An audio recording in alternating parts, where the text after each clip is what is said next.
I worked Southside in that area my entire career, so I was very familiar with that park, and I knew that there was a break in the fence right there to get to where the complainant was. And the complainant, you're referring to the gentleman who called 911? Correct.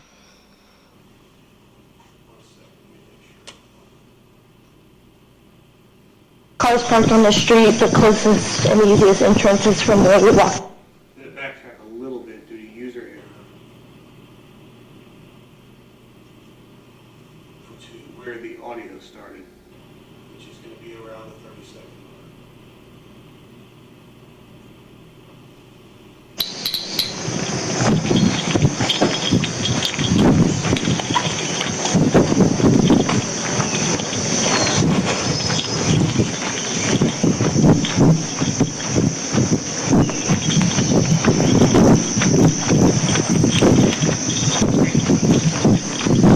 241 to radio.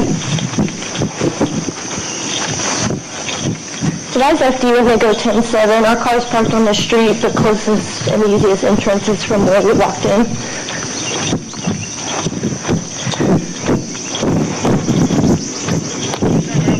Yeah, I see her.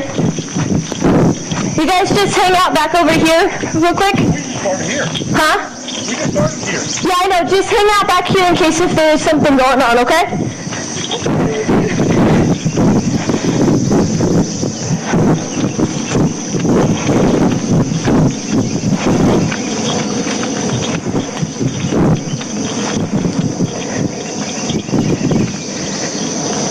Ma'am?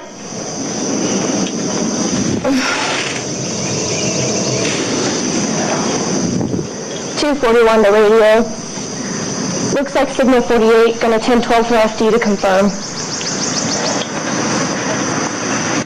You just used a lot of police words there. Exactly what did you tell the dispatcher? Signal 48 is person dead.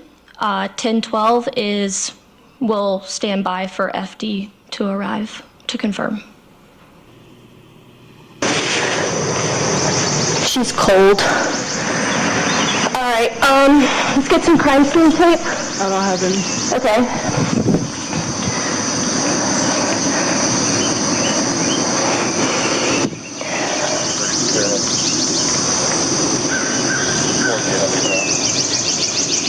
.241 to 230. 241, it's going to look like some blunt force trauma to the head.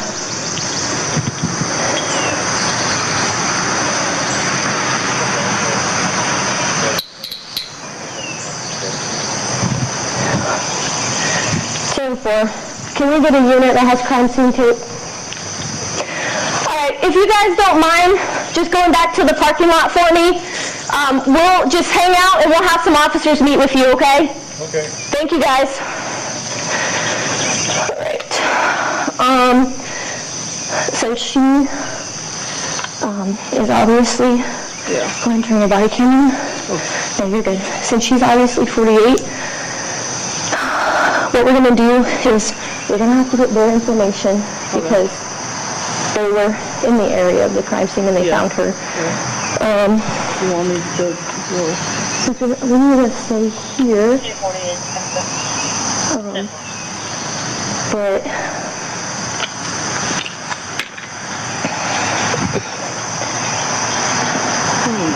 let's just wait till Hoskins gets here and start setting up crime scene tape. Okay. We're going to start out big. So she's in underwear and slides. Yeah. So she's in some comfy clothes. People do come to the park to do so, but she has had to be here for a minute.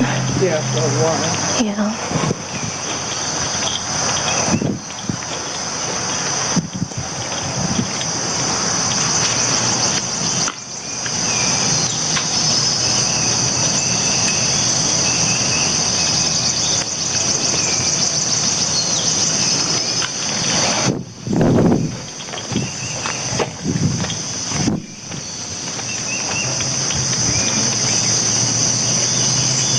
Can't tell if it's blunt force or if it's a gunshot. I don't see no. I didn't see any weapons. I don't see see a weapon, but the way she fell, like if she fell like this, she was standing when she fell. Yeah. I think someone else had to have done this to her. Well, here you go. You got it for me, thanks. Lasky. Good Lord. I was trying to look at the ground, but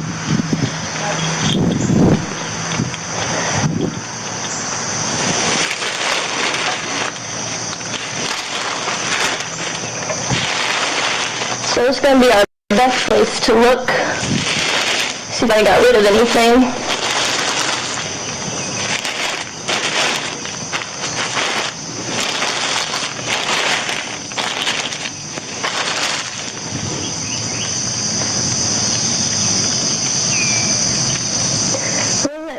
Is it?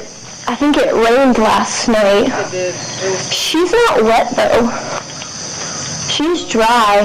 But then she's also under the tree a little bit. But Yeah. she is pretty dry. She's cold. I can like feel it through my gloves. Where's Hoskins at? That's what I was trying to figure out. I just need 2 cars. There's like an opening in the gate right there. That's why. And then somebody parked over there too. Okay. Oh, look, bullet. Casing. Facing. Yep. Where at her? Right there. Oh, okay. Hold on. I didn't want to touch it. No. What we're gonna do? A piece of paper by it. So no one steps on it. And I'm going to put a stick through it.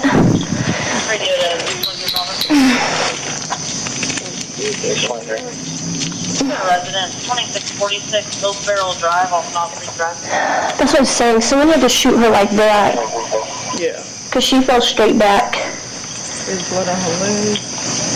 Yep. Good find. Good job. That's what I was saying. We don't want to... I'm trying not to get too close just in case there's like footprints or stuff. Yeah, we don't want to like walk Yeah.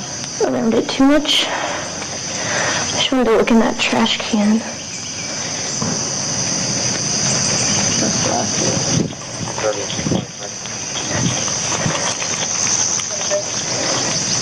Hey, you hang out right here. I'm going to let them know that there's an opening right here.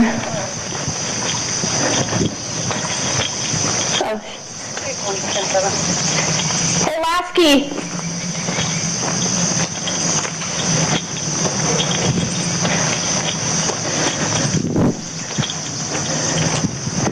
Where's Hoskins? Okay, can someone meet with the complainant and get their 39? We had them walk away. Yeah, I just ordered it. Okay, you got crime scene tape, but you don't have, she doesn't have any. I can carry some. Okay, Can you have her go ahead? If we briefly had another police term there, to get their 39, what does that mean? Signal 39 is information, so we just wanted to get their names and get their statements. So I guess the English version of what you said is you asked Corporal Lasky to send someone to get the complaining witness's information. Correct. And as far as you know, was that done? It was. Did you do it yourself? I did not. Perhaps somebody, minimum, do a crime scene log. Let me take a look. yeah, it's just the two of us right now, so she found the shell casing. Okay. Looks like she was shot standing up because she's laying like this. She's cold and stiff. Blood out of her nose, blood out of her ears, back of the head. She doesn't look wet, but she's been there for a minute, but she's 48, and it's, looks like it's gonna be a 27. Sorry. What's a 27? A homicide. I think, sorry guys. Oh, it's good. This is what we asked for, right? That's what we need to get. Sir!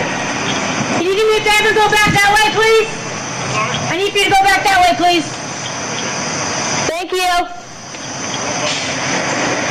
Where's that shell casing? Where that piece of paper is.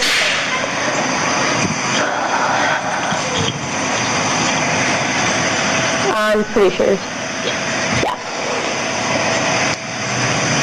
No ID, no gun, check the trash cans, nothing else really. The radio.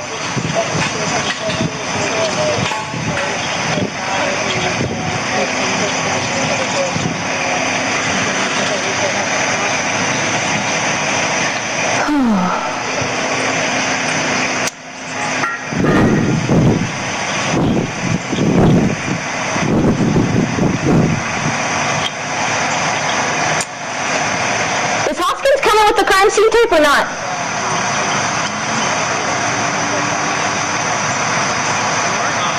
Good morning.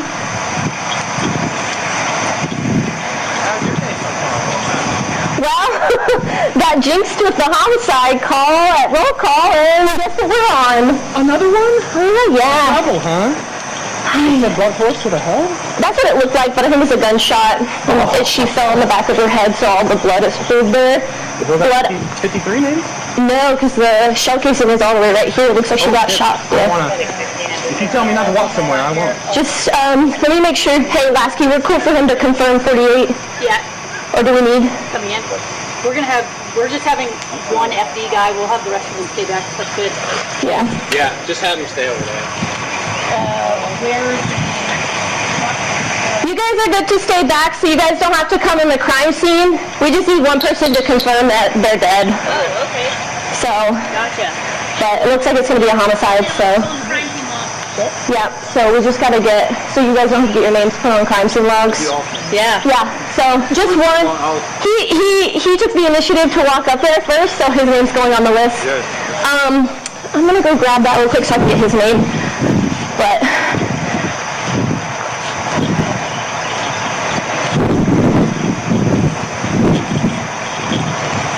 I don't have any paperwork.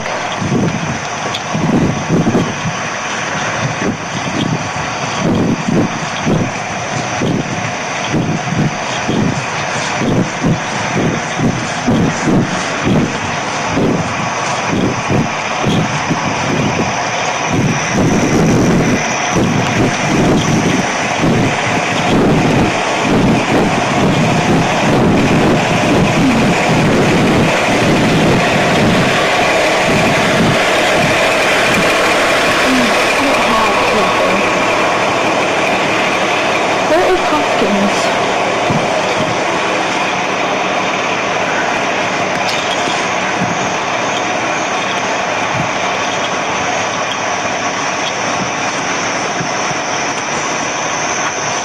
I don't have any of my stuff. I forget I'm not in my own car. You know what? He has something incredible start for training. He has some, but I'll do it. Do me a favor. Start this date.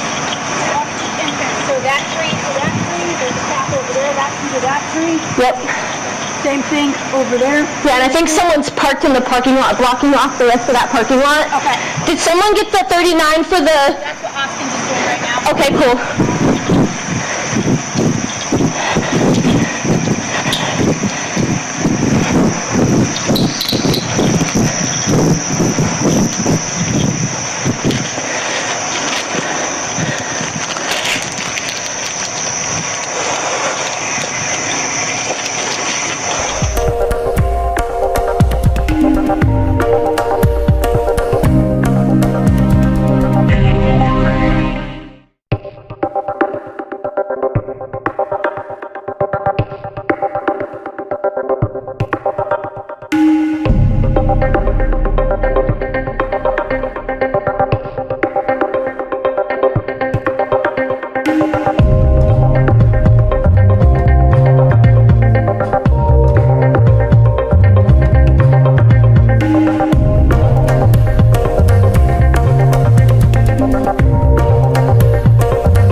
Ten on? I walked in over by the police car. You're on the 67, right?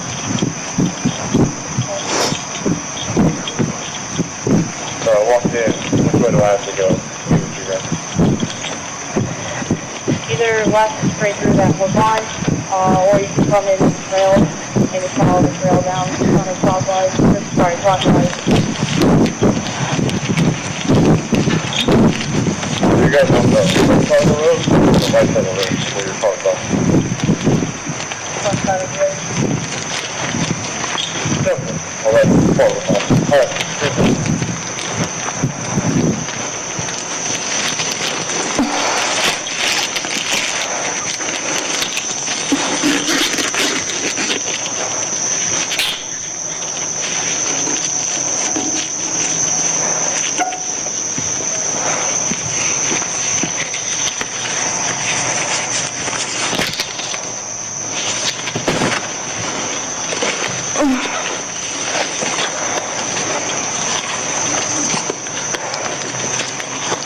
There you go.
I would just like to say that Lasky jinxed this whole thing. I know, I'm sorry.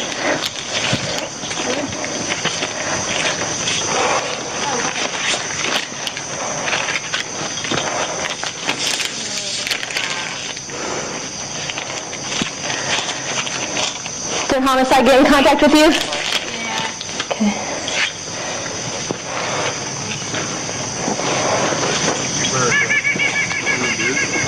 I haven't taken a solid look. I couldn't tell that the shell casing was right there where that white piece of paper is. Shell casing.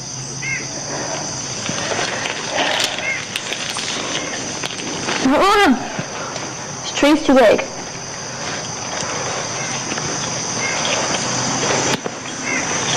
Oh, that worked.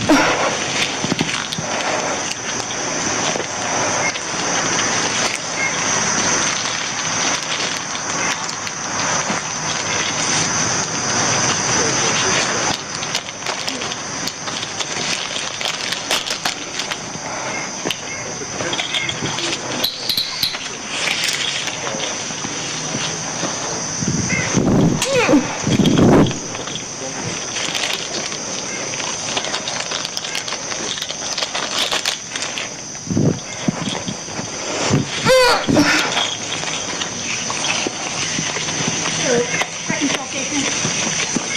Okay. We tried to look for more, but we also weren't trying to like step around too much.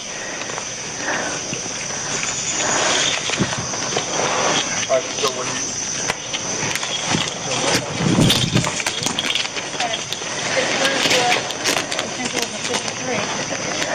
Yeah. Especially like also the way she fell straight back, she couldn't have done that to herself, like and fallen that way. I mean, yeah, unless she's just like, good money around or something. So but she looked like she fell straight back like timber.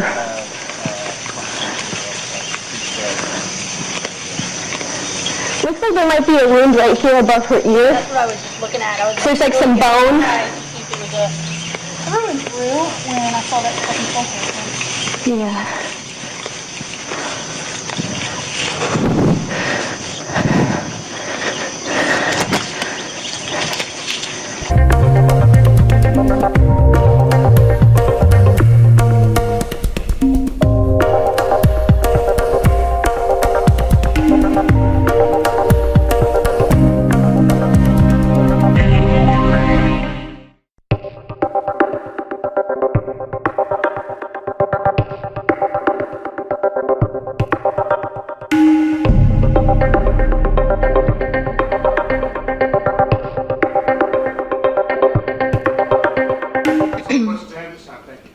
did you stop the recording for Recording stopped 15A? at 20 minutes and 2 seconds.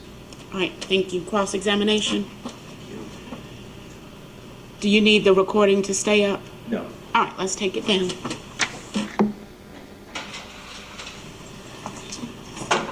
It's fine. It's fine. Ms. Smith, good morning. How are you? Good morning, I'm All good. right, good. Is this your first time testifying? No, but it's been a while. Okay, all right. I don't have very many questions, but I'm going to start with this one. The part of Gwinnett where Yellow River is found is very close to DeKalb, is that right? That is correct. All right, is all of Yellow River Park located in Gwinnett County? To my knowledge, I believe so. Okay. You were the first to arrive, is that right? That is correct. And I really couldn't tell from the video, is the sun still, when you arrived, is the sun still rising or has the sun already risen? I can sort of see it sort of light out. It was very early in the morning, just close to daylight. I want to almost say it was our first call of the day. Okay, and when your body cam goes on, I can see that the roadway appears to still be sort of wet or damp. Do you recall that? It was wet, yes. Okay, good. And I understand that that the decedent was found underneath a tree where there was no grass immediately around her. Is that right? I believe so. But what I'm really trying to understand when you arrive, is there still dew on the grass that sort of surrounds the tree? Yes. Okay, so there was still dew. Were you able to tell if there were any footprints in the dew, sort of either? Strike that. Here's the question. Were you able to tell if there were any footprints in the dew as you approached the body? Not that I recall. The officer that shows the first shell casing with the flashlight where you put down the paper and the twig, that's Officer Remy, is that right? That is correct. Okay, and that round that's found by Officer Remy, which is, I'm gonna say, closer to the decedent's feet, is that fair to say? It was in front of the body from the direction of her feet, yes. Okay, good. Was that round that where Officer Remy put the flashlight on the round and you put down the paper and the twig, was that round closer to or further than the other round? Visual estimate, the first one was further away. Further away, okay.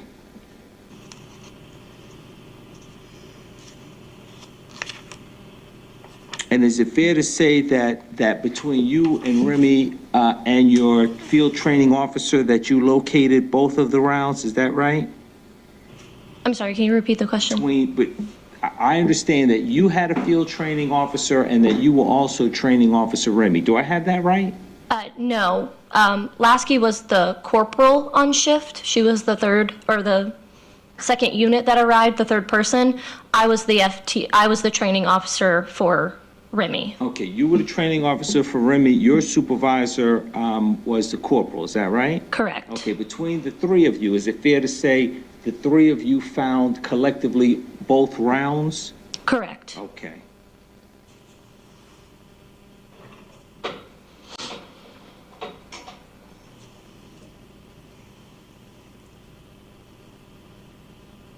Those are all the questions that I have. Thank you, Judge.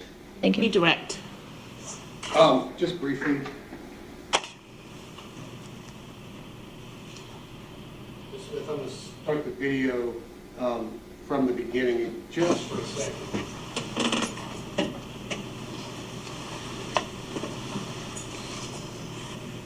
Does that refresh your recollection as to the condition of the road? Yes, it appears to be partially wet. That's all the questions I have. Any recross? Very briefly, does that refresh your recollection about whether the grass itself had dew or did not have dew? The grass did have dew. Okay. Was there, and maybe this is a better question, was there enough dew on the grass to determine if there were footprints leading towards or leading away from the decedent that you found underneath the tree?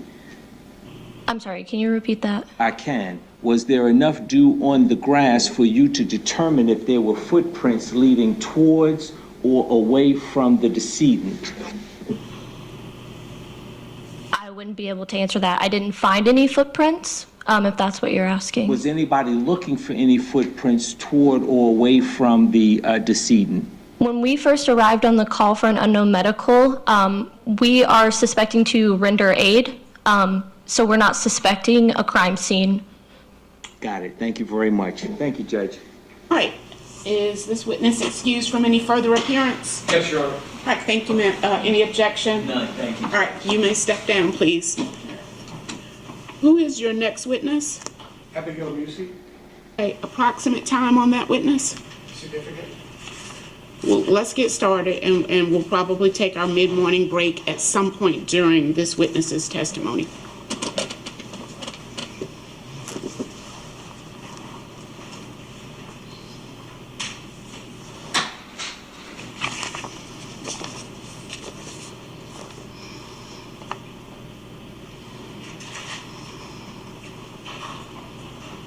Good morning, please watch your step coming around. If you will be seated in the chair and position yourselves directly in front of the microphone, please. Raise your right hand, please. You swear or affirm the testimony you're about to give in this matter now pending before the court shall be the truth, the whole truth, nothing but the truth, so help you God. I do. Please introduce yourself to the jury. My name is Abigail Musey. I'm a crime scene specialist with Gwinnett County. Please spell your last name. Muesse. And what are the basic duties of a crime scene specialist with the Gwinnett County Police Department?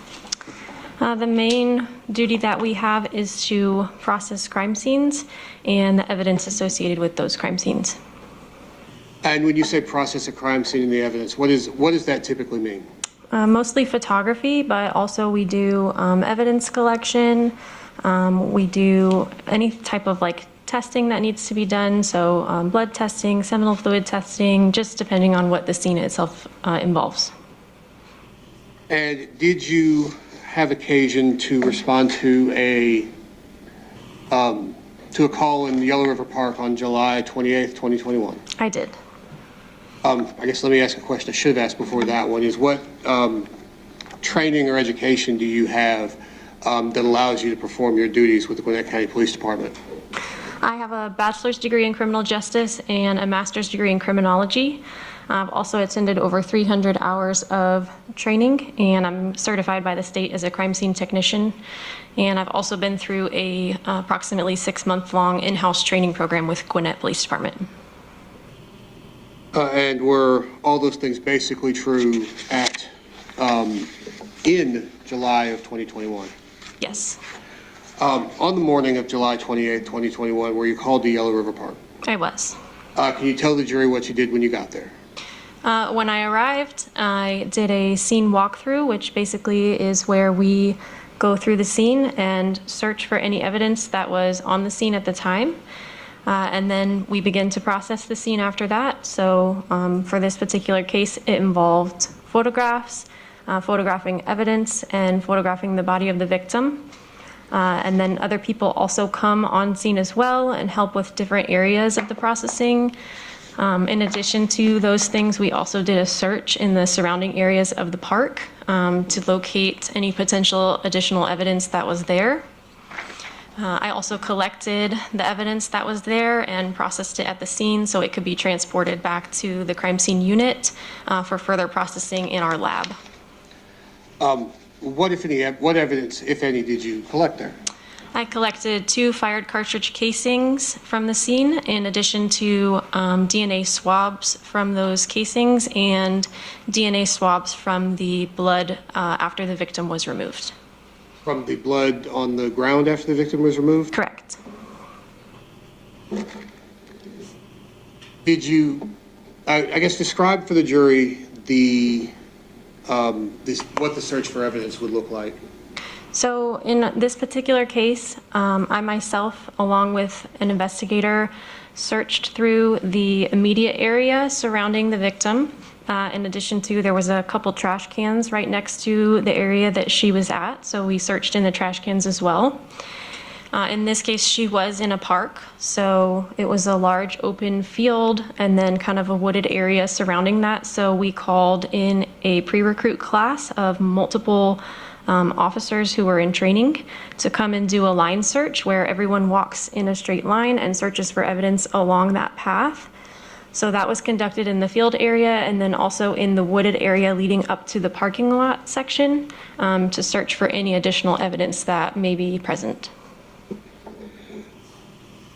What do you, did that search yield anything other than the 2 shell casings that you collected? It did not.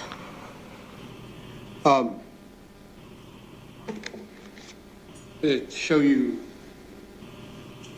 a series of photographs.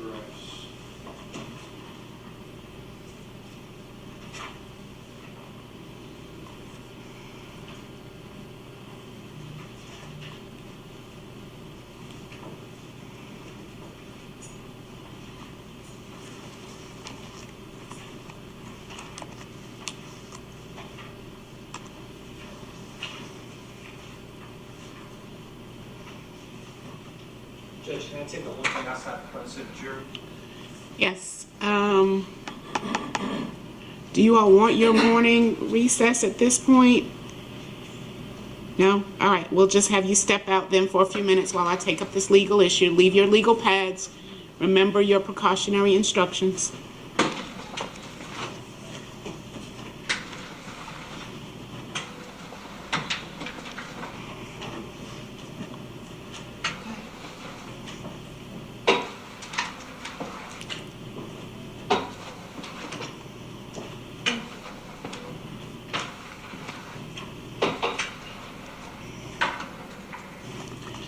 Give me just a moment.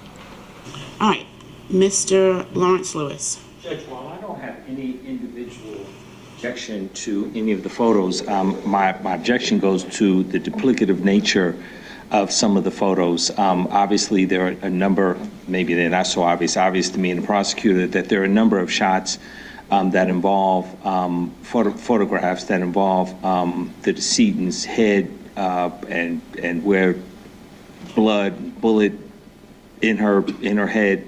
So I just think there are probably 6 or 7 photos that show the same thing, and I think the goal may be accomplished with 2.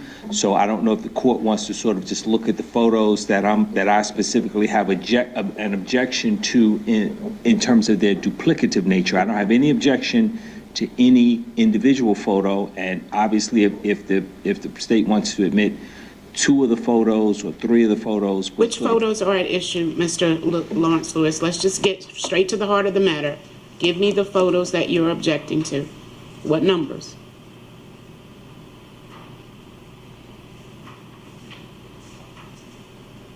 And show those to the state before I review them.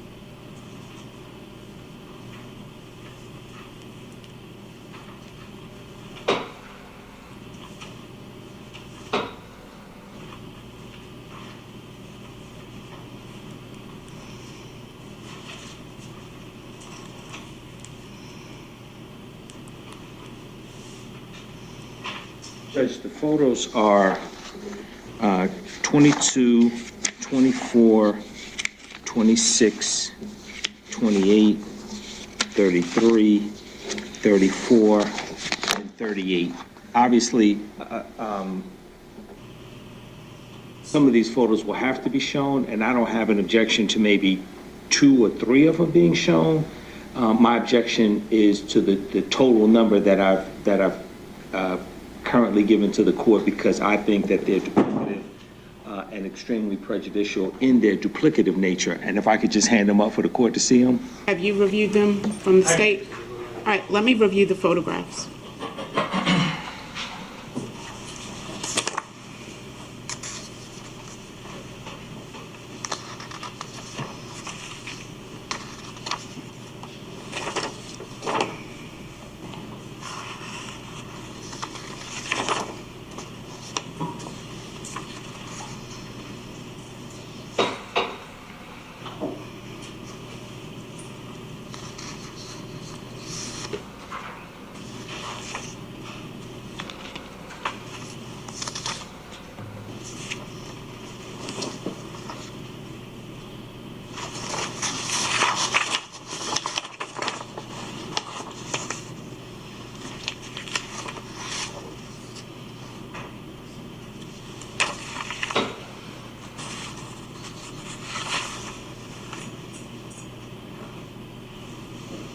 All right, so let me try my best to sort of address them.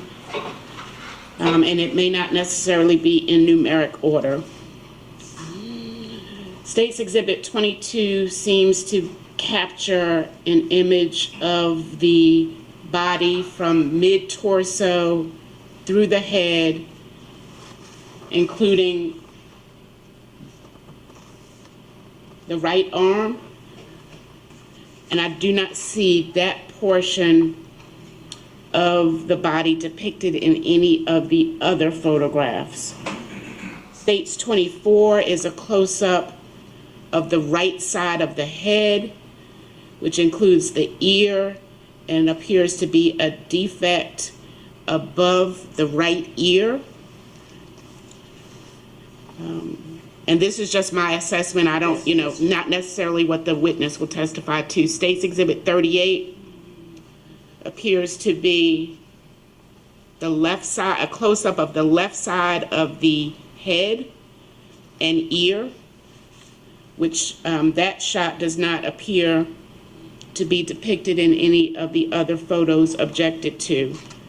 State's 26 is an even closer shot of State's Exhibit 38 and is a closer shot of the left eye area and head, and appears to depict an apparent injury to the eye that does not appear to be depicted in any of the other photos. State's Exhibit 28 is sort of a mid-range shot of the body from the belly button up. It is a frontal view of the body from the navel, from the belly button up, and that does not appear to be depicted in any of the photos objected to. State's Exhibit 34 appears to be a very close shot of the right ear and a defect above the ear, as well as perhaps stippling, and I just make this as my observations for purposes of duplicativeness of the photos and not as testimony regarding the photos. And that image does not appear to be replicated or duplicated in any of the other photos. State's Exhibit 33 is a close-up shot, I would say from the chest area up, of the body laying on its back, and appears to show evidence of something to the right of the head on the ground that does not appear to be depicted in any of the other photos. So while Mr. Lawrence Lewis, on behalf of the defense, objects to the duplicative nature of the photos, I find that they each depict something different that is not necessarily depicted in the others. And so I overrule the objection, and I will allow all of them to be admitted. anything for the record, Mr. Lawrence Lewis? I would say, Judge, and it may be obvious to the court that they're all, the court in this depiction has deliberately or inadvertently sort of sanitized it in that they all contain blood. They all contain blood oozing from orifices in the body. Those are your words, not mine. They are my words. I don't know that they are incorrect, but I guess what the court did not indicate, as the court is describing it, maybe it's not necessarily indicated. There's blood in all of the pictures, and so to the extent that yes, shot number 34 may be a close-up of 24 or 28 may be. I'm sorry, 26 may be a close-up of 38. They all depict a sort of blood emanating from the head of the decedent. And I guess maybe my objection is more, maybe I didn't make it clear to the repeated depiction of blood coming from the different orifices of the decedent's body.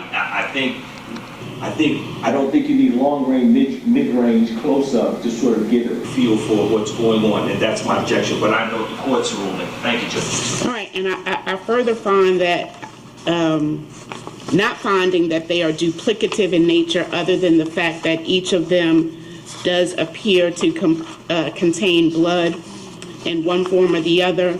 I do find that each of them will be useful to assist the jury in determining the condition of the body as depicted in the photo. So they will all be admitted over objection. All right, let's bring the jury back in, please.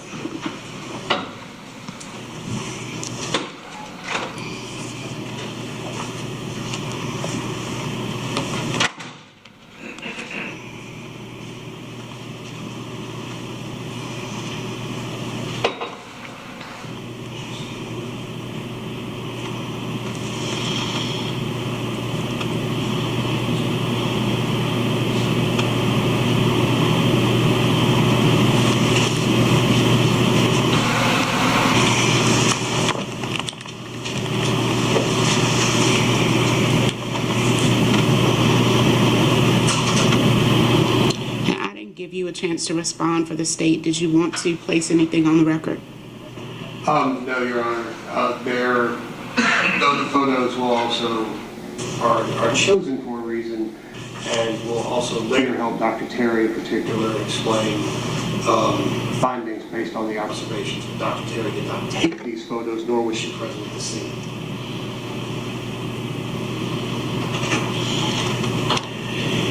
We're ready.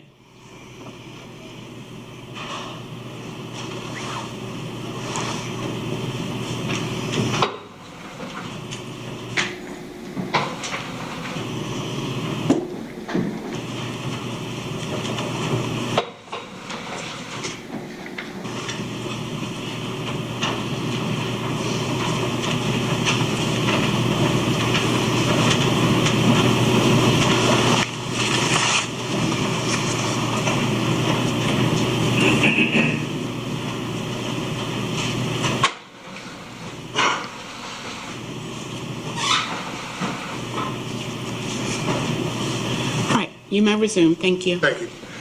And I'm sorry, what was you didn't actually make a motion that I need to address in front of the jury, did you?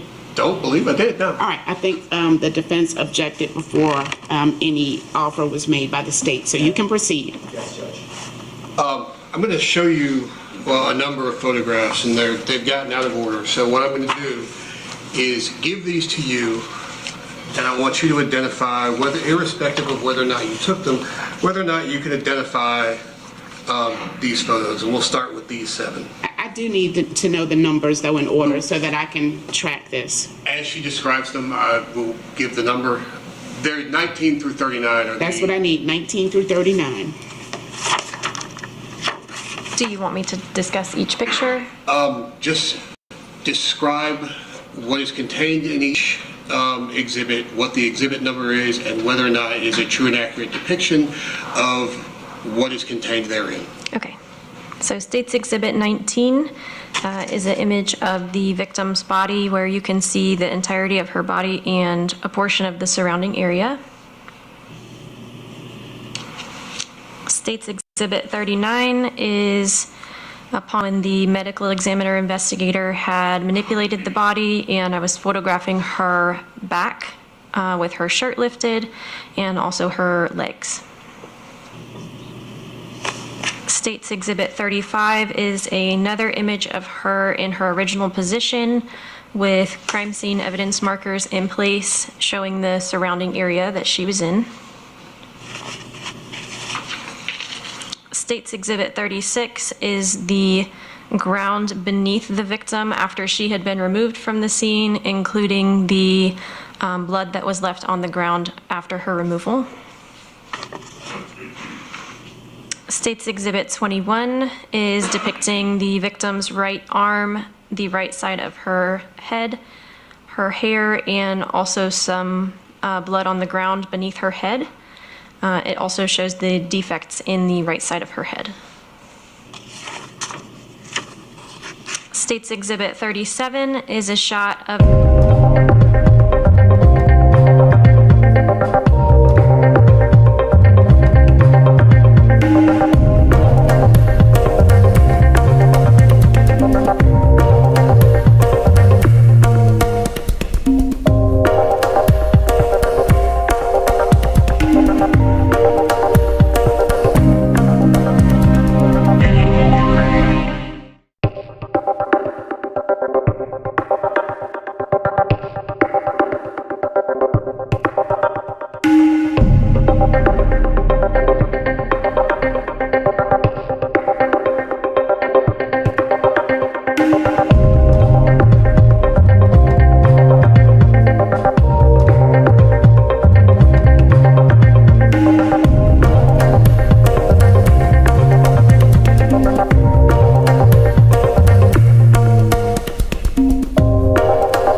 heavy work boots.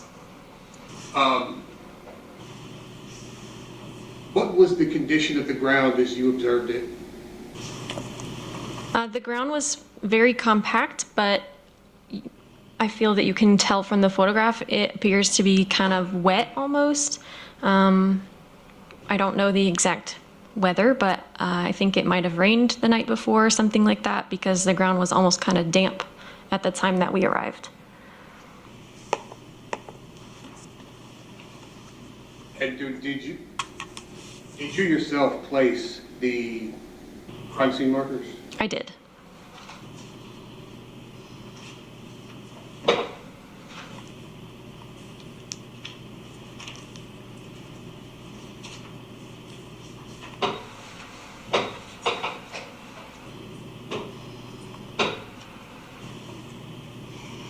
Show you what's marked as an admitted as State's Exhibit 25. Describe for me what's depicted here.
Showing you what's been admitted as State's Exhibit 27. What is 27? This is a photograph showing the ground and the surrounding area of where the victim had been laying after she had been removed by medical examiner personnel. It also shows the blood that was present after she had been removed. And were there any other significant areas where blood was found on the scene? No.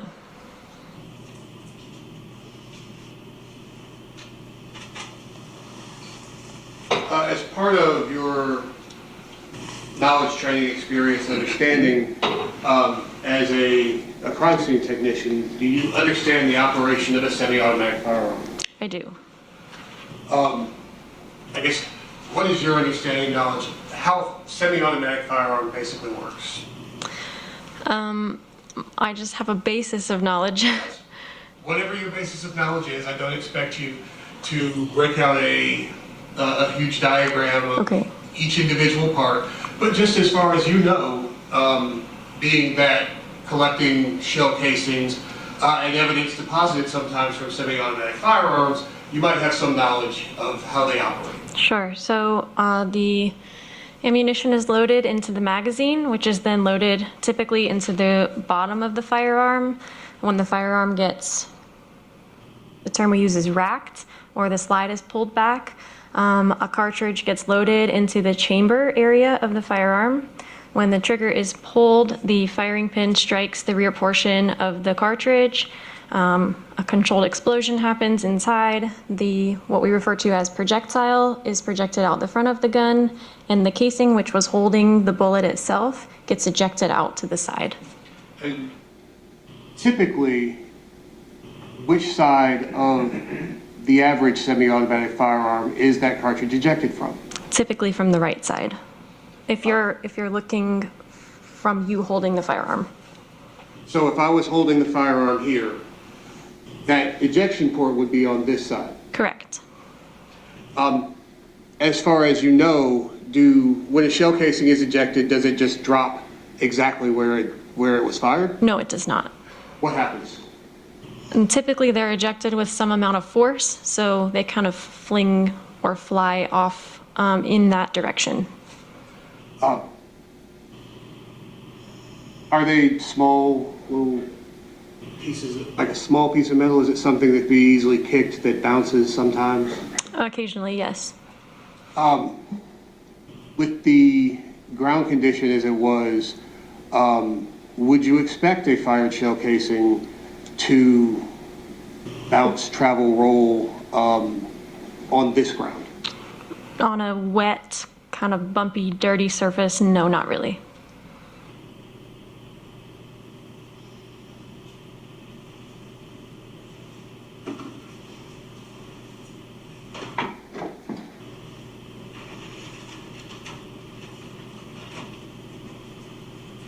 When you collected the shell casings, what did you do with them? I collected them from the scene and took them into the crime scene truck where we have kind of a processing area. I photographed them inside the truck with a measuring device to show their size.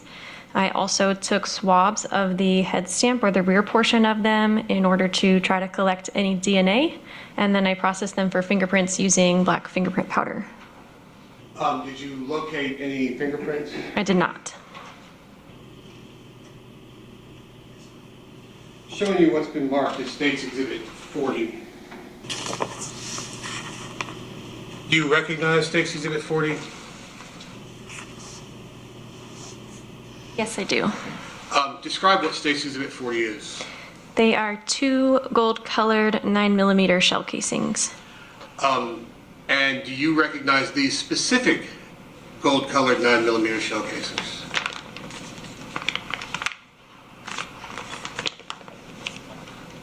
Yes, I do. How so, and why?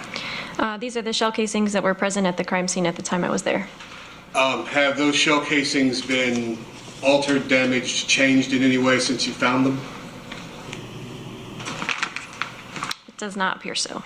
Your Honor, State would tender State's Exhibit 40. No objection, Judge. Right, States 40 is admitted without objection. What other observations were you able to make about these shell casings? They are 9mm shell casings, and then the brand of ammunition is Aguila. For both of them? Yes. Anything else? I took the photographs, processed them for DNA and fingerprints, packaged them, and then they were transferred to another specialist's custody for further processing. That's all the questions I have at this time. Thank you. Right, cross-examination.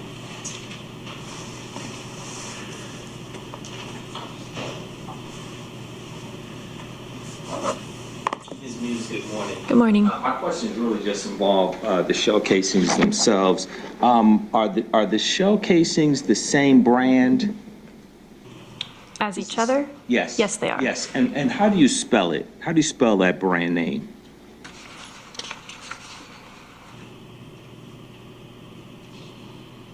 Aguila. ILA, thank you. Yes. You used black powder on each of the shell casings that were collected from the scene, is that right? That's correct. And, but you weren't able to procure any latent prints of value on either one of the shell casings, is that fair to say? That's correct. All right. The shell casings, in terms of their location to the decedent, how close or far were the shell casings from the decedent? I don't have an exact measurement, but I would Go say approximately 6 feet. Each of them was approximately 6 feet? One of them was further than the other. Okay. The one that was further was located where in relationship to the body? The feet, the head, left, right, shoulder, They were kind of off from her feet. both of them? Correct. How close were each of the shell casings to one another? I don't have that measurement. Thank you very much. Thank you, Judge. Redirect. No, no, All right, is this witness excused from any further appearance? All she made me. No objection, Judge. right, thank you. You can step down. You're excused from any further appearance. Thank you. Who is your next witness, please? Kia Jimenez. Approximate length of that witness? Could be about the same as Ms. Newsom. All right, does anyone want to have a mid-morning break at this time? Seeing no hands, let's continue. Call your next witness. Kia Jimenez.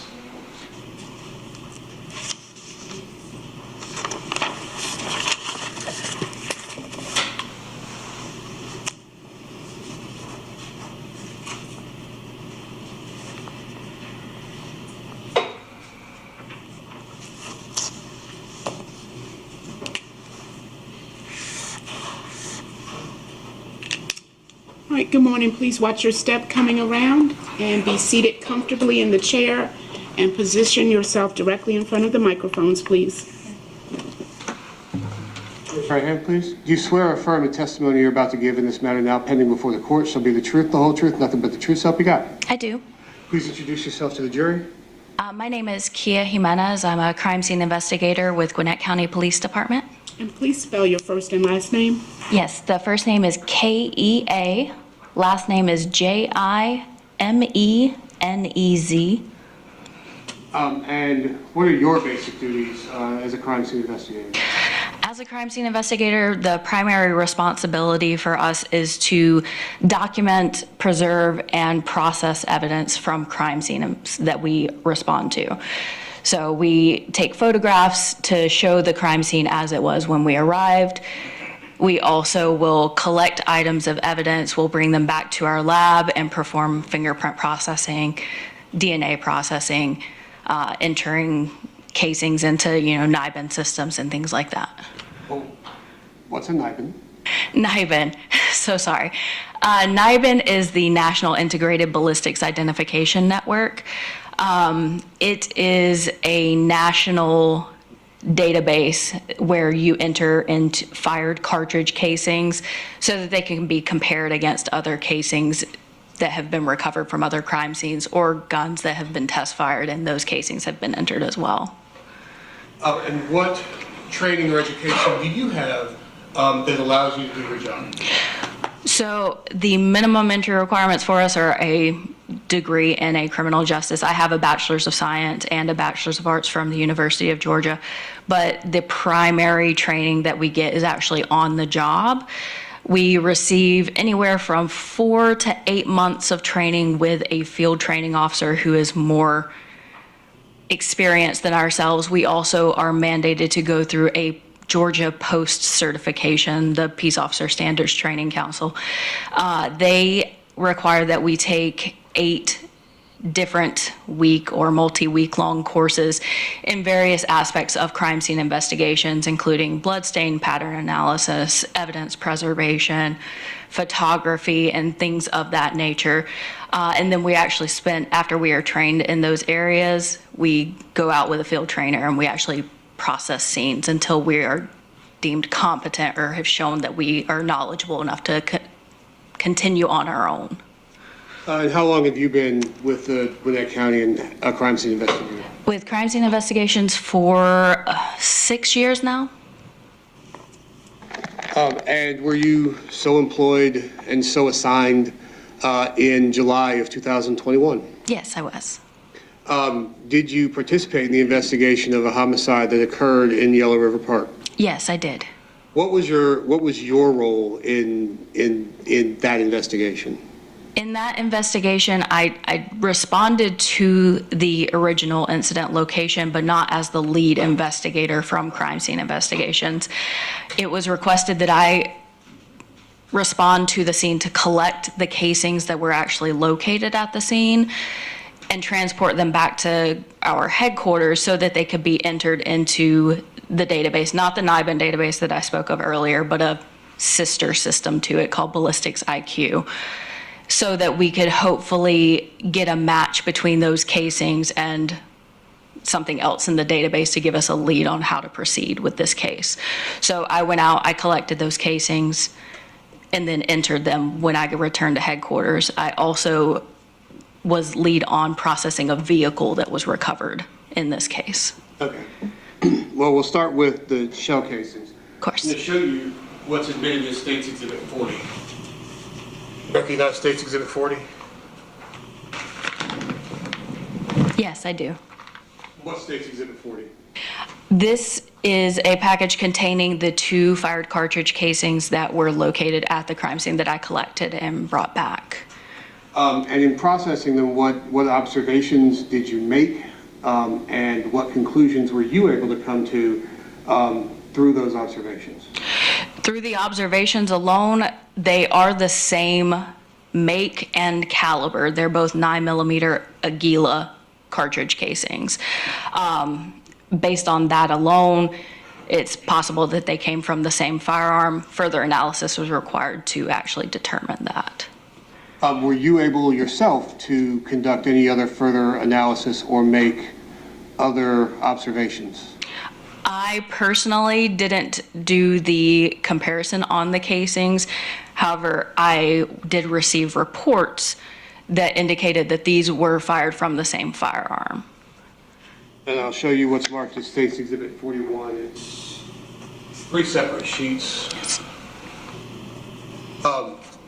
What is State's Exhibit 41? This is a crime scene analysis report. When cartridge casings are entered into the Ballistics IQ system, which again is a sister system to the NIBIN system I spoke of earlier, you receive a presumptive matching of casings based on characteristics that are left on the head stamp of the actual cartridge casing, including the firing pin impression, the breech face markings, all things that are basically impressions that are placed onto the casing by the firearm that it's fired. And the presumptive pairing indicated that these were both from the same firearm, that those characteristics or impressions appeared to match up. All right, so you used some science words. Yes. And what I want you to do is explain the basic the basic function of how a bullet works, what is left on that bullet when it's fired, and how that relates to the science words you just said. Of course. So when a firearm is fired, the first thing that has to happen is that there has to be a magazine or ammunition in the gun. Otherwise, when you pull the trigger, nothing happens. So when you have a loaded firearm, the cartridges, which is the intact bullet before it's been fired, where the casing and the bullet are still attached together. When the hammer comes back, which happens when you pull the trigger, it pulls the slide, which allows the magazine to release a cartridge into the actual chamber to be fired out the gun. So after that happens, the cartridge is in the barrel or in the chamber. The firing pin and what's called the breech, that's basically a metal piece inside of the gun, pulls back with the slide. And then at a high rate of speed, it comes forward. The firing pin on the breech actually comes in contact with a portion of the bullet called the primer. That's where all of the gunpowder is essentially kept inside of the bullet. That ignites, and then that propels the bullet off of the cartridge casing and down the barrel, and that's what actually is going to hit your target, the bullet portion. The cartridge casing, which at this point has been removed, is going to be ejected from the firearm because when you fire a gun, there's a lot of pressure, a lot of heat. It has to go somewhere. So firearms have an ejection port on typically the right-hand side, where the cartridge casing will actually be pushed out of the gun and off to the side so that it's not blocking the chamber and that projectile can continue as it should. So when all of this happens, that firing pin, that breech, that fast movement of metal up against that intact cartridge and that casing, it causes a metal impression in the actual cartridge casing. And that's from the firing pin pushing into the metal to ignite the gunpowder, and also from the breech, which holds the firing pin, just hitting against that top bit of the cartridge, if you guys can see this guy here, so the top bit, the head stamp. So it's gonna leave those markings, and it's gonna be specific to that breech, specific to that firing pin. And I showed you State's Exhibit 41. Is that a true and accurate copy of the analysis report that you received? Yes, it is. Has anything been taken away, added to, deleted? No. You're going to tender State's Exhibit 41 for record purposes.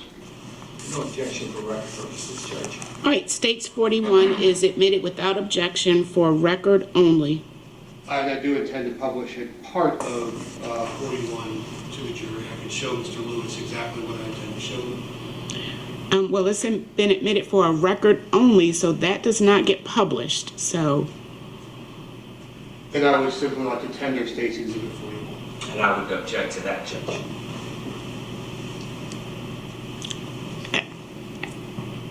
I think the objection is sustained unless you want to present further argument. So it will not be published, but I will allow you to admit it as a record exhibit. Understood. All right, so that's where we leave it. States 41 then is admitted without objection as a record exhibit. Did you make observations of the two shell casings in State's Exhibit 40? Yes, I did observe the casings. Were you able to make comparisons of the breech mark face? You're going to need to say it before. Were you able to make comparisons of the two striker marks on those shell casings yourself? So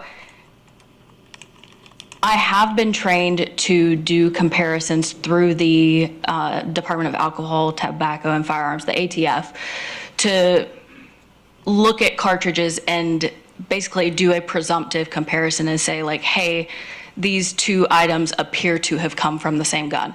Of course, further analysis would have been required to say that definitively.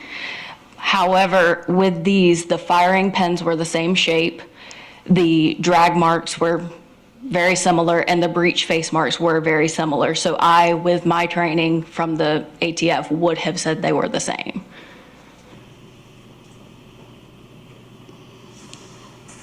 You also stated that part of your role in this investigation was the analysis and processing of the vehicle that was recovered. That's correct. To show you what's been admitted as State's Exhibit 9. Well, let's clarify. That is State's Exhibit 9. Is that the vehicle you processed? Yes, it is. What were you able to determine as a result of your processing of this vehicle? While I was processing the vehicle, it's fairly apparent that the vehicle has been pretty severely damaged by fire. I was working with an arson investigator. They confirmed the same thing.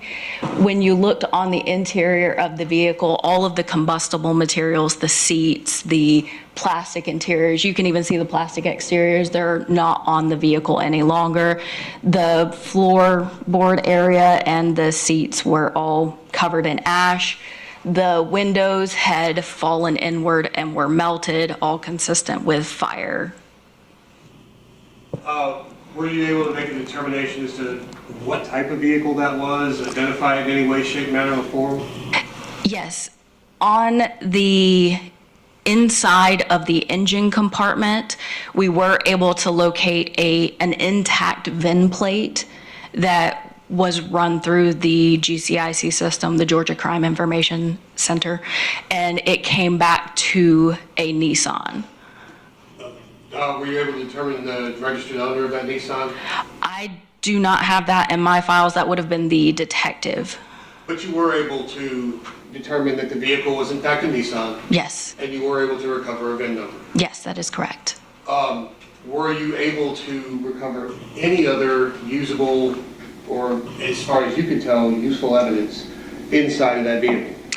There was a Nissan emblem that was found amongst the ash inside of the vehicle, further confirming that the VIN did come back to a Nissan. And there was a red colored cup. Other than that, it was ash and debris. We couldn't find anything really personable to identify a registered owner that way. Or any other evidence into the investigation of the death of Tori Lang? No. Are you familiar, well, you've described the operation of a firearm quite definitively. When a shell casing is ejected from a firearm, what happens to it? So when it is ejected, again, it's typically out the right side. There are some firearms that eject from the left, but those are more typically rifles. When the firearm ejects the casing, it basically spits it out. So it's going to just shoot it out the right side. Typically it lands just over off to the side on the ground. Does it shoot said cartridge a specific distance? No, not really. It can vary based on, weather conditions, the composition of the ground, whether it's going to be a springy or softer surface, but it doesn't have a specific distance to my knowledge. Do shell casings necessarily stay exactly where they're ejected to? Unfortunately, no. Again, you have the topography, so to speak, so the type of ground that you're actually dealing with. If you're shooting in, say, a firing range where you have concrete floors, your casing may bounce. If you're working in a grassy field, the casing may stick in the grass.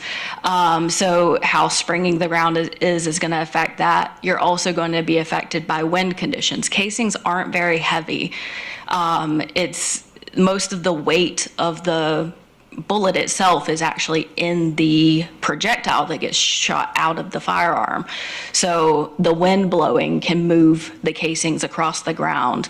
You also have the added element of, if there are people walking through that area, if it's a high traffic area, things can get kicked.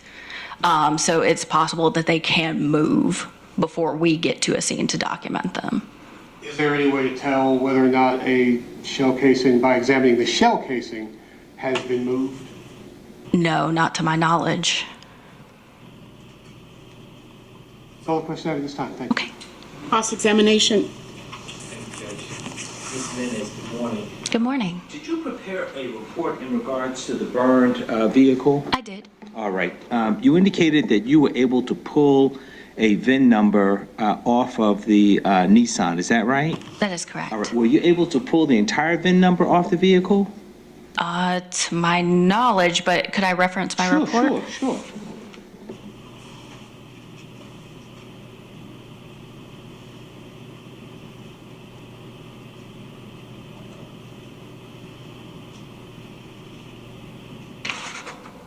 In my report, I do have it listed as a 17-digit VIN number. Okay, can you give it to me? The Of course. 17-digit VIN number? Yes, it's 3N1BCC1CP164033. All right. Now, when you stuck that VIN in, I don't know if you did it or someone else did it through the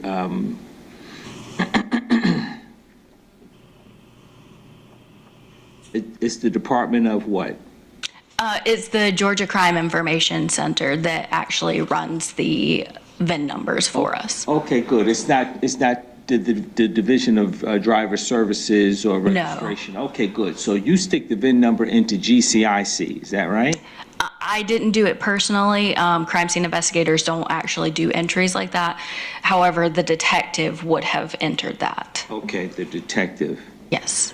And in your experience with that exact VIN number, you having the complete VIN number, that appears to be the complete VIN number to you, is that right? Yes. Okay, you having the complete VIN number, that would tell the detective if they submit that VIN number to GCIC, not just that it's a Nissan, but what type of Nissan the vehicle is. Is that right? Yes, it would. Because the VIN numbers for a vehicle are like fingerprints for a person. There's only one VIN number prescribed per car. Is that right? That is correct. And something about these numbers, the VIN numbers, tell you that it's a Nissan. Is that right? Yes, that's correct. Do you know which of the numerics or which of the alphabet numbers tell you it's a Nissan? It has to do with the automobile manufacturer standards, but unfortunately, I'm not an expert in automobile manufacturing, so I do not know. But as crime scene, you know, once you stick this number into GCIC, GCIC has access to the actual manufacturer's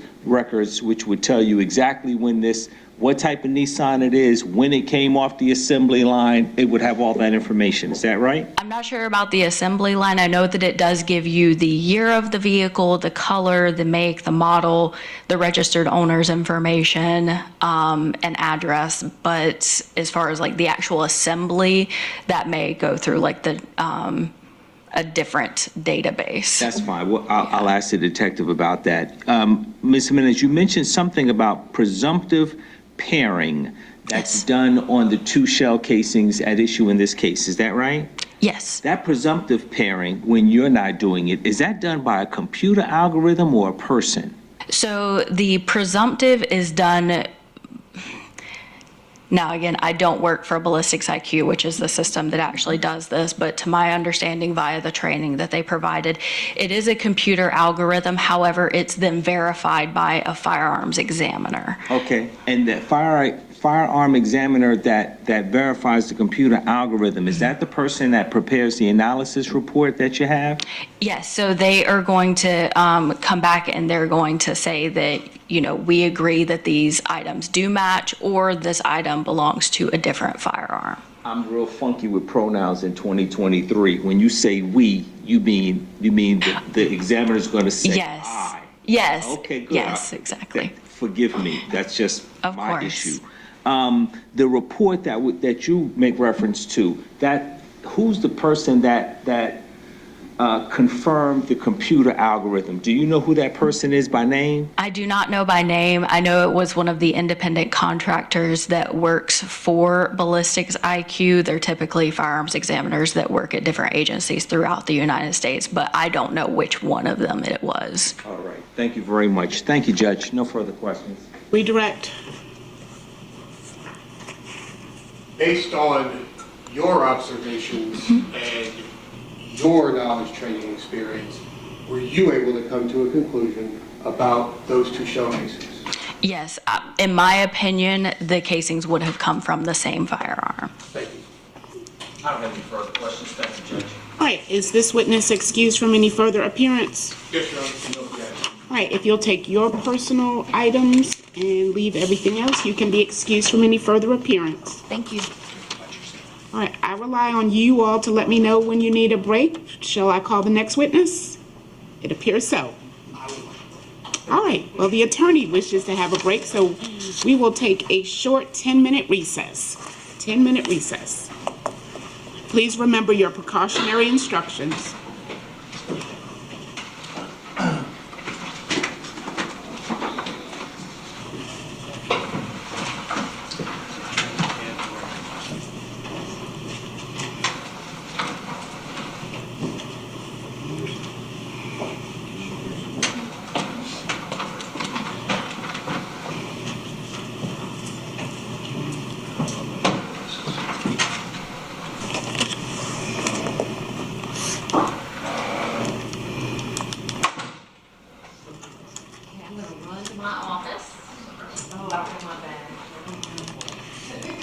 I'm sorry, Judge. I apologize. When are we returning?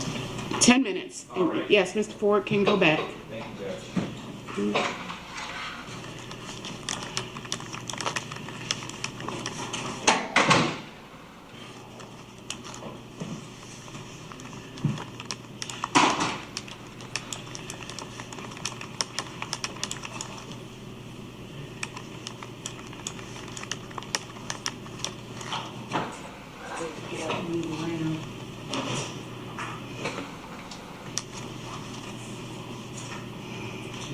Yeah, I just can't see, but that's okay.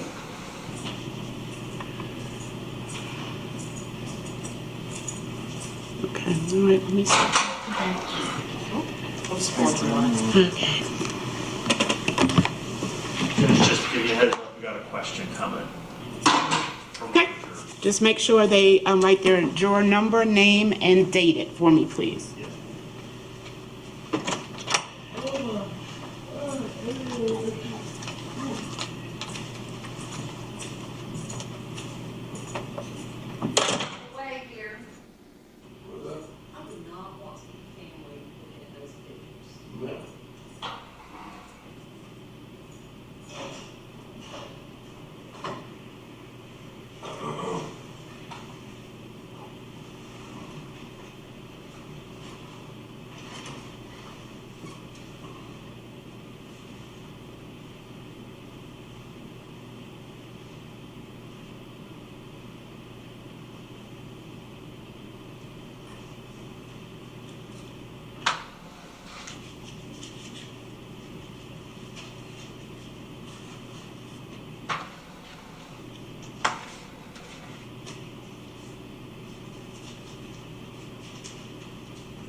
I'm just learning how needy people are when I'm away. When I tell my clients that I'm on trial, you know, all of a sudden all the messages just come in like freaking Harry Potter in his first year in Hogwarts. Like, I'm tired of it.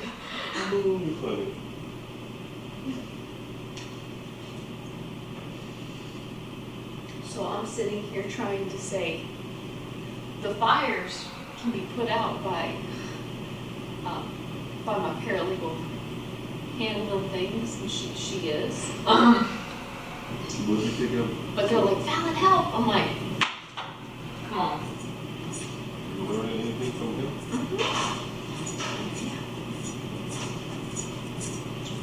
You think it would jump in shit when you were doing? He's a solo practitioner, and he'll take John Gilbert before he's because that was his boo. That was his dude. You know what I mean? I'm not gonna get in there. I mean, if he's willing to train me, great. But he's not gonna take someone like me. And the reason for that is because he's always been a solo practitioner. He trains people as a mentor, but he's going to want to be on his own. That's kind of just the drift that I get. That's not a bad thing. You know, everyone has their own method. Well, you never know. You hung them bad enough. The only thing that I noticed that I did have was that on my body cams, like I try by body cam, when I have gone on trial, I try piece like minute by minute by minute, because I say, okay, well, so far, I mean, I would just mention that, you know, there were tire tracks on the lawn, so Lawrence had a natural understanding that the dew would tend to make the grass stick together. So he had a point there. But I would say, oh, well, did you just see this on the lawn right there? And naturally, the dew would tend to make the grass stick together. Is that right? Okay, so you would have seen footprints if there was something there. Is that right? Done. That's how I would have handled that. There's a difference. And he doesn't have to flush it out the way I do, because I'm a lot younger. I'm not going to flush things out as much. And so he needed body cam time stamps, so I was able to provide those to him, which is good. But I don't think he writes it out because he doesn't need to. His experience level is just beyond needing something like that. That's my feeling. Did I show you the bike seats? Yeah. That's some more old times before? Well, I'm already working. 62.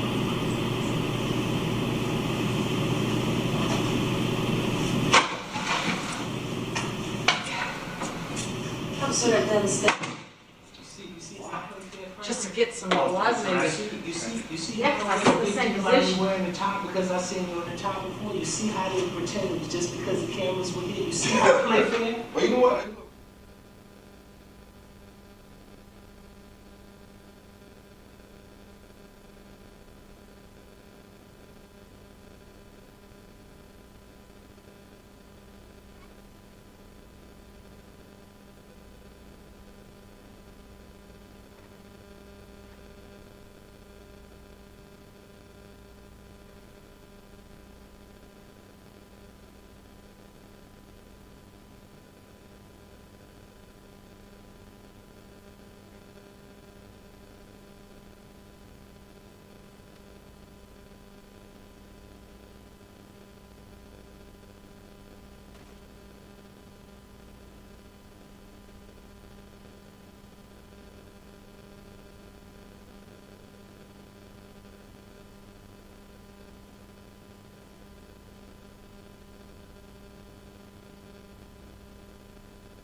witnesses and these 2 witnesses.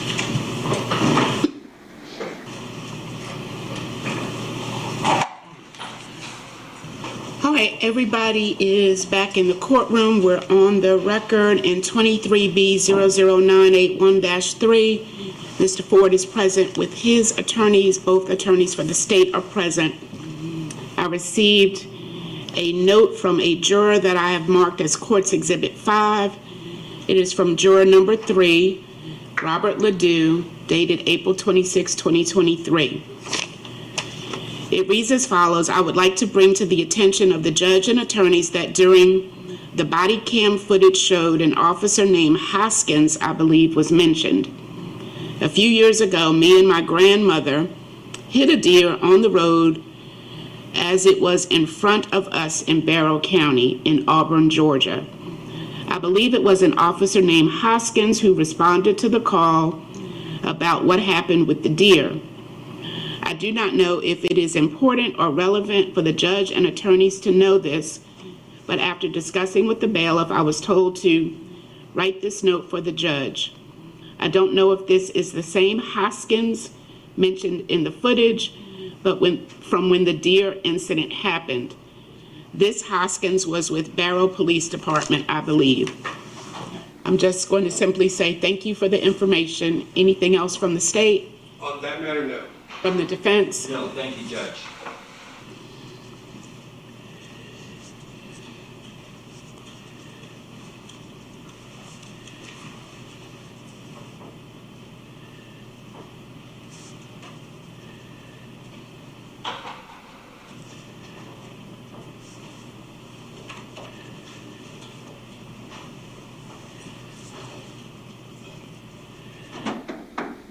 All right, Mr. Umberg, show that to juror number 3, and then when you bring the jurors back in, return that note to the court reporter. Are we ready for the jurors? You wanted to just address scheduling for the rest of the day. Sure. I have 2 witnesses from the crime lab before lunch. After lunch is where the problems start because we are competing for 2 of my last 4 witnesses within a courtrooms. In Gwinnett County? Yes. Okay, well, I think my speedy trial demand is going to trump their appearance. So I'll be happy to reach out to the other judges. I know Dr. Terry is scheduled at 1 o'clock in another courtroom. I have to find out which one. What time is she scheduled with you? She's supposed to be here at 1 o'clock. Okay, who's the 1 o'clock judge for the other case? I believe it's Division 7 for Sergeant Smith. With Sergeant Smith, I'm not sure if that... Judge Whitner? Yes. Okay. I'm not sure if that's the courtroom where Dr. Terry is scheduled to go. I have to consult what they can have to do. Okay, I need that information now. Mason. Division 9 Mason? Yes. Okay. And I can flip-flop the order of Sergeant Smith and Dr. Terry, but I'm kind of running out of people to call at that point. Okay, so is Smith needed in more than one courtroom or just Terry? Both are. Where is Smith needed? Whitman. Division 7, Whitner. Okay. Let me email both of them real quick.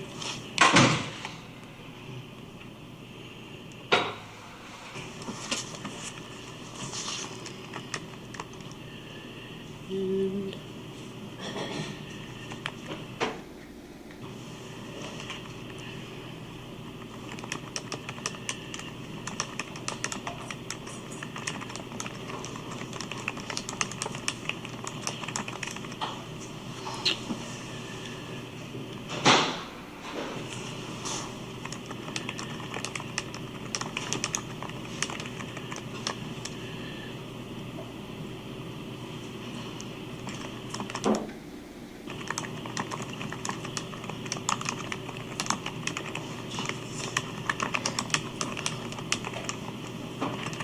what is Smith's name? Sergeant David Smith. Of Gwinnett County? Yes.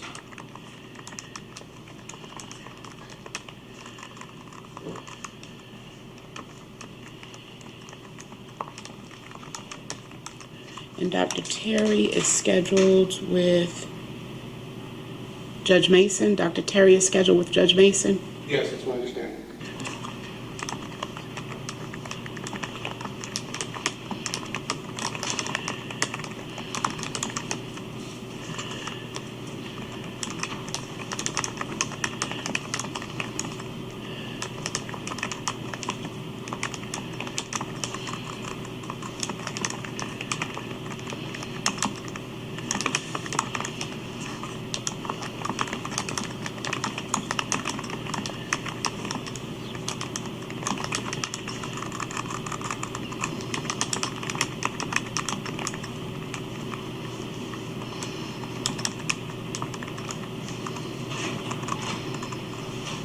Give me just a moment.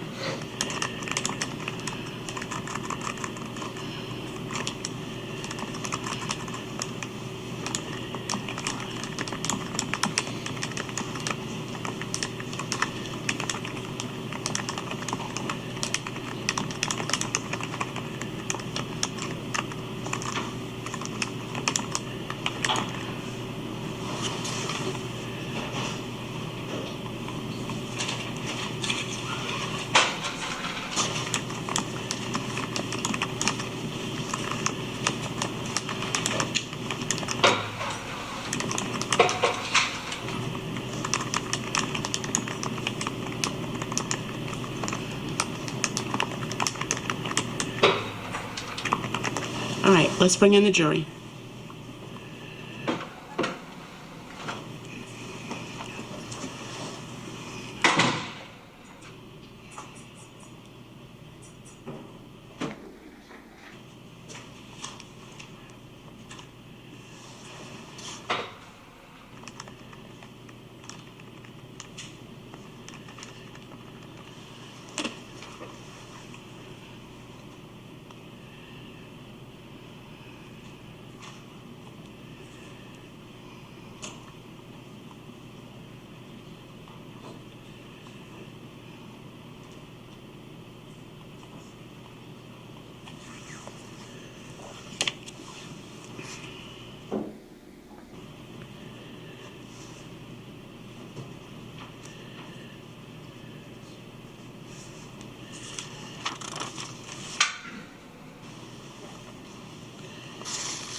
All right, please call your next witness.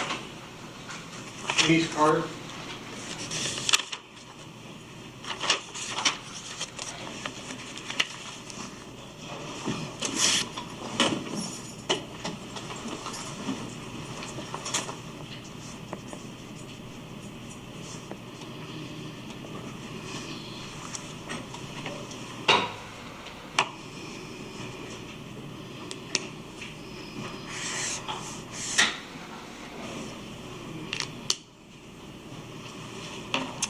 If I could have you leave your coat in the chair somewhere or on the bench and your laptop bag. Thank you. If you will watch your step coming around. Mr. Norris Lewis, can you retrieve those exhibits from the witness stand if they are not needed? If you will be seated and position yourself directly in front of the microphones for me, please. Thank you. Oh, I'm so sorry. Can I get my glasses out? Yes, please. Thank you. Let me allow the witness to retrieve her glasses.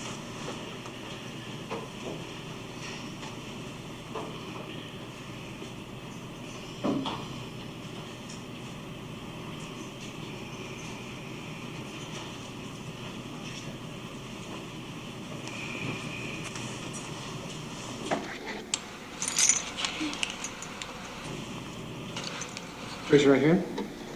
You swear or affirm the testimony you're about to give in this matter now pending before the court shall be the truth, the whole truth, nothing but the truth, so help you God. I do. Please introduce yourself to the jury.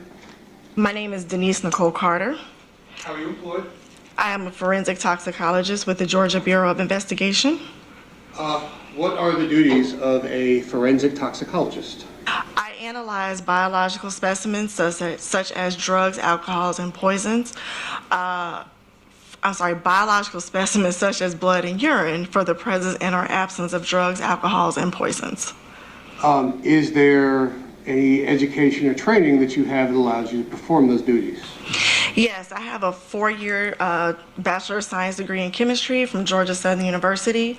I have also taken some Master of Science courses from Georgia State University as well.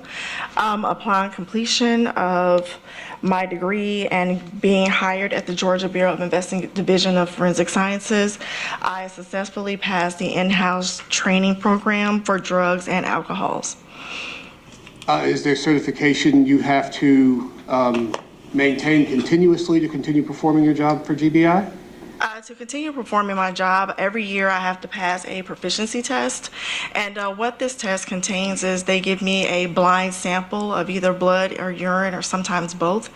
And we have to test it to see if certain drugs are present or not. And then we report it to a national agency and get our pass or fail results. Have you ever been accepted as an expert in the field of forensic toxicology in Georgia courts? Yes. Have you ever testified as an expert in forensic toxicology in Georgia courts? Yes. About how many times, give or take? In my 20 years of experience, I've testified over 100 times. Your Honor, I would tender Ms. Carter as an expert in forensic toxicology. No objection, Judge. All right, she will be so admitted and tendered as an expert in the field of forensic toxicology. Can you describe for the jury how biological evidence comes into the GBI crime lab? There are a few ways we receive evidence. We can receive the evidence from a person physically handing the evidence to our evidence receiving department at the crime lab. They can also come in by the U.S. mail or UPS system, and they can also come in through our lockbox method. And with our lockbox method, usually a person from the submitting agency will bring the evidence in kits, and they will put it into a locker about the size of a high school locker that closes on one side. So once they place the evidence in that locker and close the door, it cannot be opened by anyone else, and it is opened on the other side by our evidence receiving department. And internally, while maintaining the integrity of the evidence receiving department transports it through GBI to you? Yes. I'm going to, well, let me ask you this. How are things tracked in the crime lab to identify where they came from and where the results should go to? So once the evidence receiving department retrieves the evidence, they check the seals to make sure there are no signs of tampering. Once they see there are no signs of tampering, they will then open the kit and inspect what's submitted. In this case, it was blood, urine, and vitreous fluid. So they will also make sure all of those seals are in place to make sure there are no signs of tampering. Once they have inspected the evidence and see that nothing has been compromised, they will then enter the evidence into our laboratory information management system, which I will call LIMS for short if I do bring it up again. And once it's entered into our laboratory information management system, it's assigned a DOFS case number, which is then just used to track it throughout our laboratory via chain of custody. In addition to the DOFS number, when the submissions come in from the submitting agency, do they have that agency's case number on them? Yes. And referring to your case number 2021-1026203? Yes, that is my case number. What did you receive in that case? We received 3 tubes containing heart blood, 1 bottle containing urine, and 1 tube containing vitreous fluid from Tori Lang. What is vitreous fluid? Vitreous fluid is a fluid contained in your eyeball. Did there appear to be any tampering with the samples that you received? No. Did they appear to be, I guess, basically intact? Yes. What tests did you run on them? So we did a test for cocaine metabolites, and certain amphetamines. What test did you perform to locate those things? We performed an liquid chromatography mass spectrometry test to perform the screen. And did you perform a screening on these samples? Yes. Were you able to form an expert opinion as to the presence of the things you were testing for in these samples? Yes. What was that, and what is that opinion? So basically, when we screened for cocaine metabolites, and certain amphetamines, phentermine was found at 0.24 milligrams per liter, plus or minus 0.06 milligrams per liter. And that is a drug that is found in the amphetamine class. What is phentermine used for commonly, to the best of your knowledge? It's commonly prescribed for weight loss. Do you know any of the, I guess, brand names or common usage names for it? BenQ is one that's used, and I believe maybe Trimtone is another that's used. Those are a few that I could think of. As far as you know, does that drug have any type of narcotic effect or mind-altering effect? Well, because it is prescribed by a doctor and it is an amphetamine, there are some effects, but it's not to the same effects as like amphetamine or like methamphetamine. And do you know if drugs in that class, in the amphetamine class, are central nervous system stimulants or depressants? They're stimulants. And I know it sounds like a ridiculous question. I hate to ask it, but a stimulant does what to the body? It speeds everything up in layman terms. And did you find any other indications that would cause you to have run any additional tests to test for any additional substances? No. I'm going to show you what's been shown to counsel, State's Exhibit 42. What is State's Exhibit 42? It is a copy of my official report. True and accurate copy of that report? Yes. And is that where you reduced the expert opinion that you stated to this jury to writing? Yes. Your Honor, I would tender for record purposes State's Exhibit 42, copy of Ms. Carter's report. No objection, Judge. All right, it will be admitted for record purposes only without objection. That's all the questions I have. Thank you. Thank you. Mr. Lawrence Lewis, cross-examination. Very briefly, Judge. Ms. Carter? Yes. Good morning, Ms. Carter. Good morning. If I understood your testimony, the drug that you found is a controlled substance, is that right? Yes. Okay, and that means in Georgia, it's only prescribed by a physician, is that right? Yes. Thank you very much. No further questions. Any redirect? No, Your Honor. All right, is this witness excused from any further appearance? Cheers, Your Honor. All right, thank you. Watch your step coming down. Just thank take you. your personal items. And if that exhibit was provided by the state, if you'll leave that. No, that's her copy. That's her copy? It's on the bar. All right, very good. Thank you. Call your next witness, please. Teresa Aparicio.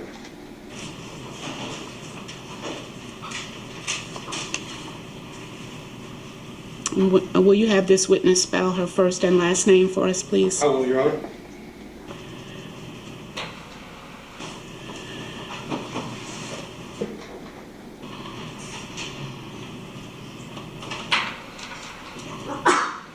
Right, I'm not sure what item she is carrying, but is that something that you need to hold for her?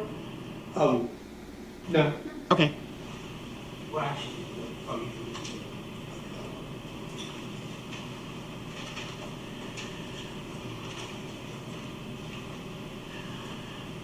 If you'll come all the way forward, please, and watch your step as you come around to the witness stand. There are some steps. Please be seated comfortably in the chair and position yourself in front of the microphones. Raise your right hand, please. Do you swear or affirm the testimony you're about to give in this matter now pending before the court shall be the truth, the whole truth, nothing but the truth, so help you God? Make sure you keep your voice up, speak directly into the microphone so everyone can hear you. Would you please introduce yourself to the jury and spell your first and last names, please? My name is Carissa Aparicio. That is spelled Carissa. Last name is spelled Apparicicio. All right. May I have you slide all the way up right in front of those microphones for us? All right. Thank you. Ms. Aparicio, how are you employed? I'm employed at the Georgia Bureau of Investigations Division of Forensic Sciences, Forensic Biology section.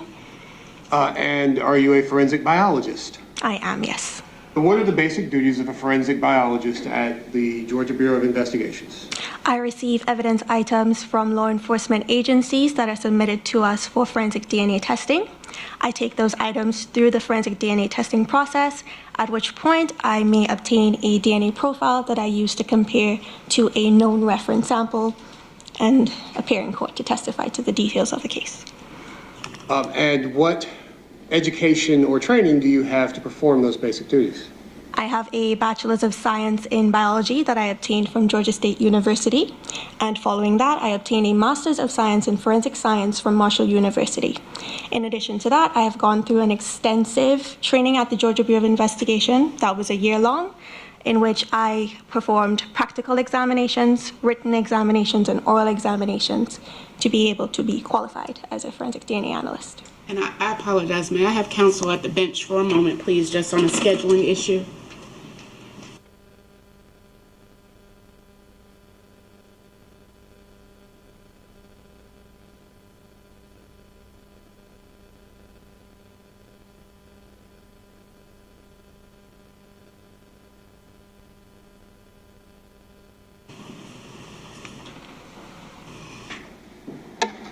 I believe I was about to ask you if you successfully completed those evaluations. I have, yes.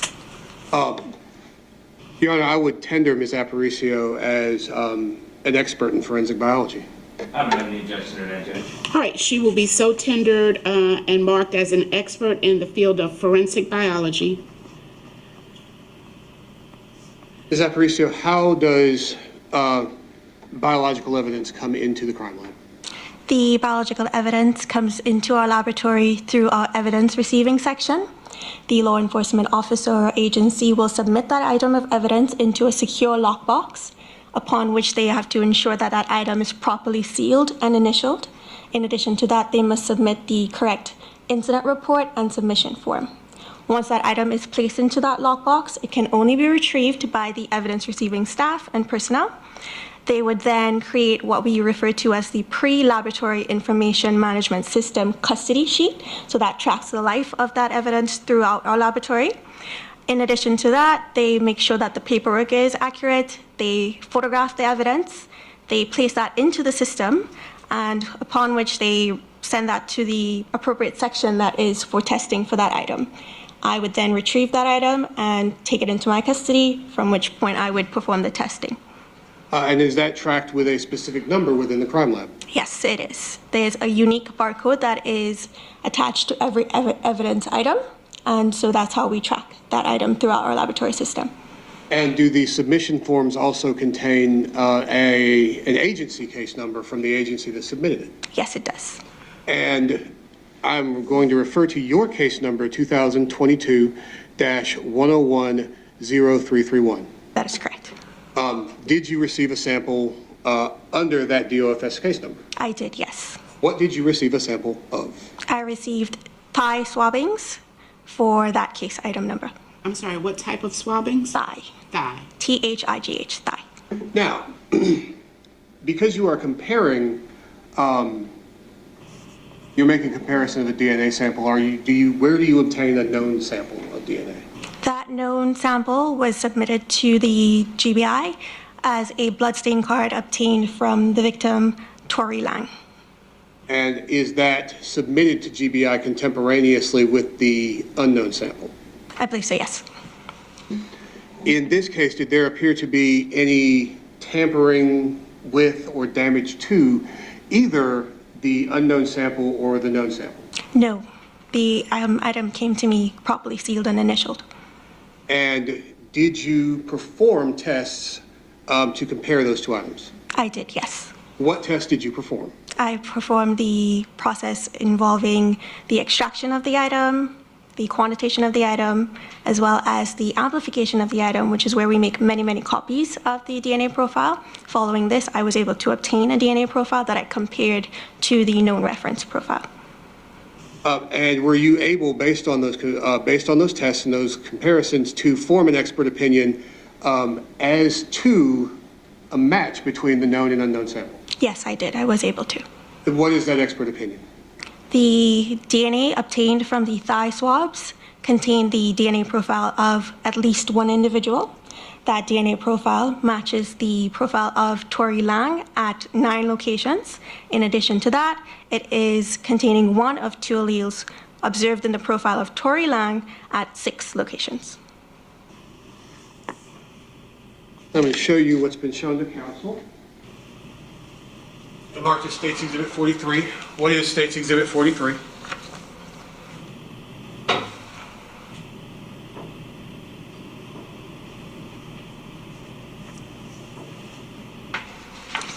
What is it?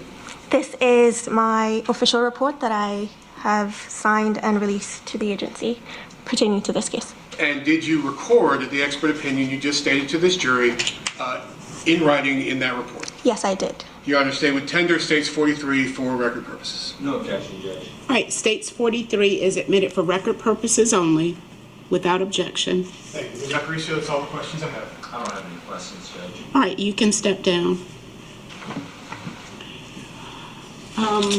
Regarding the scheduling matter that we discussed at the bench, may I have your victim witness advocate reach out to that witness now, because apparently that witness is needed in more divisions than you believe.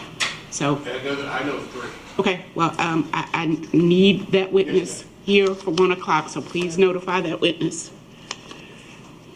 Call your next witness. Your Honor, that would complete it.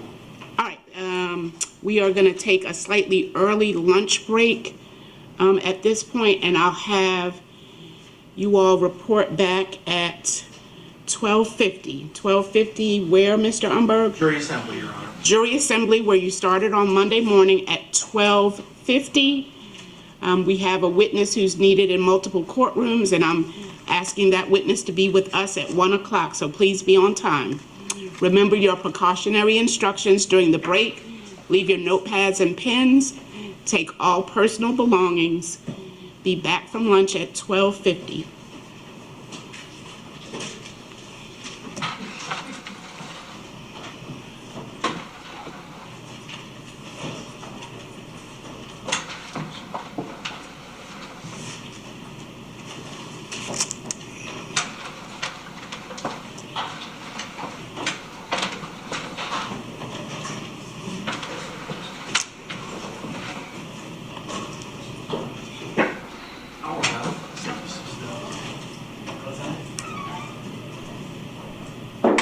All right, in the event we get into a hiccup with Dr. Terry, have somebody else available. If you need to call witnesses out of order, please make plans to do that over the lunch recess. I'm not going to conclude early due to witnesses being needed in more than one courtroom. So please have witnesses ready, back up in the event that Sergeant Smith is not available. Understood. All right. Anything for the record for the state before we recess? No, Your Honor. Mr. Lewis for the defense. Be back at 12:50 so that we can make sure there aren't any witness issues. 12:50. Mr. Ford is back with the deputies.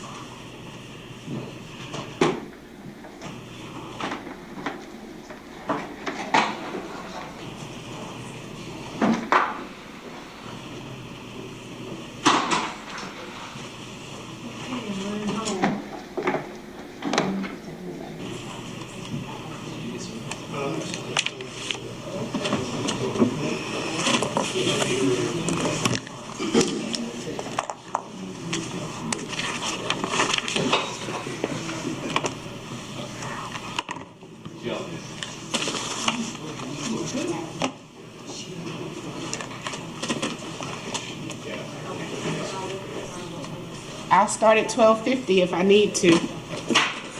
I'll be here ready to go. Okay. All right, see y'all at 12:50.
Judge Mason wants to know how long we expect to need Dr. Terry so she can take a lunch recess.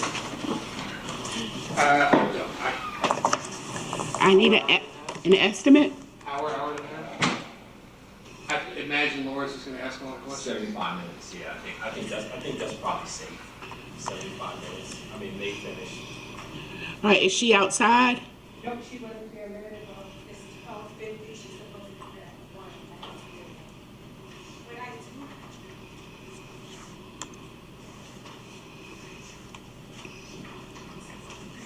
We can go ahead and bring Mr. Ford out.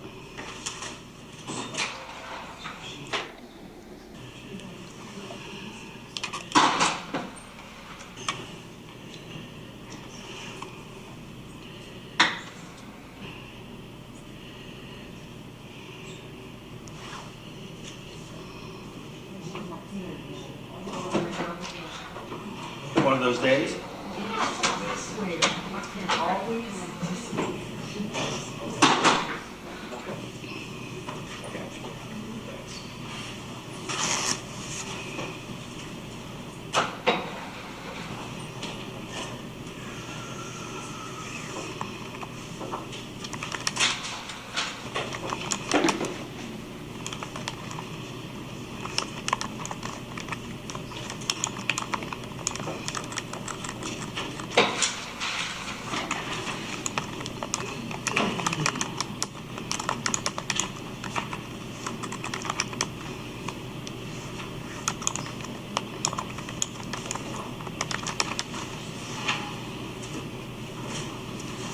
All right, let's go back on the record. There is a thing I need to address. I'm sorry? There's a matter that needs to be addressed on the record. Yes, I have something as well. Let me get the microphones up and running loud. All right, so Norris Lewis is present on behalf of the state. Mr. Ford is present in court with both of his counsel. The state has an issue they want me to address. It was brought to my attention that one of Ms. Lang's family members may have had some inadvertent contact with one or more jurors in what was described to me as the jury lunchroom. The parties have not been identified to me yet, I was told as I walked into the courtroom. How would they be in the jury lunchroom? I didn't know there was a jury lunchroom. There is, and it's in the secured part of the hallway. I'm not sure how that came to be. Okay. My victim witness advocate was gathering some more information for me so I could figure out who and Okay, well, how and what. we were scheduled to start at 12:50. Where are they so that I can address that issue?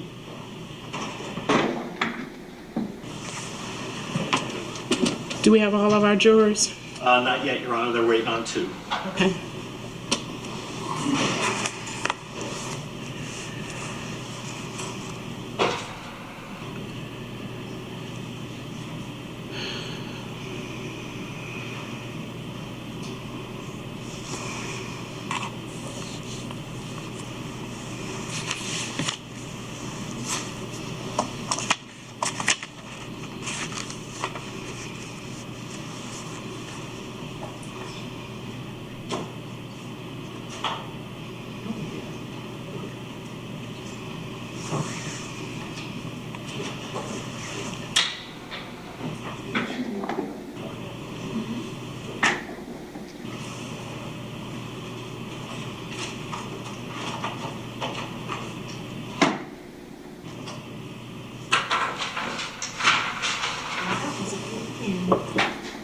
My pen is gone. There's my pen. Who would pick a pen up off of your table? I said, who would? Because that's why I put everything down here. What kind of Oh, pen? wait. False alarm. All right. I was about to put out an APB. It's that good pen, you know what I'm talking about. I understand a good pen. Any sightings, Mr. Norris Lewis? One of Dr. Terry's staff is outside, so she's walking this way. No, I mean about the juror issue. Yes. The family member is Chastity McGee. She was eating lunch within the cafeteria and was taken back into the secure area by one of the cafeteria employees She tells me that another young lady asked her, what case are you on? She said she wasn't on a case. Realized that, oh, these are the jurors, and left, and then didn't call the contact. Let me hear from the defense on the issue. Do you want to bring this individual in to question her? Yes, you're very briefly, Judge. All right, bring her in, please, and place her on the witness stand under oath.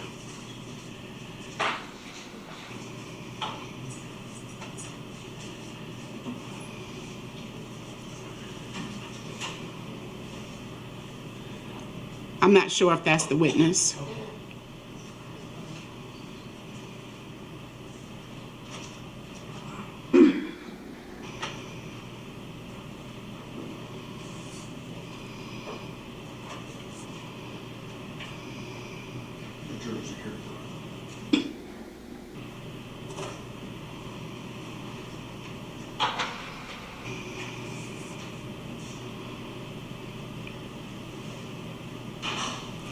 Come all the way up to the witness stand for me, please.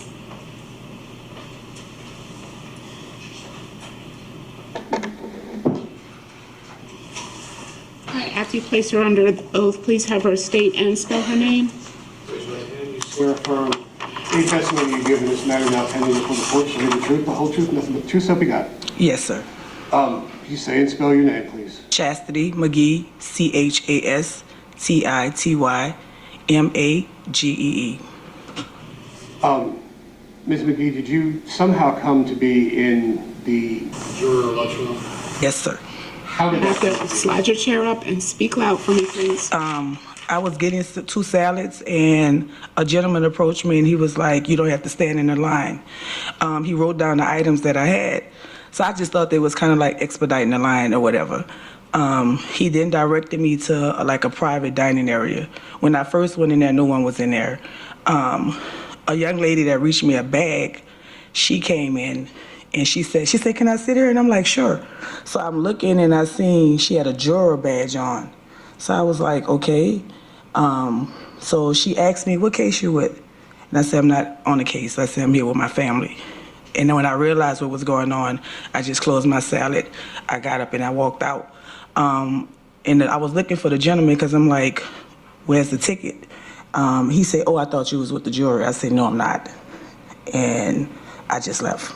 Do you recall what the juror who you did have contact with looked like? One of the ladies had like dreads, African American, had glasses, maybe about 40, 45. The other lady looked like she was Hispanic, maybe about the same age. But once I realized what was going on, I just got up and left. You say whether or not the jurors who you encountered were jurors on this case? I can't say. That's fine. Questions from the other Mr. Lewis asking questions. Questions from the defense? No questions? I don't have any. Thank you, Judge. All right, ma'am, if you'll step back outside for me, please watch your step coming down. Watch your step.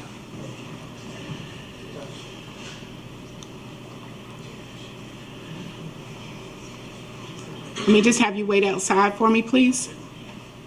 Your Honor. Just wait a second. All right, let me hear from Mr. Lawrence Lewis first. Anything that you want the court to do to address the situation any further?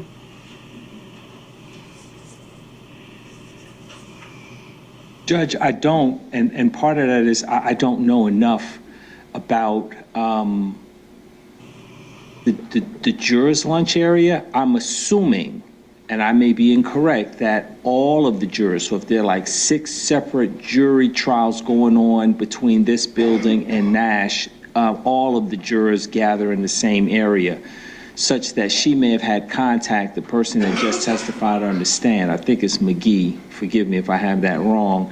It sounds like she can have contact with jurors who may not in fact be jurors in this case. I don't know that there are 3 African-American females on this jury. I don't believe there are any Hispanic females on the jury. Even the person who speaks English as a second language, who runs marathons or is some type of ultra marathoner, some type of, I call him physicality trainer, biker, outdoor person, I don't even think she would be deemed Hispanic. So I I suspect that she may not have had contact with our jurors, but I just don't know enough about the jury dining area to sort of speak on it any further. So all I can say is I don't have any other requests of the court at this point in time. Thank you, Judge. Well, I can tell you the juror dining area requires secured access. It requires an employee badge.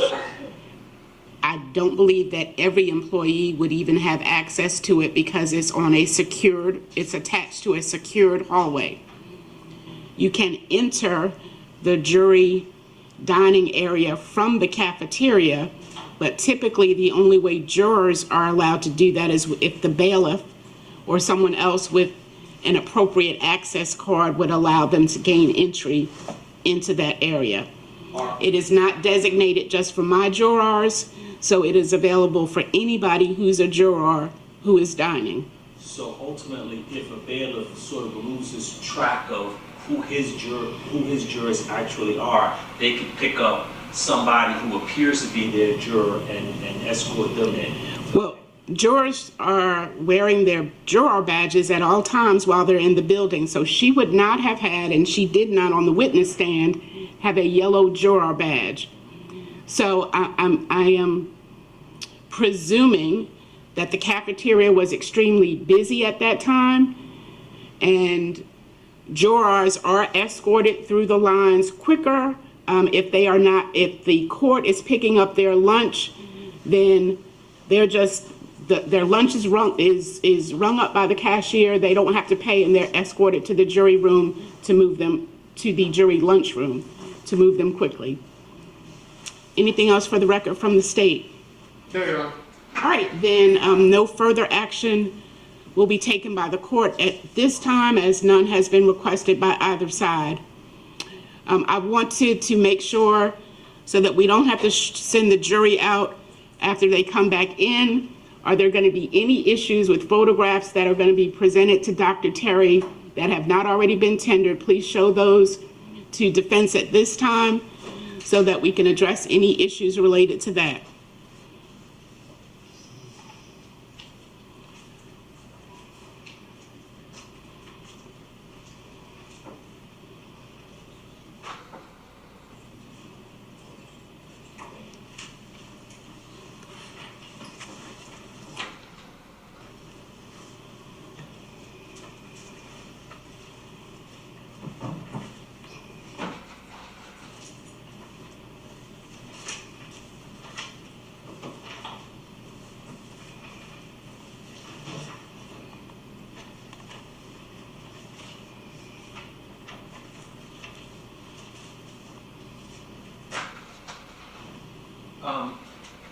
Can I show the hands up to the judge? All right, so you're going to have an objection to some of I'm not the... going to have any objection, Judge. I just think that the court should give the jury a warning before they see This particular photo that I'm getting ready to hand up to the court, it's not marked yet, but it's one of a kind in that regard. I mean, I'll look at it, but I don't know of I don't know that it's appropriate for me to give a warning about a photograph. Okay. I mean, it's not marked, so I can't identify it for the record. Yes, that's right. It looks.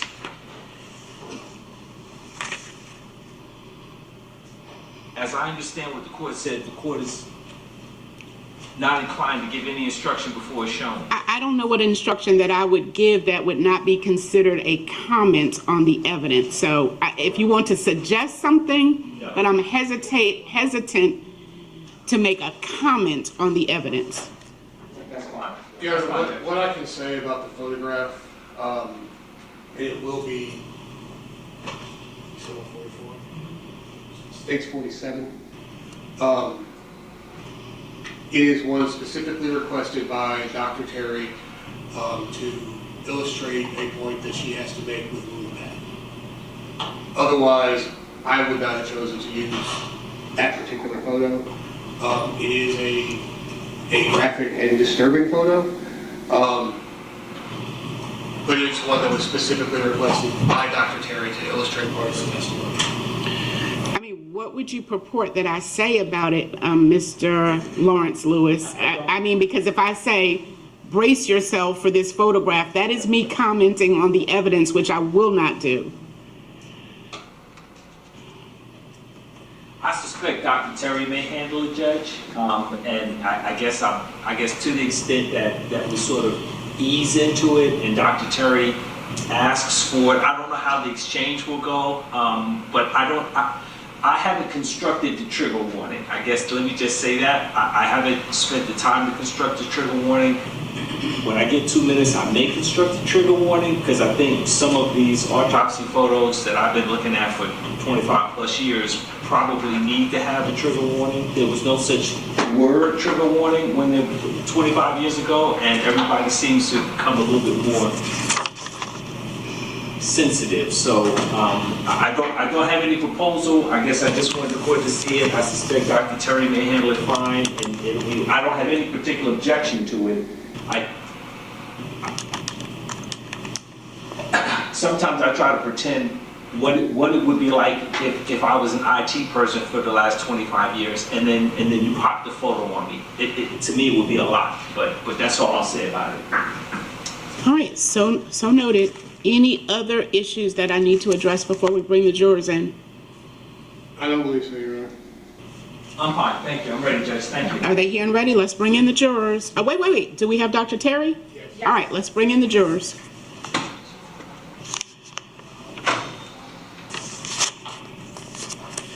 I have not heard back from Judge Whitner on Sergeant Smith, so please, he's ready? All right. I did not hear back from Judge Whitner.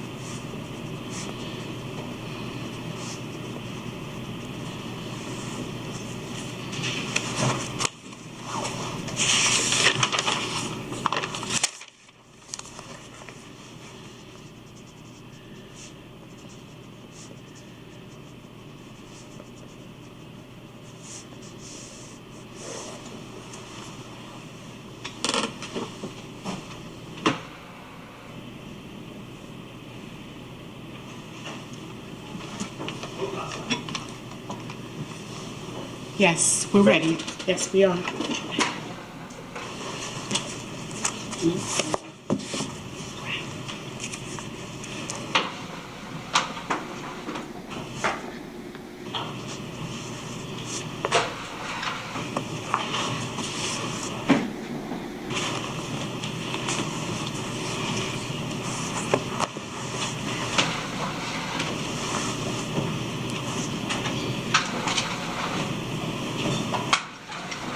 All right, I'll have the state call its next witness, please. Dr. Carol Terry.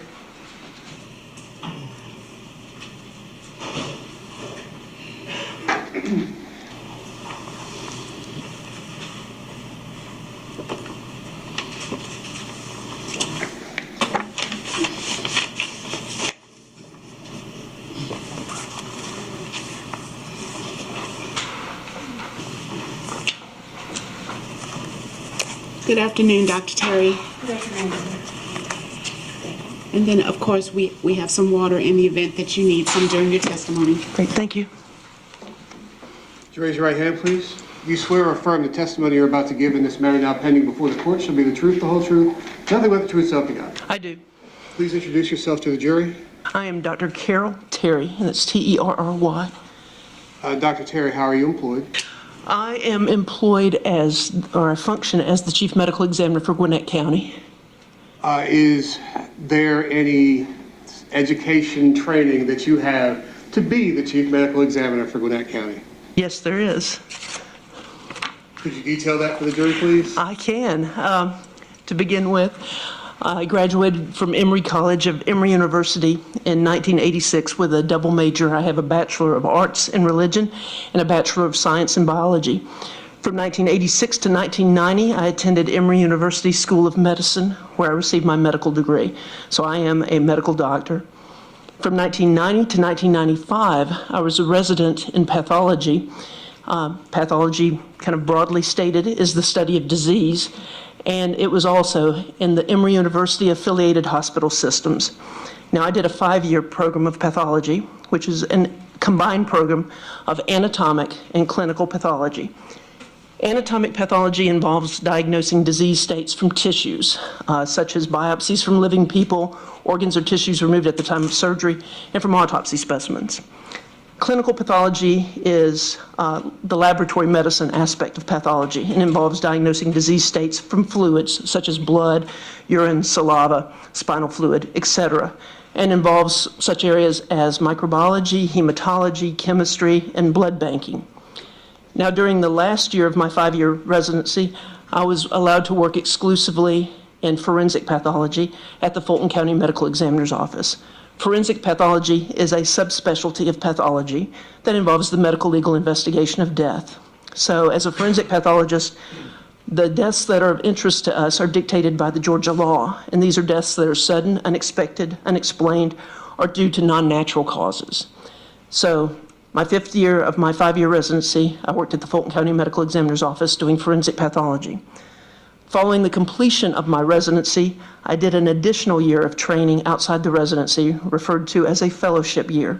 That was also in forensic pathology, and it was also at the Fulton County Medical Examiner's Office. But because I already had a year of training in that same office, I was essentially treated like a junior attending, and I got to supervise other people in training, residents and fellows who were pursuing training in forensic pathology. Following the completion of my fellowship year in 1996, I stayed on staff at the Fulton County Medical Examiner's Office as an associate medical examiner. And I held that position until I left in 2004. In 2004, I left Fulton County to go to work for Dr. Gerald T. Gowitt, and that's G-O-W-I-T-T, who's the chief medical examiner in DeKalb County. I was an independent contractor with Dr. Gowitt, and not only did we handle medical examiner cases for DeKalb County, but we also covered medical examiner cases for Hall, Henry, Rockdale, and White counties. At the end of 2005, I had the opportunity to form my own company and put in a bid for the medical examiner contract here in Gwinnett County. The medical examiner position here in Gwinnett County is not a county department, it's a contract position. And I was awarded that contract in February of 2006, and from February of 2006 to the present time, I have functioned as the chief medical examiner here in Gwinnett County. I am licensed to practice medicine in the state of Georgia and have been since 1992. I am triple board certified by the American Board of Pathology in all 3 areas of pathology in which I have studied: anatomic, clinical, and forensic pathology. I have personally conducted between 6,100 and 6,200 autopsies. I've supervised individuals in training in approximately 700 additional autopsies, and this doesn't count bodies that that I've examined where I've not done an internal examination. So when I say autopsy, this is a body that has been opened and examined internally. So if we consider all the bodies and death certificates I've seen over the years, many, many thousands more. And I have been qualified as an expert and given testimony in the Superior Courts of Georgia approximately 390 times. Doctor, you literally answered my next 2 questions. I would tender Dr. Terry as an expert in the field of forensic pathology. No objection, Judge. All right, Dr. Terry will be so tendered as an expert in the field of forensic pathology. Dr. Terry, generally speaking, how does a body come to your office, and how is that body tracked in your office? Okay, well, first of all, I have investigators who work for me, and they take death calls that are reported to the office. So a call comes into the office, it gets routed to a death investigator who takes the call and first of all determines whether or not we have jurisdiction. As I said, based on the law, we have jurisdiction in cases where the death is sudden, unexpected, unexplained, or due to non-natural causes. So when the investigator gets the call, he or she makes the determination whether or not we have jurisdiction. And then if we have jurisdiction, there's the determination whether or not there needs to be a scene visit? Is there a scene there that the investigator needs to respond to? Or is this a call from a hospital where the investigator may not need to respond to the hospital? So the investigator is making various decisions there, but when the call comes in and the investigator takes the report of death, a case number is assigned to the death or the body for tracking purposes within our office. And the first 2 digits of the case number are reflective of the year in which the death is reported. Then we have a G for Gwinnett, and then the number that follows is what number death that is of that year. So, for example, if it were case 0002, that would be the second reported death of the year. And then they're tracked sequentially. And I'm going to refer to your case number 21G1279. Did you perform an autopsy in that case? Yes, I did. How did that person come to be in your office? Well, first of all, the death was reported to my office. There was an individual who was deceased at the scene. 2 of my investigators responded to the scene and determined that this is an individual that needed to come to our facility for an examination, and supervised the placement of the deceased in a disaster bag or body bag, and then the body was transported to my facility for an examination. And could you describe what condition the body was in when you received it? Okay. Yes. The body was, as I said, in a disaster bag. She was fully clothed, and the arms were up above her head, and she had a gunshot wound to the head. You said the arms were up above the head. Were they, I guess let me just ask if rigor mortis had set in and what that means. Yes, she did display rigor mortis, and rigor mortis is a biochemical change that occurs within the muscles of the body after death that causes the muscles to become stiff over time. It's very much temperature dependent, but rigor mortis will come on and then plateau and then recede. And it's more easily detected in the smaller muscles of the body first, but seems to persist longer in the larger muscles. Again, it's a biochemical reaction and very much temperature dependent. And did you conduct an external examination of the body? Yes, I did. What were your findings from that?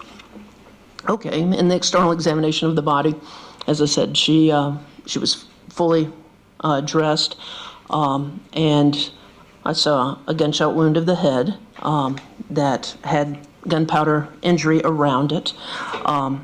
And also as part of my external examination, because of the relatively close range of fire of the gunshot wound, I did also collect items for sexual contact analysis, commonly referred to as a rape kit. So I collected such elements just in case that became an issue. Did you collect blood, urine, vitreous fluid as well?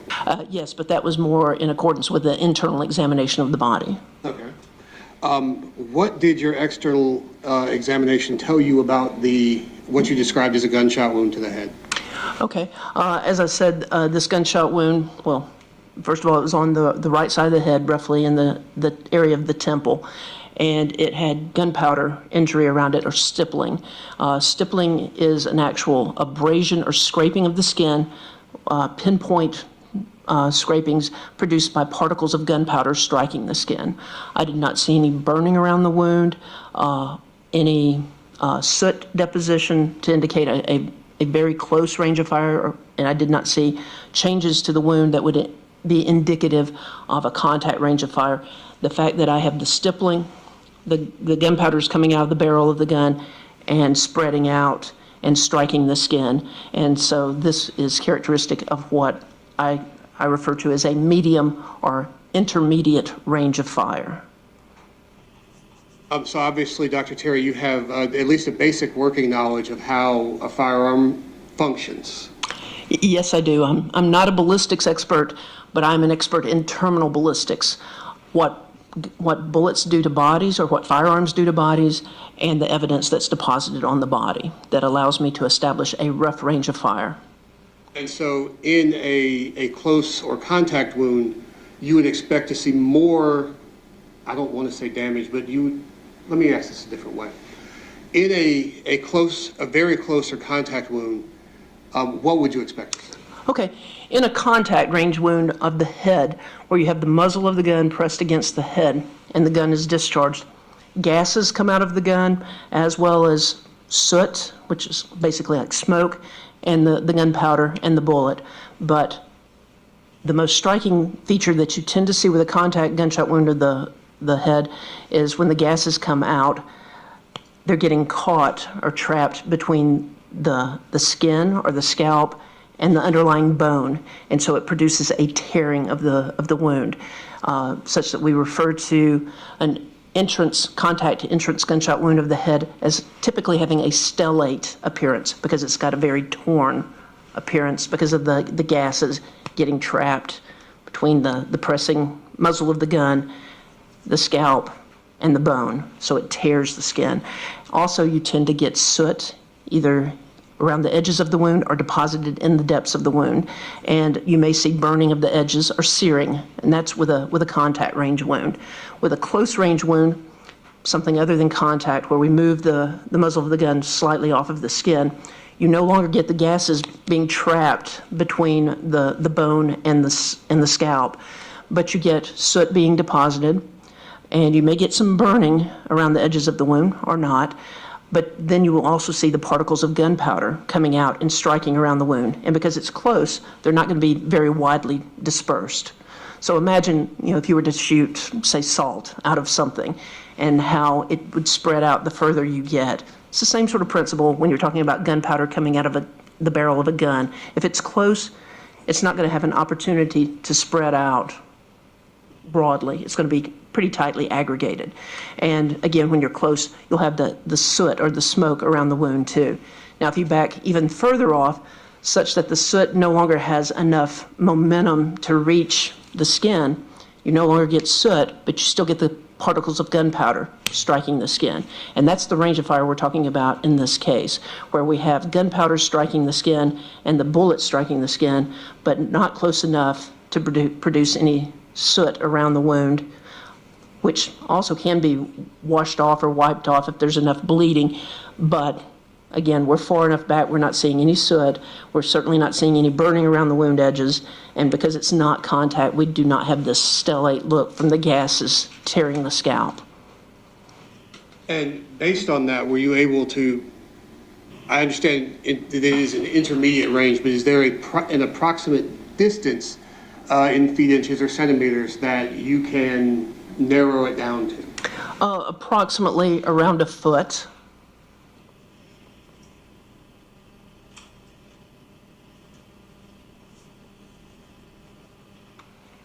Were there any other findings about the bullet wound to the head that you were able to make? Yes. The wound path through the head went straight across from the right side to the left, and it cut across the brainstem at the level of the pons, which it's at the base of the brain. When you deal with the brainstem, you're talking about an area of the brain that controls our most primitive responses, our ability to regulate our heart rate and to breathe and to control wakefulness. So when the brainstem is severed, it's, for all intents and purposes, instant death. And there were fractures of the skull as well, but as I said, disruption of the base of the brain, transection of the brainstem. I recovered a small fragment of the jacket of the bullet adjacent to the base of the brain, and then the core and the jacket of the bullet had separated, and I recovered them on the opposite side of the head, roughly in the left temporal area beneath the scalp. Was there any upward or downward deviation? No, it was straight across, going from the right to the left. Any left or right deviation? Well, went from the right to the left, but... And I guess what I'm asking is, on a straight line, was it that way, just straight? Right, straight across from the left to the right, no upward or downward, no frontward or backward. basically straight from the right to the left. Did you, as well as examining the wound itself, did you also look at photographs from the scene? Yes, I did. What did the photographs from the scene tell you?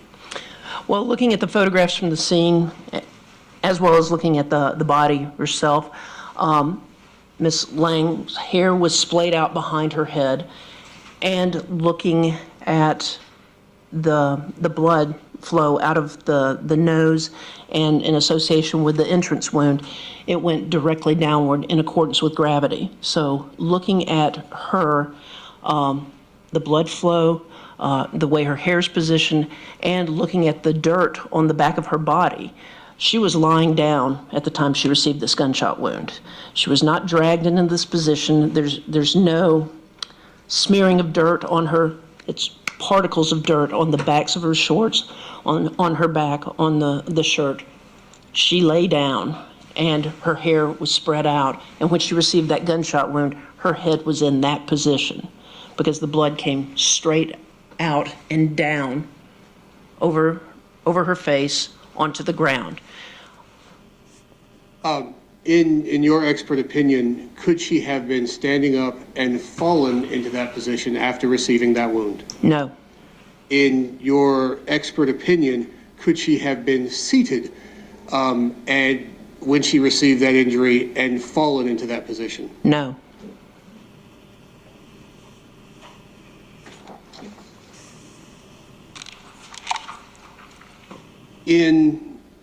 Or were there any other factors about your examination of Tori that contributed to her death? I'm not sure I understand exactly what you mean. I guess are those the only significant findings that relate to your finding of the cause and manner of death? I would say so, yes. That's the most impressive. I mean, a gunshot wound of the head that severs the brainstem. There were no other significant findings from the examination. I mean, certainly I did do a thorough examination, complete internal examination, but this is her cause of death. And were you able to make form an expert opinion as to the manner of death?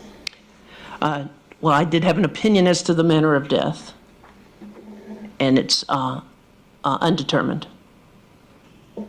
And why did you make a finding that it's undetermined? Well, because she could have self-inflicted this gunshot injury, or it could be inflicted by another. I can't say from my examination and from what I have reviewed from the scene. Certainly, the fact that there was no firearm there at the time she was found, and that there's blood transfer that was on her right thigh, someone else was there. But I can't say whether or not someone else inflicted this gunshot wound. It's possible for this to have been self-inflicted. And when you say something is possible, I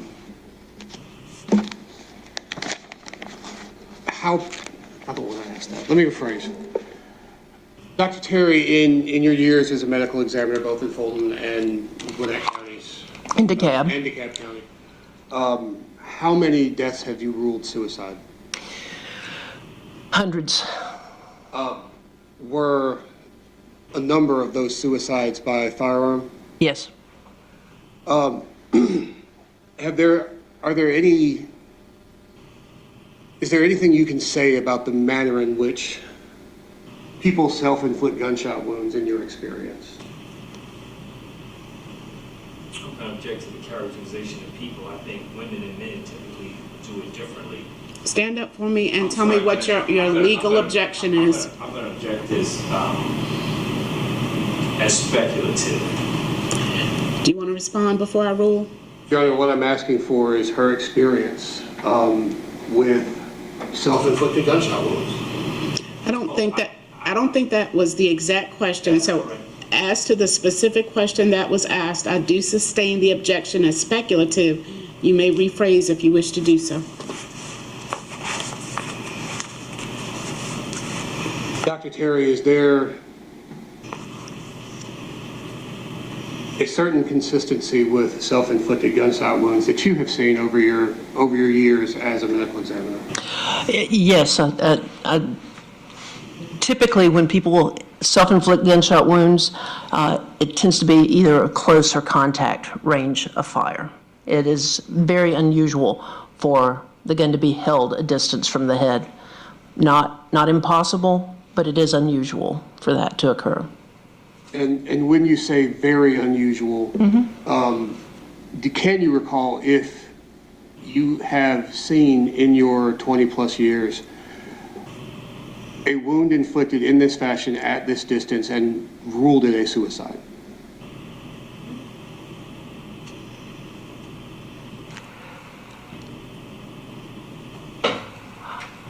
I can't recall at this distance. I do recall a training case of an individual who held a firearm at a similar distance but shot himself in the forehead. But that was not a personal case that I had, but it was one of a documented suicide. I guess in your experience with terminal ballistics, actually, I'm going to, withdraw that question. Doctor, I'm going to show you what are marked as State's Exhibit 45 through 54. If you could describe each one and whether or not it is a true and accurate depiction of what each exhibit depicts.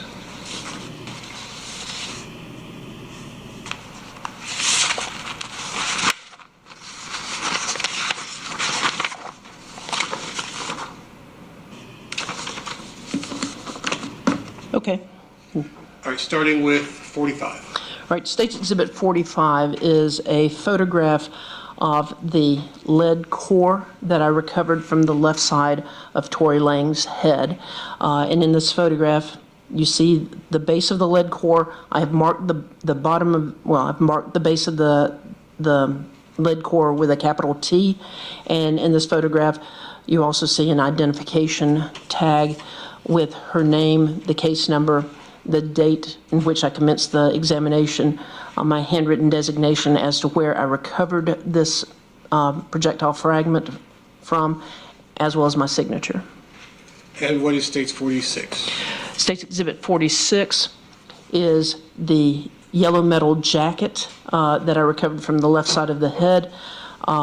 And in this picture, we also have the identification tag with the deceased name, the case number, my handwritten designation as to what it is and where I recovered it, as well as my signature.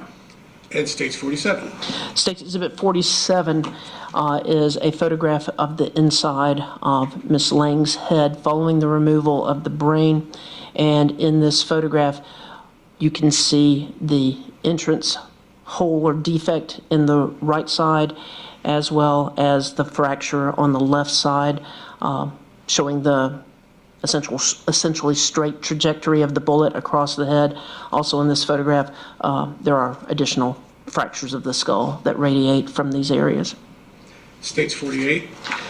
State's Exhibit 48 is a photograph of the right side of Tori Lang's head. And in this photograph, I have shaved some of the hair to reflect the extent of the stippling or the gunpowder injury around this entrance gunshot wound that is in the right temporal area. And in this photograph, you can also see some of her tattoos. State's 49? State's Exhibit 49 is a closer photograph of the entrance gunshot wound in the right temporal area of Tori Lang with the surrounding stippling. State's 50? State's Exhibit 50 is a closer photograph of State's Exhibit 48, also showing the stippling in the entrance gunshot wound in the right temporal area. State's 51? State's Exhibit 51 is a photograph of the back of the gray T-shirt Tori Lang was wearing. The upper part of it is blood soiled, and you can see some of the particulate dirt that's on the back of the shirt. State's 52?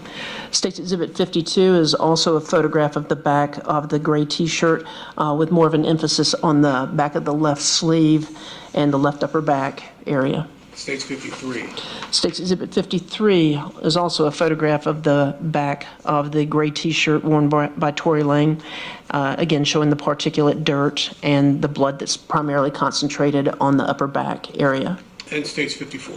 State's Exhibit 54 is also a photograph of the back of the gray T-shirt that is mainly emphasizing the bottom part of the back of the T-shirt, showing the particulate dirt and some blood that has kind of gotten entrapped in the folds of the shirt. Is each one a true and accurate depiction of what you described? Yes. Do they appear to have been altered or changed in any way? No. Your Honor, State would tender State's Exhibit 45 through 54. No objection, Judge. Right, they are each admitted without objection. Dr. Terry, what I'm going to do is I'm going to publish a number of photos, starting with photos from the scene, and I'd like for you to explain to the jury how each impacted your findings or what you were able to find based on each photograph. Dr. Terry, I don't know what your preference is, but you'll be able to see from here as well. Okay, thank you, Your Honor.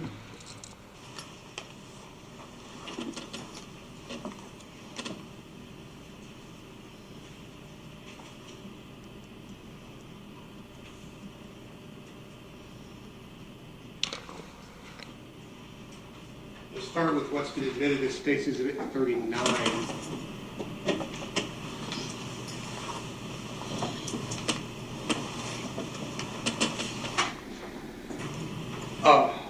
What, if anything, relating to your findings, did State's Exhibit 39 tell you?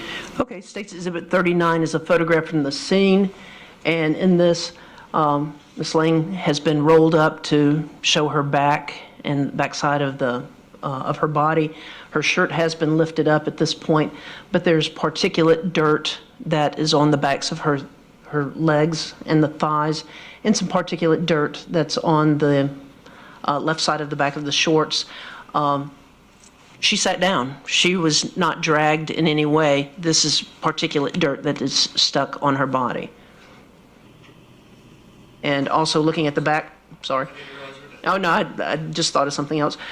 Looking at the backs of the legs, we're not seeing any scraping of the skin, anything like that. Again, this is particulate dirt. And in this picture, as I said, the shirt has been raised up to show the back.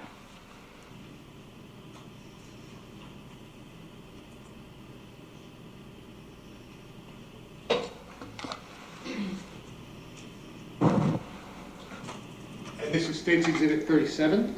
Okay. Yes, State's Exhibit 37. This is a closer photograph of the backs of her legs. Her sliders are still in place on her feet. And again, we've got particulate dirt that's on the backs of her legs. And in this photograph, you can see on the inside of the right thigh, there is some blood transfer that has occurred. And you can kind of see that it's dried there, having run down on the inside of that thigh. So she has been touched at some point for that blood to be there. This is not blood that has gotten there from the gunshot wound directly from her head, because her head was against the ground in that position at the time she received it. So there has been some touching or manipulation of the body. Dr. Terry, let me hand you the pointer in the event you need it. Thank you, Your Honor. I'm talking about this area, right? There.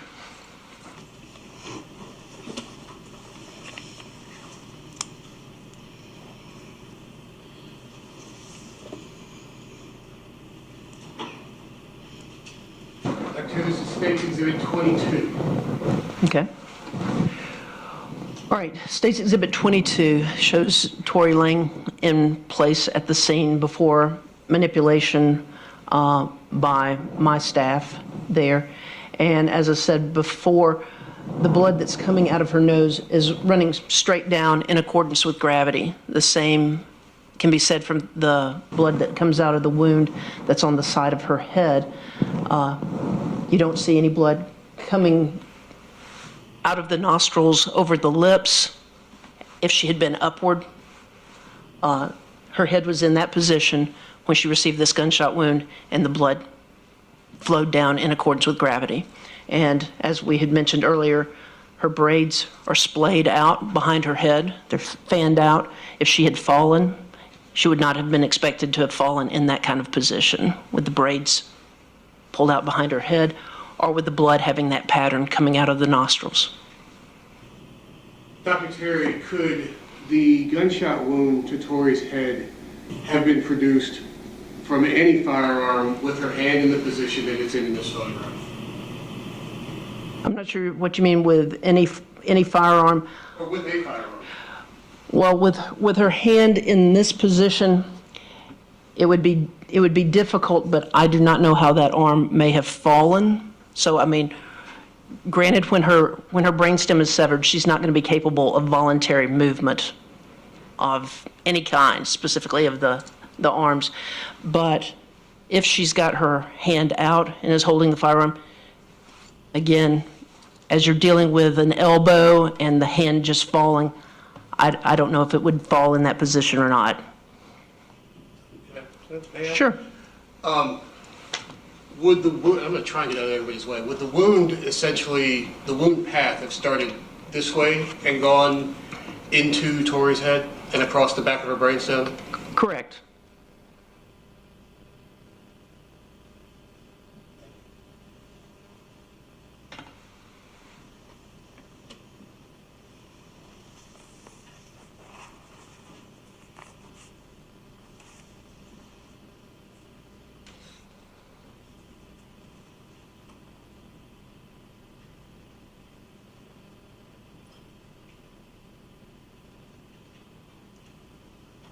State's Exhibit 38.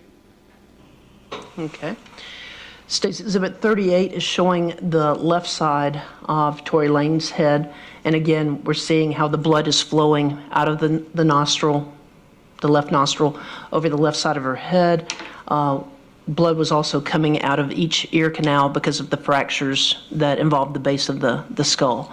And again, it was flowing in accordance with gravity down. Is there any blood on her lips, chin, in that area? No. Is there any blood on her earlobe? No. And is that partially how you determined that her head was in this position when she received the wound? Yes.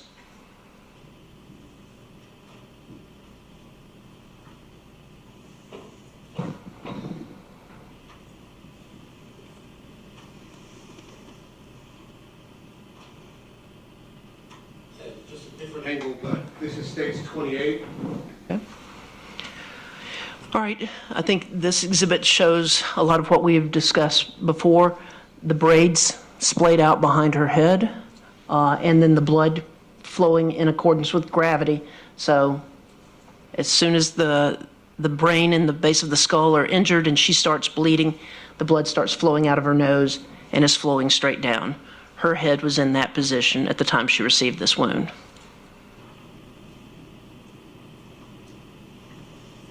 Earlier, Dr. Terry, you mentioned some transfer. Yes. State's Exhibit 30. Okay.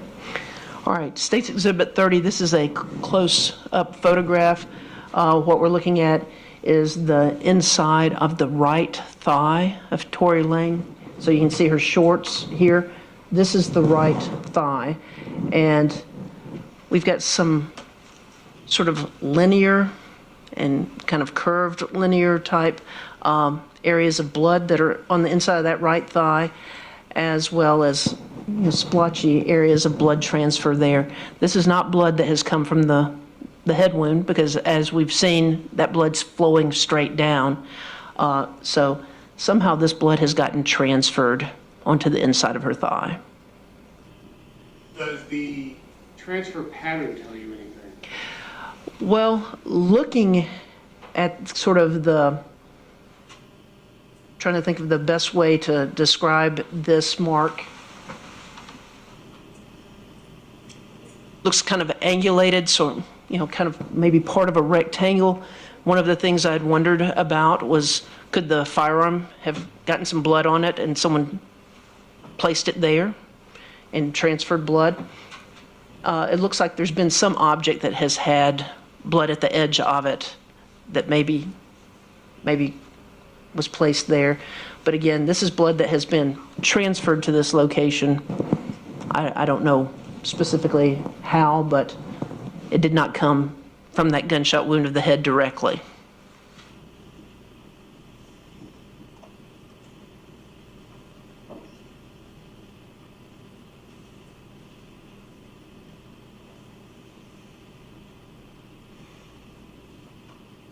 State's Exhibit 45.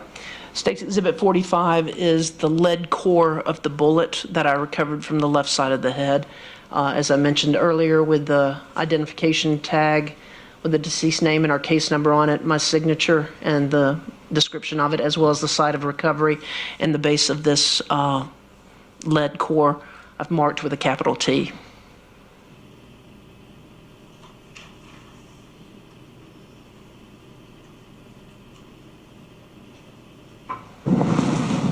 State's 46. State's 46. Okay, State's Exhibit 46 is the majority of the yellow metal jacket that surrounded that bullet. As I said, the core and the jacket separated. I did recover a small piece at the base of the brain, but this was the majority of the jacket. And so here it is, along with an identification tag with her name, the case number, and my signature.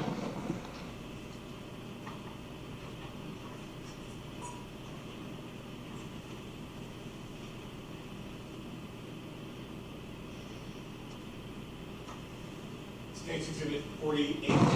Okay, State's Exhibit 48 is a photograph of the entrance wound that's on the right side of Miss Lang's head. And as I indicated earlier, in this photograph, I have shaved some of the scalp hair in this area to see the extent of the gunpowder injury, realizing that the hair can filter out some of these particles of gunpowder. Terry, can I ask you to move that the microphone away from your shoulder? Oh, I'm sorry. That's fine. It won't brush against. Thank you. I'm sorry, I didn't realize I was doing that. Yes, so this is an entrance gunshot wound. As I mentioned before, when you deal with a contact range wound, well, first of all, you wouldn't get stippling that dispersed, but when you have a contact range wound, it tends to be more lacerated or torn looking because of the gases getting caught between the scalp and the skull. We do not have that here. We have a typical looking entrance wound that's got a hole in the middle that's round. We've got an area of abrasion or scraping around it, because as the bullet's going into the skin, it's scraping the skin and going in, so it's making this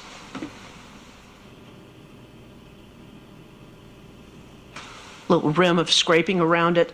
And then all of these kind of pinpoint dots that you're seeing on the side of her head are abrasions produced by the gunpowder striking the skin. This is known as stippling. And as I mentioned earlier, when a firearm is close enough to the skin and is discharged and the gunpowder comes out, it will strike the skin and scrape it or abrade it. And that is not something that you can wipe off or wash off, because this is an actual injury on the skin. And you can see that it involves the ear, and it goes to nearly the edge of the right eyebrow and into the hairline somewhat.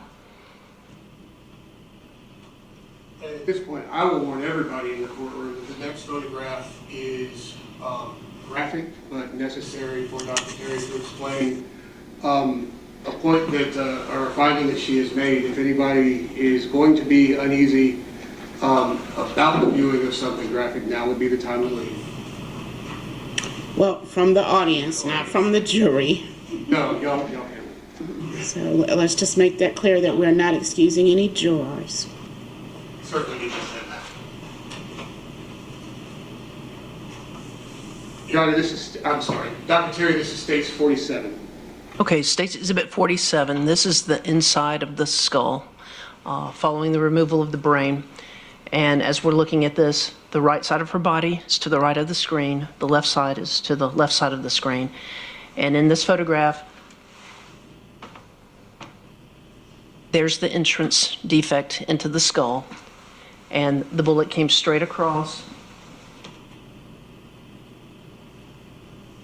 And through that area on the left side of the skull. And as I indicated earlier, we have some radiating fractures or breaks.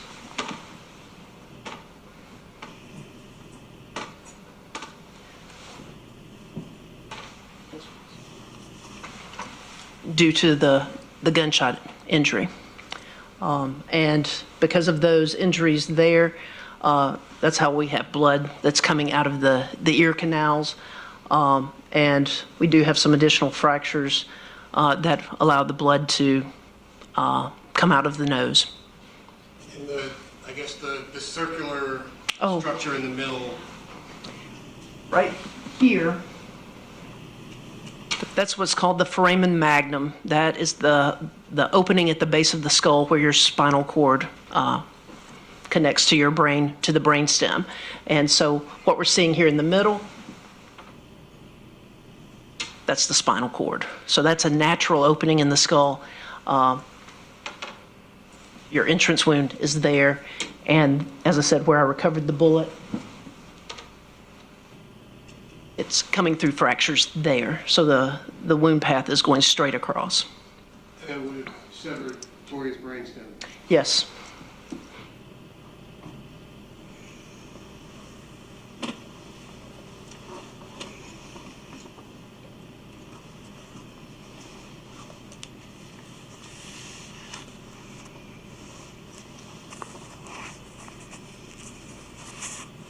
Lastly, State's Exhibit 51.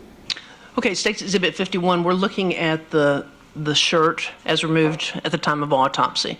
So at this point in time, she's been transported to she's been moved, she's been transported to the morgue, and the shirt's been removed in the morgue.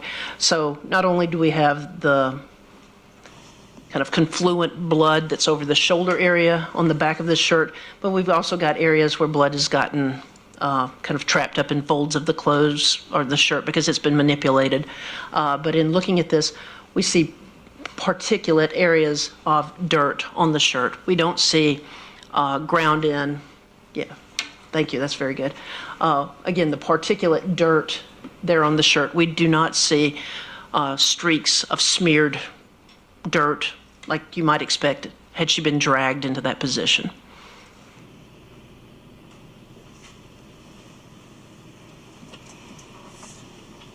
And Dr. Terry, while it is possible for a human being to get their hand in a position to take that particular shot and cause that wound, would you describe it as easy? No. No, it would be difficult to have that kind of range with that kind of trajectory, but not impossible. And would probably require a backwards grip on the gun and, again, holding it probably about a foot away from the head.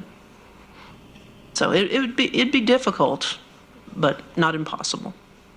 And if I told you that the ejection port for that weapon would have to be facing, as you're seated, would have to be facing downward to throw a shell off to your right, would that make it even harder? Let me see if I can, let me visualize this. All right.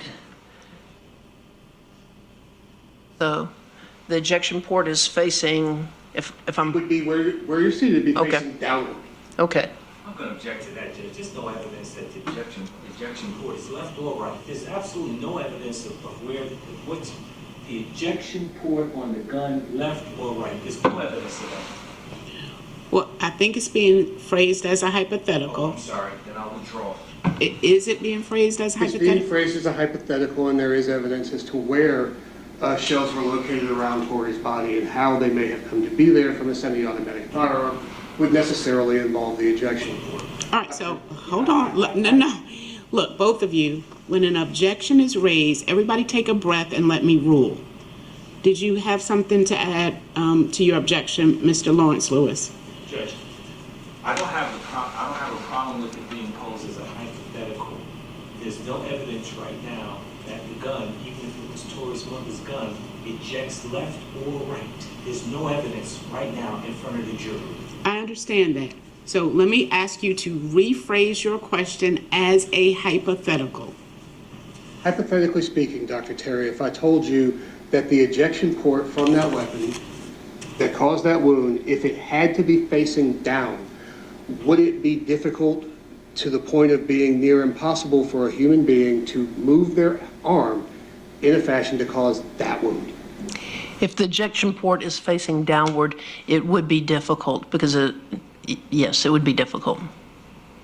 Would you describe it as an unlikely shot if it were in that position? Well, I don't know that I could say it's unlikely because, again, there is some evidence of manipulation of the scene here, the fact that the gun's gone. Similarly, cartridge casings could have been kicked or otherwise manipulated as well. So I can't really say. Thank you, Dr. Terry. That's all the questions I have right now. You're welcome. Right. Cross-examination from the defense, please. Thank you, Judge. Good afternoon, Dr. Terry. Good afternoon. The autopsy was performed on July 29th of 2021 of Tori Lang, is that right? Well, that's when the internal examination was done. I did the external the day before on the 28th. Okay, all right, good. And I'm gonna put a pin in that. Did you, from page 11 of your report, did you talk to Detective Smith? Yes, I did. Okay, and did you talk to Detective Smith before you did that internal investigation? I'm not sure if I spoke with him before doing the internal examination.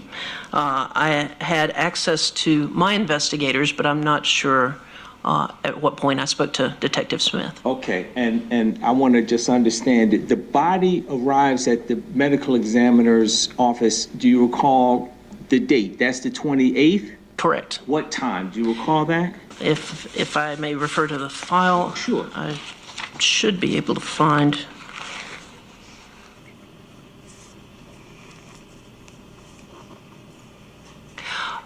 At 11:12 a.m.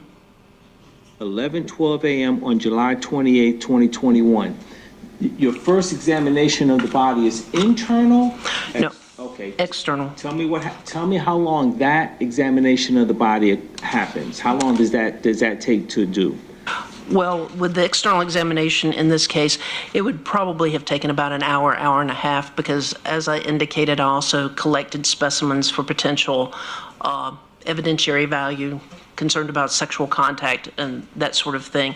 But one of the reasons to go ahead and do this external examination as soon as possible is because she came into our office as an unidentified individual, and we were trying to get her identified as quickly as possible. So you did a rape kit to try and determine if there had been any sort of, I'm gonna call it sexual evidence, semen, blood, or anything like that? Correct, as well as taking swabs of that blood that was on her thigh that was so out of place, because potentially it could be someone else's blood as well. So because it was out of place, I took swabbings of that as well as other swabs of the body looking for potential sexual contact. Sometimes when the bodies arrive at the medical examiner, the hands themselves are wrapped in some type of bags. Is that correct? That is done sometimes to try to protect any evidentiary value, evidence that might be on the hands. In this case, my investigators at the scene examined the hands. I don't know if there was an opportunity to try to do any kind of if any opportunity was taken to, do gunshot residue analysis or take collection of that at the scene, because if you're going to do that, and by the way, that's a terrible test, but if you're going to do that, the best place to collect is at the scene rather than after the body's manipulated and brought to the morgue.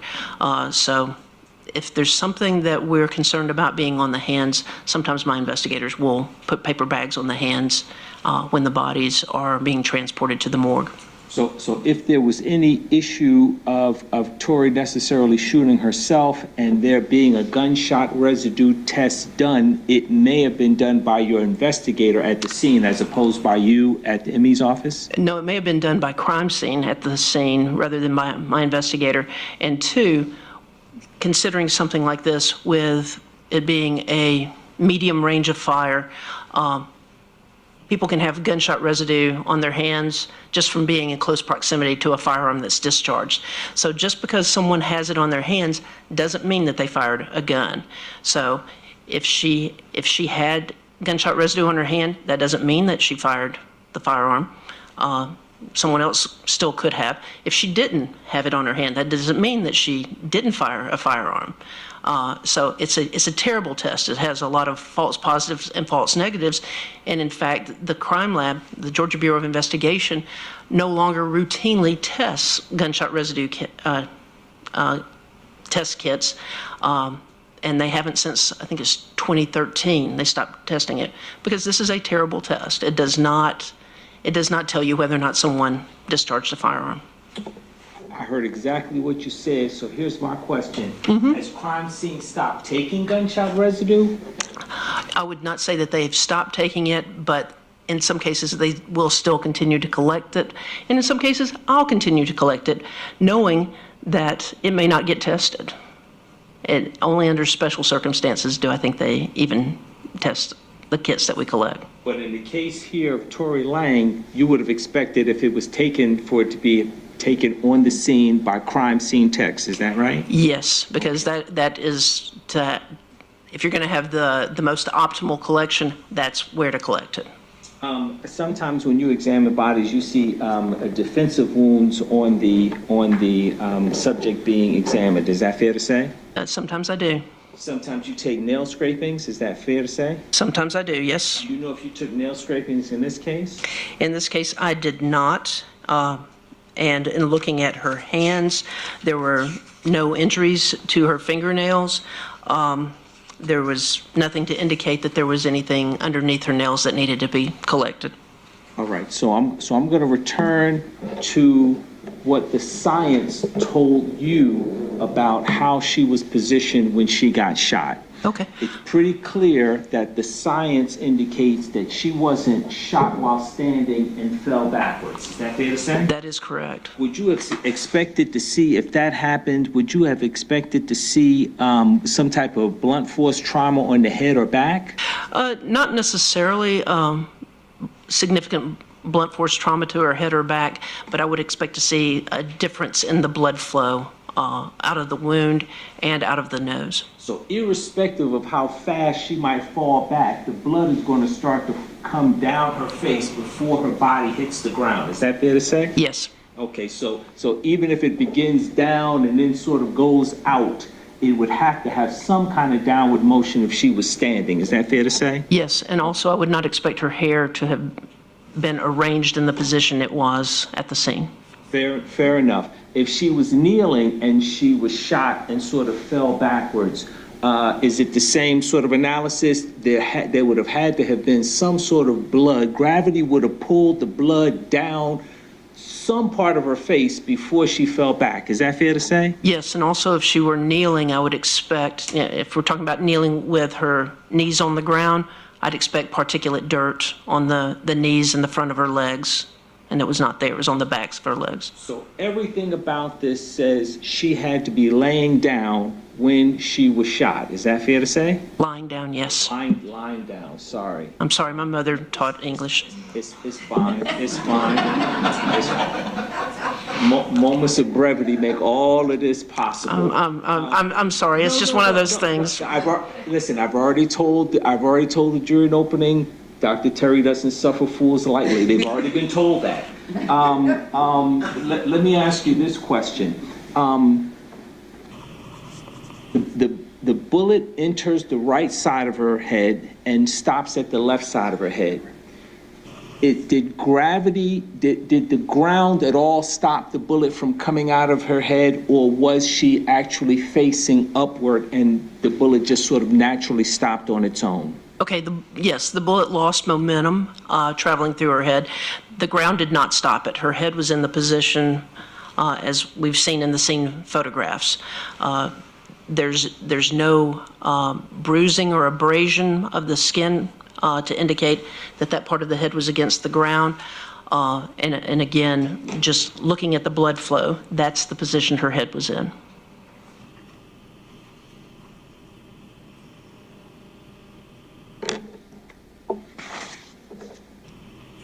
So we go back. You do the initial external exam, which you've explained took about 60 to 90 minutes. You collect at least the rape kit, and then when do you start the internal exam? Okay, I did the internal examination the next day, and let me refer to my report. So on Thursday, July 29th, beginning at 12:10 p.m. And how long did it take? It was probably have been about an hour. 1 hour. Again, approximate. I got you. And really, my real question, you probably know this, my real question is, I'm trying to figure out when you may have spoken to Detective David Smith. You may not remember, but when had you spoken to Detective David Smith in relationship to Tori Lang? Right. I'm not sure exactly. I can't tell from my report. I know from looking at my report he was not there for the internal or the external examinations because I would have put it there. So it was most likely after I had completed the internal examination. The internal examination, so it would have most likely been on sometime on July 29, 2021 in the afternoon or evening? Probably so, yes. Okay, and when you spoke to Detective Smith, do you recall him telling you that the subject of the autopsy had expressed a desire to end her life? Yes. Okay, and you included that in your report. That's in your report, is that right? That is correct. It is in my report. And of course, I'm trying to understand, would the report have been prepared before you spoke to the detective, such that you had to go back and add that in, or would you have spoken to the detective before you prepared the report? I spoke to the detective before I prepared the report.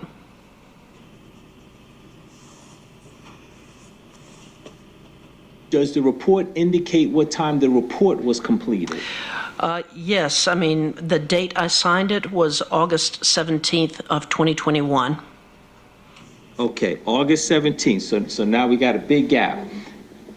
Big gap. In between July 29th, when you finished the internal exam, and 8/17, when the report was finished. Mm-hmm.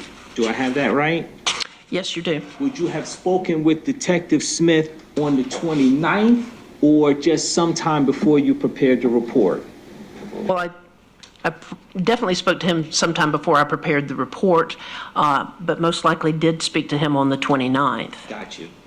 July 29th. And that's when he told you that the subject that you had performed the autopsy on had expressed the desire to end her life. Is that right?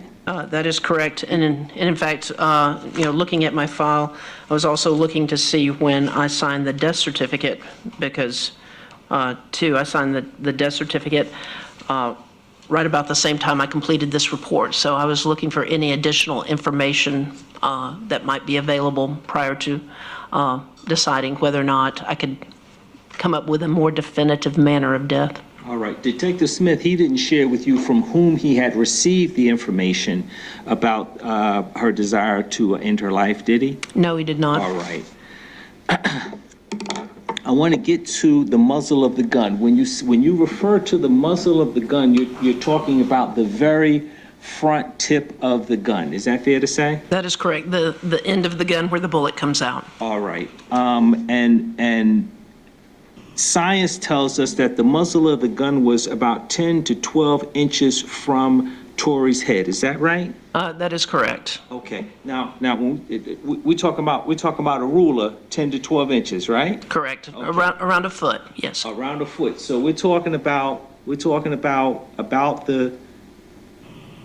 the same distance my hand is from my head is where the front of the gun would have been. Is that right?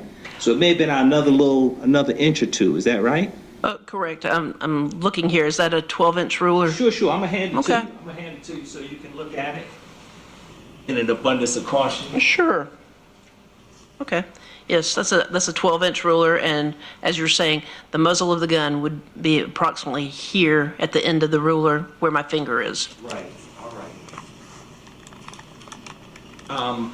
Does anything about the fact that Tori Lang had the thick braids, is it possible that might change the muzzle distance from 10 inches to 8 inches? No, I can't imagine it would be closer. As I said, certainly some of the gunpowder is kind of shielded by the braids, but I'm able to get a good vertical diameter.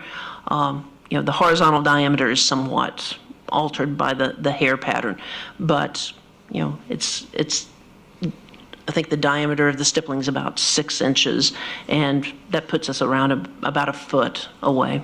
All right, and I may have missed it when you testified. You got about 6,000 autopsies before you did Tori Lang's autopsy, is that right? That's correct. All right, and with those 6,000 autopsies, you examining the body, you determined that the manner of death was undetermined, is that right? That is correct. All right. You didn't write homicide because you couldn't rule out suicide, isn't that correct? That is correct. Dry blood splatter, that's what I want to talk about next. Spatter. Spatter. Sorry. S-P-A-T-T. It's like nails on a chalkboard, I'm sorry. I've already told them. It's not a problem. I've already told them. All right. Dry blood spatter. At 10 muzzle distance, 10 inches, 10 to 12 inches from Tori's head, would you have expected there to be blood on the gun at that distance? Most likely not, because again, most of the time when we get what's called back spatter, is when you're dealing with a contact wound, and as I said, the tissues get torn because of the gases getting caught between the scalp and the bone, and with the tissue getting torn is when you usually get this kind of back spatter.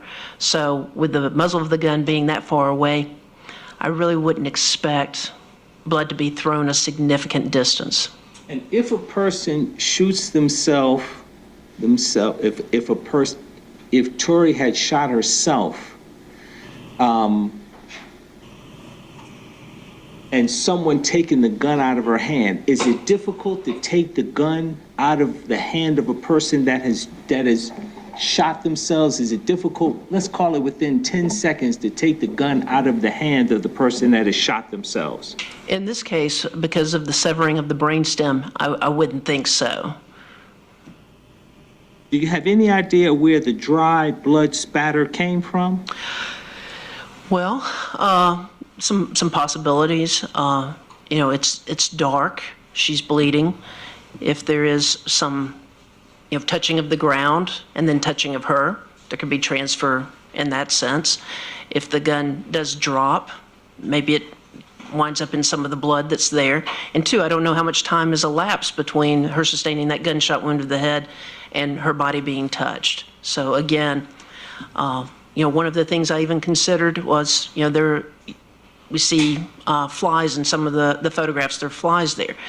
Could some of the blood transfer that we're seeing, could it have been imparted by flies moving around? Some of these areas look a bit too big for that, but that's something I am thinking about, how this occurred. So these are things I'm wondering about. Is there touching of the ground and blood then getting transferred from the pooling of the blood that's coming out of her head and then her being touched?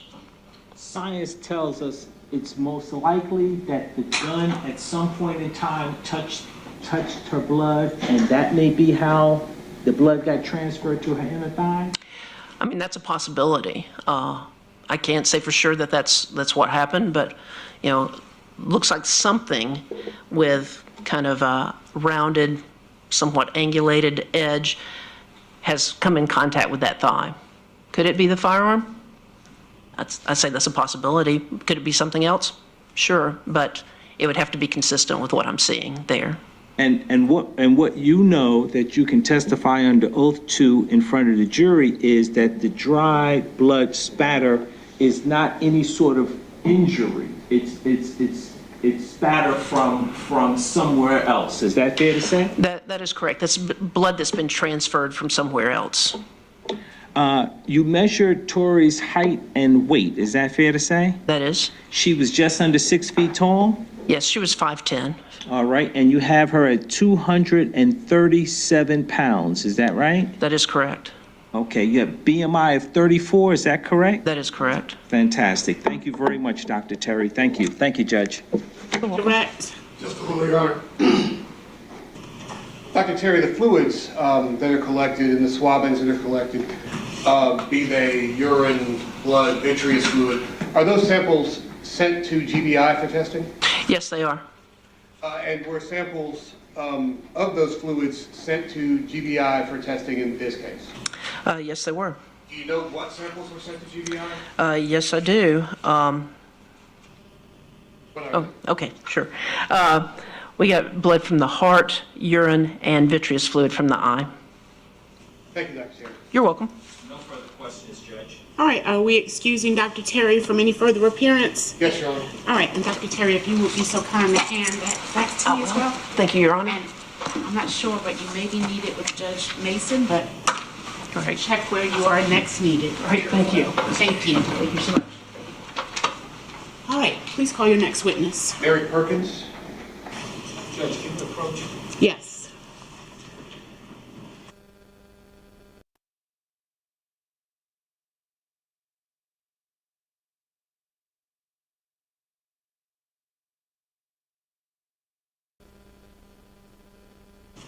All right, we're going to need to take a very quick recess before we call this next witness. So leave your notepads and pens in the chair. Let's be in recess.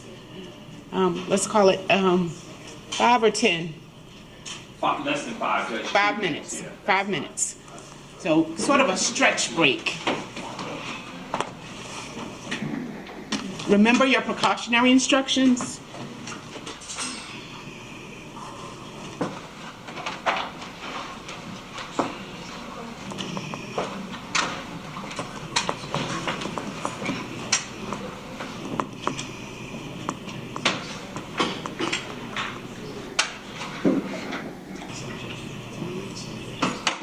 Mr. Ford is with the deputies. 5-minute recess. Thank you, Judge.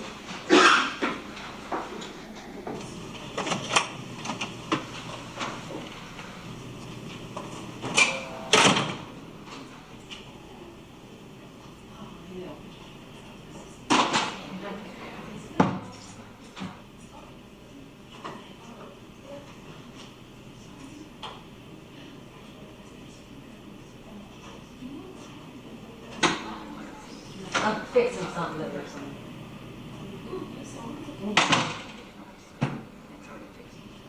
Yeah, but you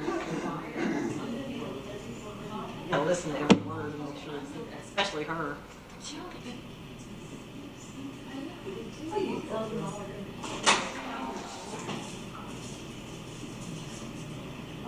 that's the best of the truth. You know it is a lot. I gotta get water on that. Okay. I felt stiff sitting in there. I felt so stiff. Staying in the same position. I'm just not used to being in court all day like this. Don't bend my back.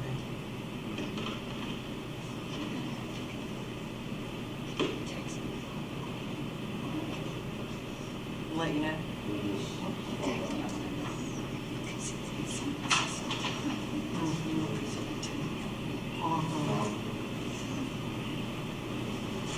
Thanks. See ya.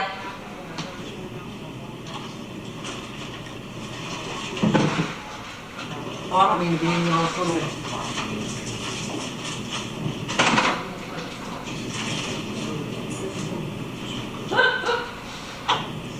Gotta move around in that same position the whole time. You're the first court reporter that I see type. Yeah, not very many of us. Yeah, Miss Tracy is our court reporter, and she was like, she called your name, but I can't remember. Miss Christine. Yeah, she was like, yes, Miss Christine. And I was like, oh, yeah. Yeah, she sat with me when she was in school. This is a red training. And you want to use it for tomorrow? I want tacos so bad.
right, call your next witness, please. Mary Perkins.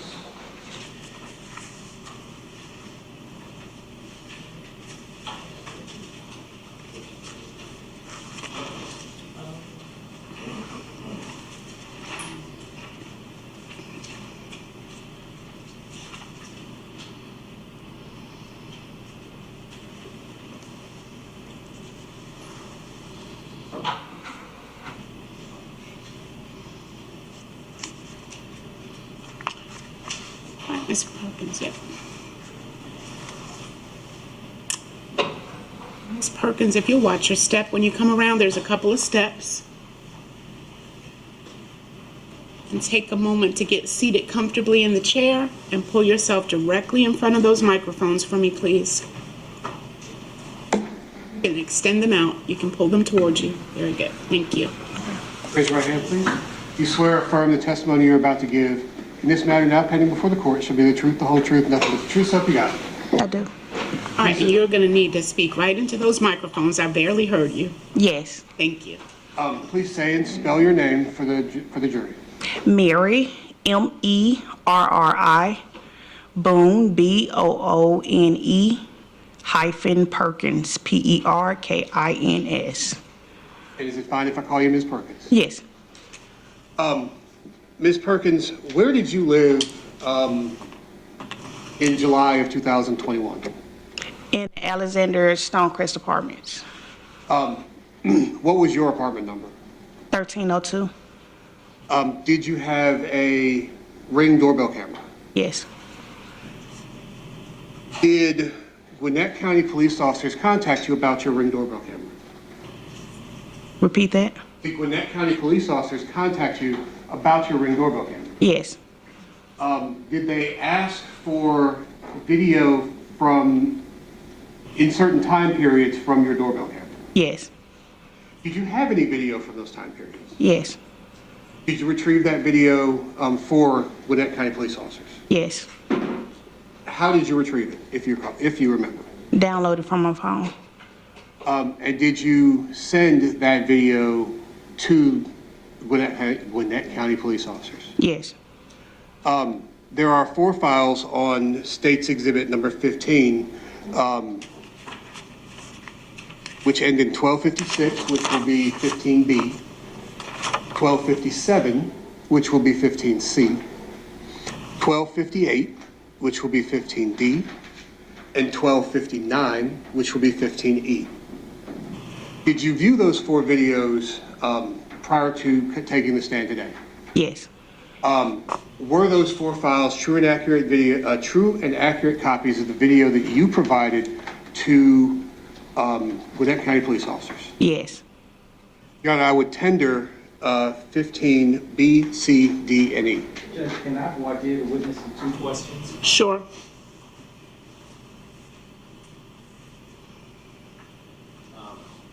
Ms. Perkins, good afternoon. Hello.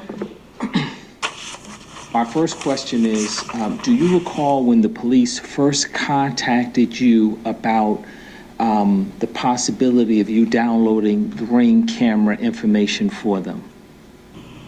Yes, he called. They came by my house and asked, Do you recall what day that was? No, sir, but it was during the week. Okay, that's fine. When you downloaded, I think you said you downloaded it from your cell phone, is that right? Yes. When you downloaded it, was your Ring camera, did your Ring camera reflect the accurate time? Not behind an hour or forward an hour. Did your Ring camera reflect the accurate time when you downloaded it? Yes, it was timestamped. Thank you very much. I'm sorry.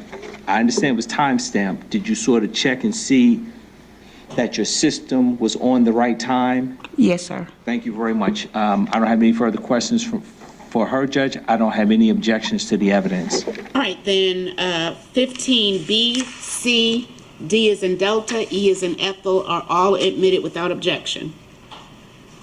Don't have any other questions, Ms. Perkins? All right, ma'am, watch your step coming down. Is she excused by both sides? Yes, Your Honor. She is, Judge. I didn't have any other further questions for you. All right, thank you, ma'am. You are excused from any further appearance. Thank you. Don't forget your purse on your way out, please. Call your next witness. Sergeant David Smith.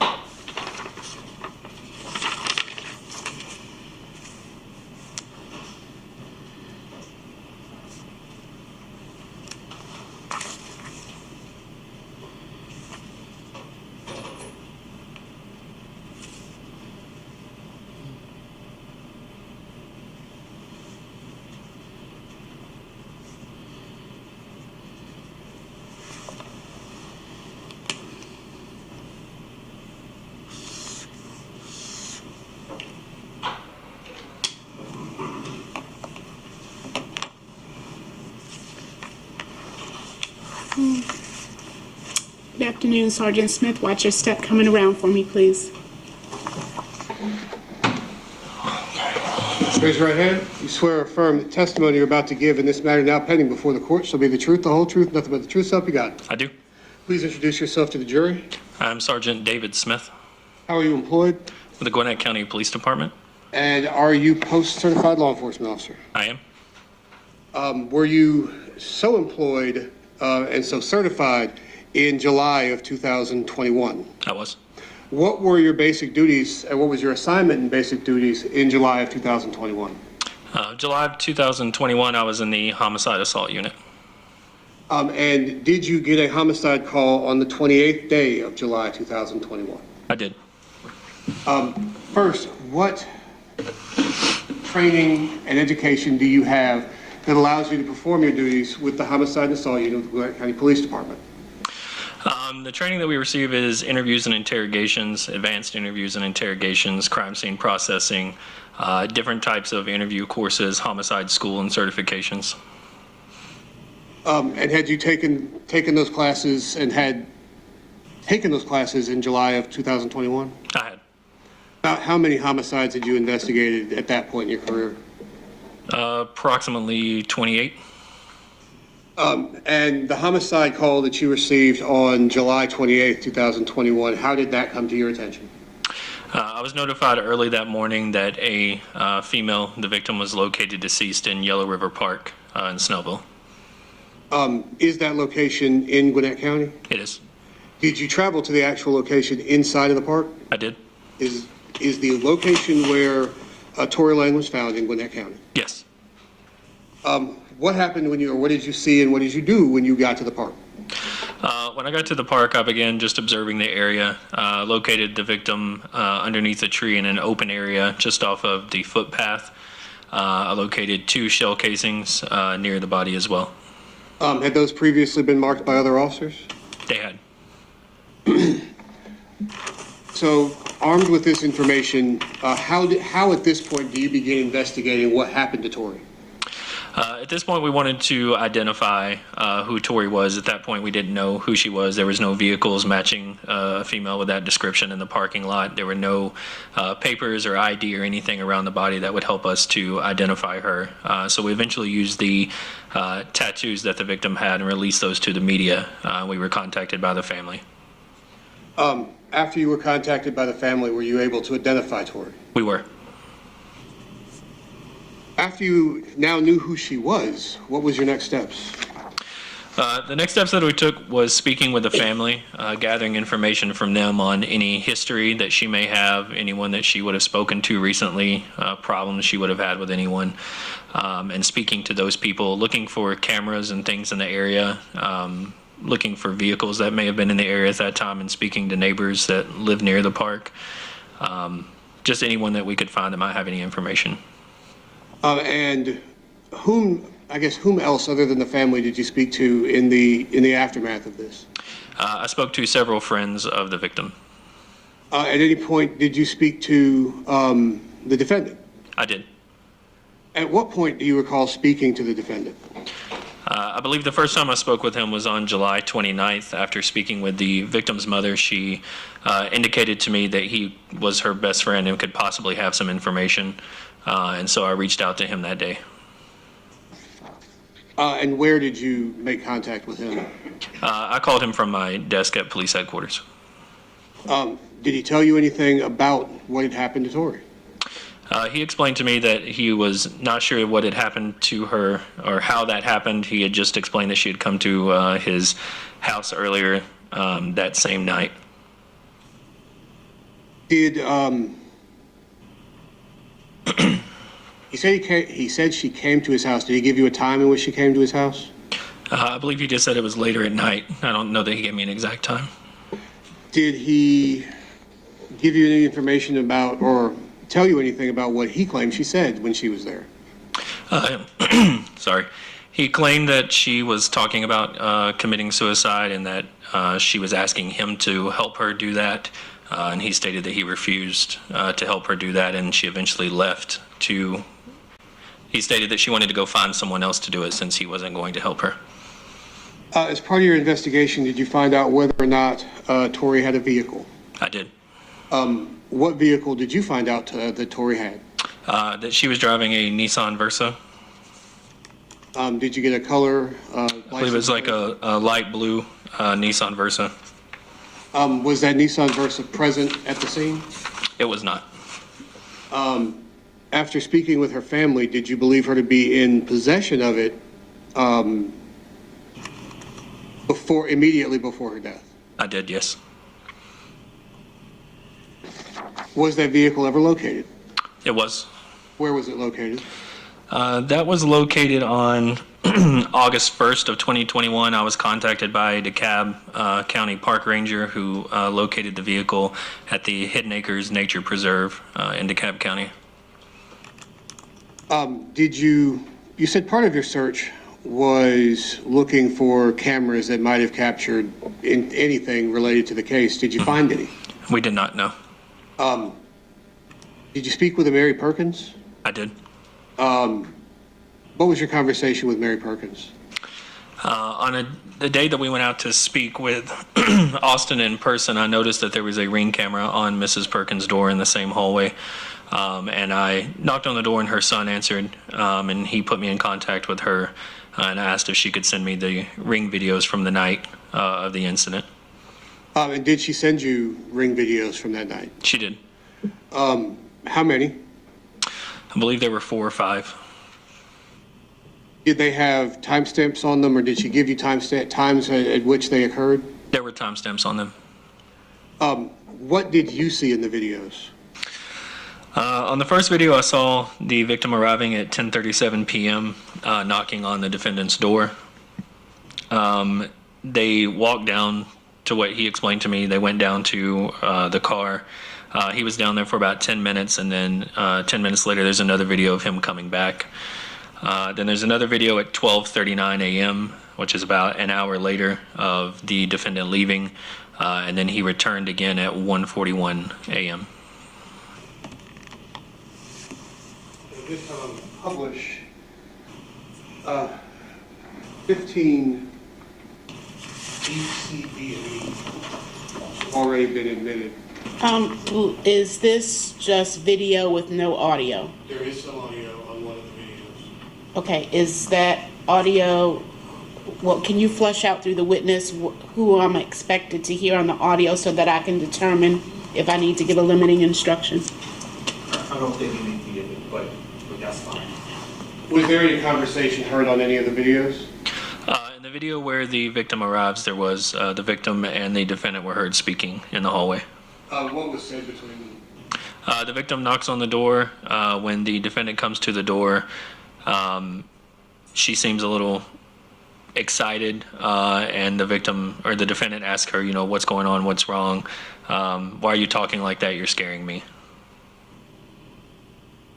All right, so Mr. Lawrence Lewis, you've seen the footage. I have not. You are not requesting any type of limiting instruction? Yes, and yes, I'm not requesting. All right, very good. So you may publish B, C, D, and E. If you can identify which one you're publishing at each time. Hello, Your Honor. This is 15E.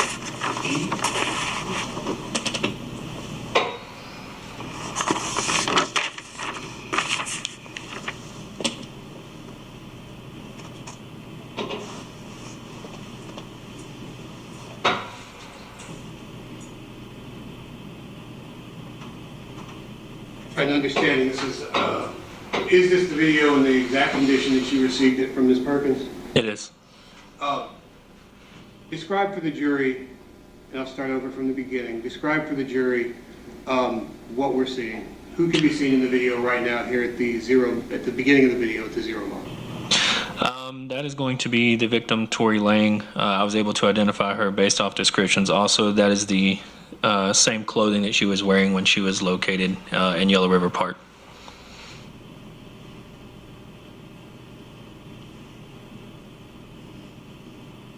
And what is she doing in this video? She is approaching the defendant's door.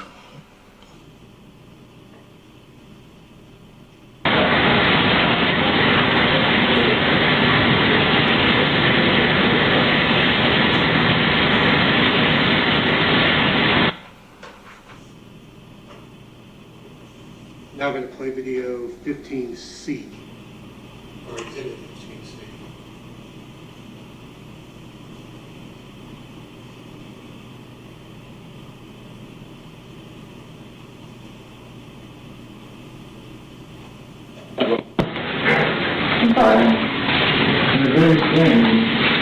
How long you been out here?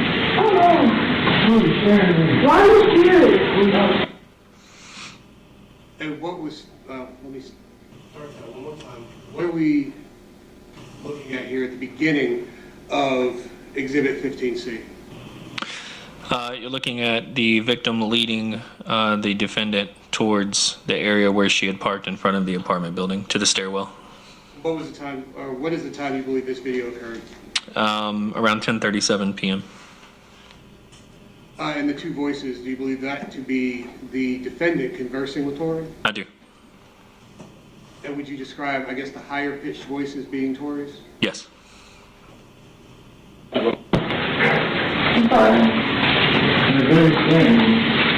long you been out here? Why are you here?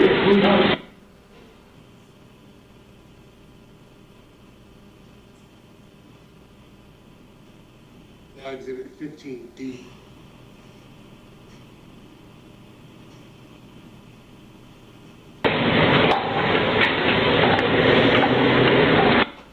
What are we looking at in 15D? This is a video of the defendant leaving later that night, I believe around 12:39 a.m. Did, as far as you know, did the camera catch him returning between the video in 15C and this video? According to Ms. Perkins, no.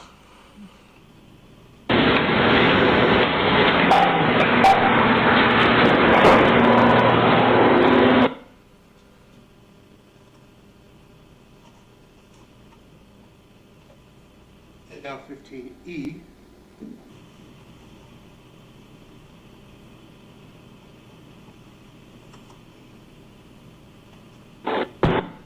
What are we looking at in 15E? This is the defendant returning back to his apartment, I believe it's around 1:41 a.m.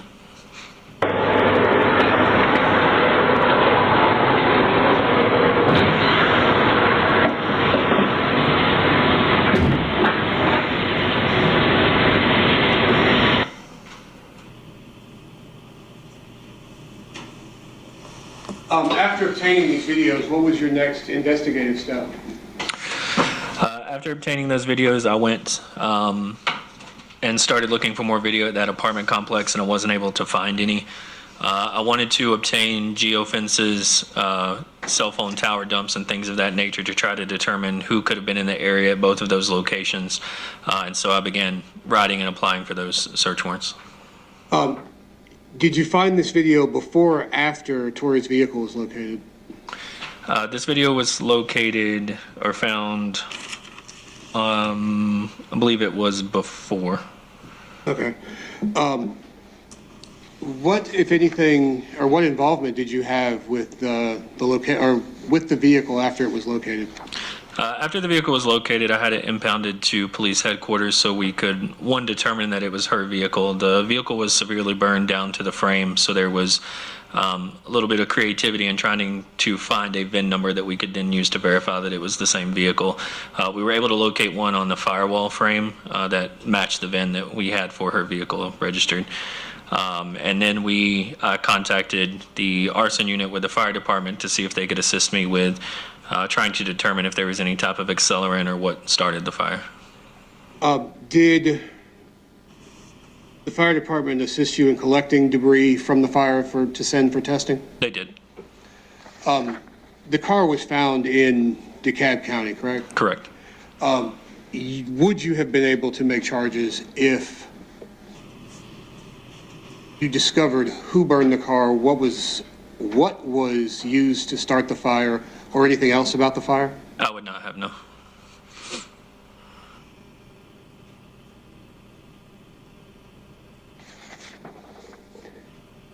You stated that you spoke with the defendant on 2 occasions. Correct. When was the first occasion you spoke to him? The first occasion was over the phone on July 29th. And again, just relate for the jury what the substance of that conversation was. The substance of that conversation was talking about a little bit of the history between the defendant and the victim, explaining her thoughts of potential suicide, that he didn't believe anyone else would have done this to her.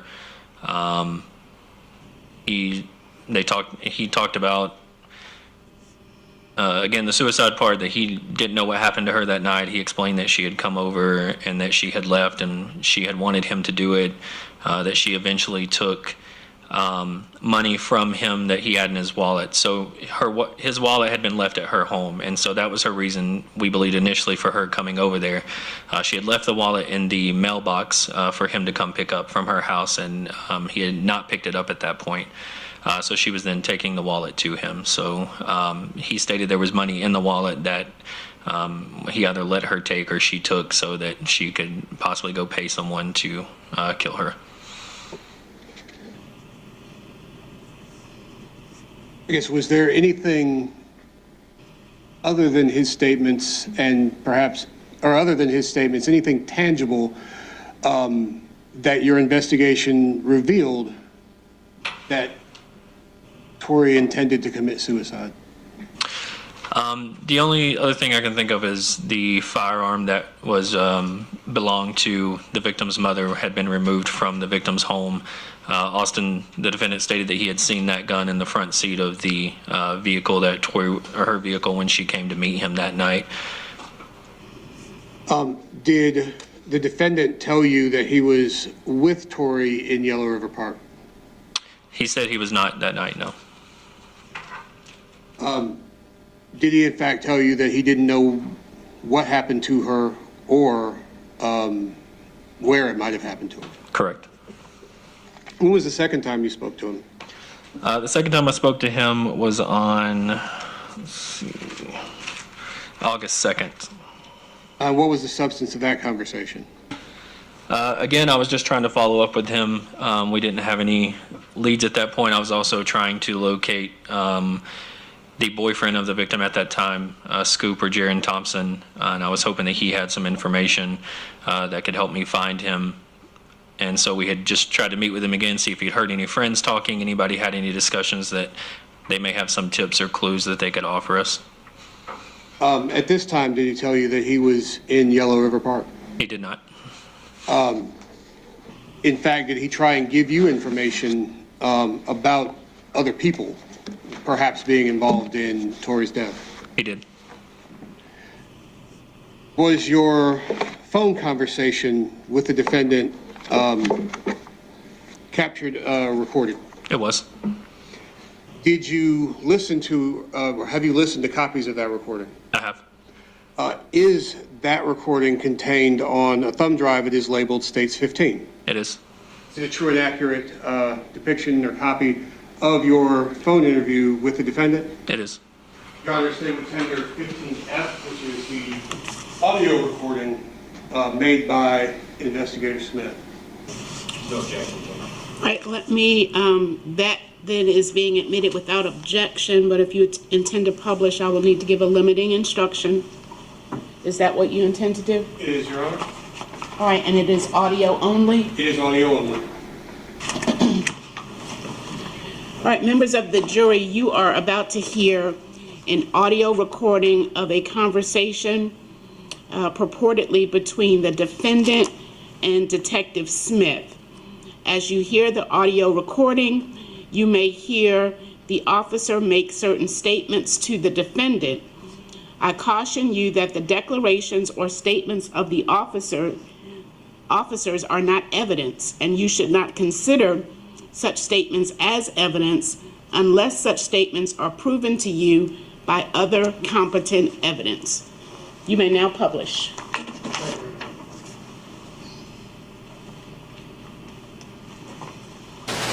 Hey, Austin, this is Corporal Smith with Gwinnett County Park. Good, I'm good. Hey, sorry about it. Do you have a few minutes you could talk to me and answer some questions? Yes, ma'am, sir. Obviously, I've been talking to the family and some other friends and stuff like that, and, you know, my goal in this whole investigation is to get answers to her family here. And, you know, you guys are her friends, and everybody's pretty upset. I just want to piece together what happened. So, you know, her mom says you last saw her that Tuesday night. You sure that's the last time you saw her? Yes, sir. And what did she say when she said that? She had my wallet. She was trying to make me kill her for my money, and I told her I couldn't do it. Like, I can't do that. Like she wanted to hold your wallet until you killed her? Yeah. Okay. And I thought she was suicide. She was fed up. I was trying to talk to her, calm her down about like life and stuff, and she wasn't trying to talk about it. I was trying to calm her down, but she just like, no, I'm not giving you water until you kill me. I'm not doing it. And she's like, I'm just gonna find somebody. No. Okay. Did she ever tell you she had a way for you to kill her or anything? Yeah, she had the gun in her car, but I didn't. She just said, I need you to kill me. But she didn't say to shoot her or anything, but I seen the gun in the car. So you came out to the car? Yes. And it was just her in the car? We were outside the car. We was like out on a complex, and we were just standing right there. And she was like, I'm not going to your wallet until you do kill me or whatever. And I was trying to no, I was fighting. I was trying to grab her and hug her. I was trying to hug her, and she wouldn't let me get closer. And she wouldn't. She's like, no. So I'm just going to find somebody else. What's your money? I said, fine. I don't need that money. Like whatever. But like, I'm not doing it. I'm not doing it. Now you need to calm down. Like relax. And she was just like, no. Did she tell you where she got the gun? Yeah, her mom. Listen, Austin, you're not even in trouble with me. I just want to know as much truth as I can get. We're just trying to find out how this happened. So, where did she say she was going to go when she left? She didn't tell me. I kept asking her. She didn't tell me. She didn't tell me where she was going. She just left. Well, she didn't have her phone, obviously, right? So, I mean, I was calling her. Where else would she know to go? Who else could she go to the house if she would know how to just drive there without calling her? Not calling her. What is your gut feeling? Just be honest. What is your gut feeling? Do you think her boyfriend Steve would have done this? I don't know if this is his girlfriend, if he would have been willing to, or do you think he would for money? Like, for money, yeah. I think for money, yeah. But that's what I'm thinking. I'm thinking like just to go to like I know she wouldn't just drive to his house because he don't just be at the house. Is that the house he's living? Yeah, he had multiple places he be at. That's what I'm saying. I don't think she just drive right to his house. Yeah. I was thinking, I don't know anybody else. I contacted her friends, like throughout the day. Like I was contacting her friends and stuff, like to see where she was at, and nobody knew where she was at. So I contacted everybody that I think that she would go to, and nobody said anything. Nobody didn't know where she was at. Okay. And your girlfriend was there in the house when this happened? Yes. Okay. You said she was just kind of acting crazy then. So how much money did she take from you? About like $340, about like $350. And she didn't say anywhere where she was going to go, who she else she was going to contact, and what was she just knows. She just, I'm going to get somebody else. I'm getting somebody else to do it. I'm getting somebody else. Alright, I'm not doing it. And I didn't think she would do it. Like, I didn't think anybody in their right mind would do that. People do dumb things for money, trust me. But what do you think? Obviously, what happened in Yellow River Park. Do you know anybody that you could drive to that lives in that area? Like, who did you know that you could drive to their house close by? I don't know nobody else, and I don't know why the Yellow River. Have you ever been there with her? I've been there with multiple friends, her, my other friends. We've been there. Yeah, we go there. Yeah. Okay.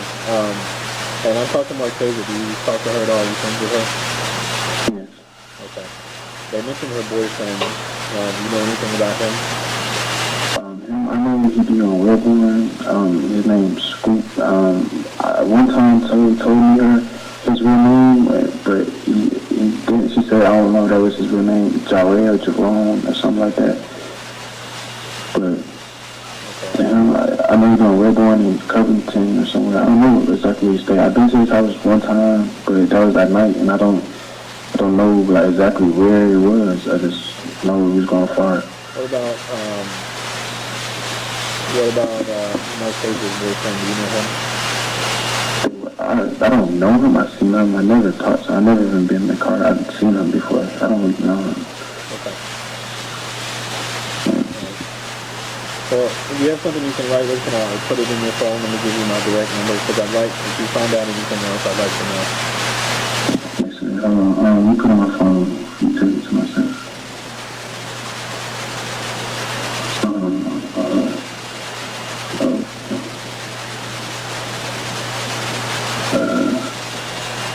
Okay, what is it? 770-513. 513. 5794. 579. You said 579? 94. 94. And what's your name again? Corporal Smith. SMIC.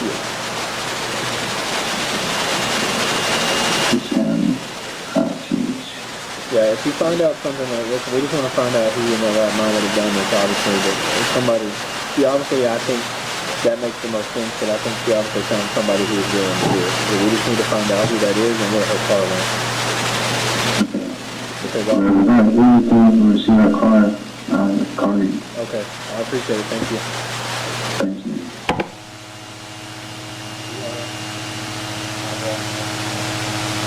Is that where your conversation with the defendant ended? I believe so, yes. It stopped at the 6-minute, 52-second mark. At any point, did the defendant tell you he was present at Yellow River Park? He did not.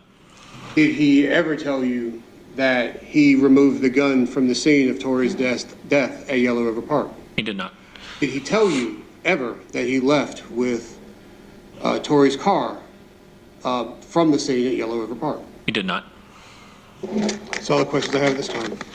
Cross-examination.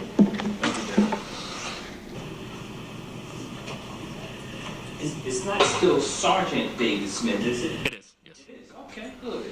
Good afternoon, Sergeant Smith. Let me start here. What day, to the best of your recollection, was Tori Lang identified? July 29th. July 29th. And when did you first hear that Tori may have been suicidal? On the 29th. On the 29th. And who did you first hear that from? The victim's mother. Okay. So when you first heard that she might be suicidal after she was identified, Tori's mother told you, not Austin Ford. Is that fair to say? First, yes, sir. Good. After, was there anyone else that may have hinted at the fact that Tori might have been suicidal before you ever heard Austin Ford say it? Possibly the friend, Marquesa Brown. Do you know how to spell that first name? Sure. Markeza. And after Tori was identified, did you check on Tori Lang's social media at all? I tried, yes. Okay. It's fair to say that social media investigation was part of investigative techniques in 2020, 2021. Is that fair to say? Yes, sir. Gang officers use it, homicide officers use it to figure out who the person may have been communicating with. Is that fair to say? Yes, sir. Who they associate with, is that fair to say? Yes, sir. Some of the things that they're into, if they're into gangs and gang colors or bags or shoes or whatever it is that fair to say? Yes, sir. It provides oftentimes as much information as speaking to live witnesses, is that fair to say? Yes, sir. Did you learn if she had any Instagram or Snapchat apps? Do you recall that? I don't recall the specifics of them, but I do remember having the apps, yes. Okay, do you recall if she had posted prior to her death at all? Possibly at some point, but I don't remember any specific posts. That's fine. Do you recall if she was on Snapchat or Instagram or Facebook? Do you recall which apps she may have been on? I believe we looked into Instagram. I know there was a Snapchat. Not 100% sure about the Facebook. Okay. And were you the assigned detective when her vehicle was recovered? I was. Were you aware that the VIN was recovered from the burnt-out vehicle? Yes. Did you provide that VIN number to GCIC? I did.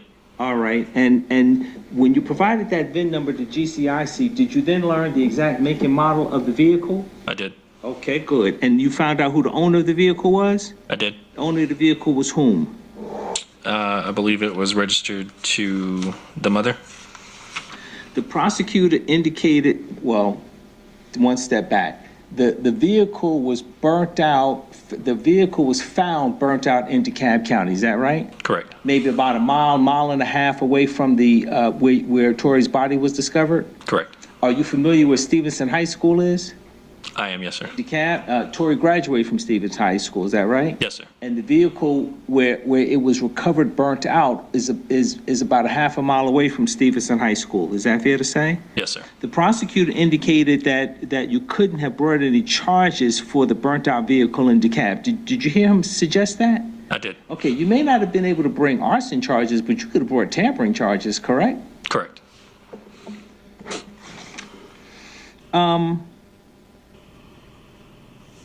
I think your testimony was that you spoke to Austin Ford twice. Is that fair to say? I believe I spoke to him a couple of other times. I'm not sure if those were recorded. Just ask a few questions over the phone quickly, but not any in-depth conversations. And the most important part for me is none of the conversations that you had with Austin Ford was face-to-face, were they? Only one. You did have a face-to-face. When do you recall having a face-to-face conversation with Austin Ford? On August 2nd. August 2nd. And where did that take place? What year? I'm sorry. 2021. Sorry, Judge. August 2nd, 2021. And where did that conversation take place? That took place on August 22nd, 2021. I believe around noon that morning we were at the apartment complex trying to get video.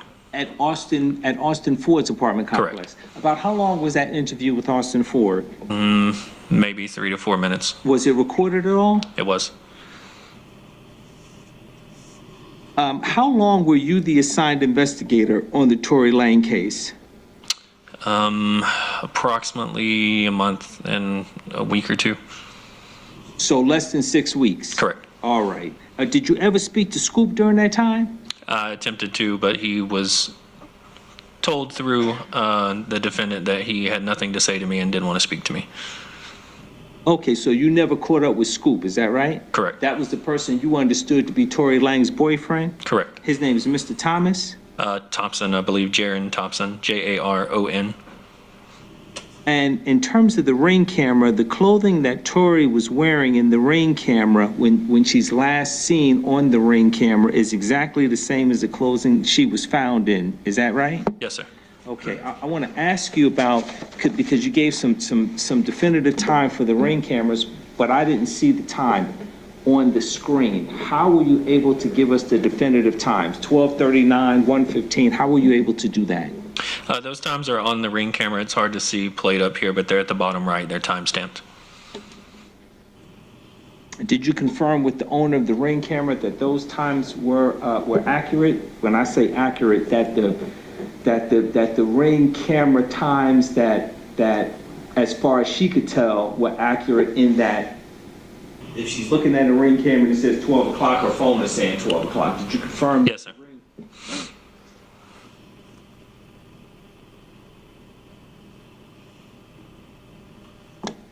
geofence. You indicated to the jury that you had requested a geofence. Correct. Is that right? Can you just explain to the jury what the geofence is? Sure. So I requested, I believe, 2 geofences in this case. One would have been in DeKalb County for the Hidden Preserve Nature Park where the vehicle was found. The other was the incident location in Yellow River Park. Geofence is an investigative tool that we were able to use through Google technology. Basically, Google uses your phone to send you specific ads and things like that. If you ever think, oh, I just searched this and now I'm by this shoe store and I'm getting an ad for this shoe store, it's because they know where you're at and they're sending you those ads trying to get you to buy those things. And basically tracking your phone, if you ever get an app on your phone that says allow to track or not, which is a new feature. Before you didn't have that option and it just tracked it.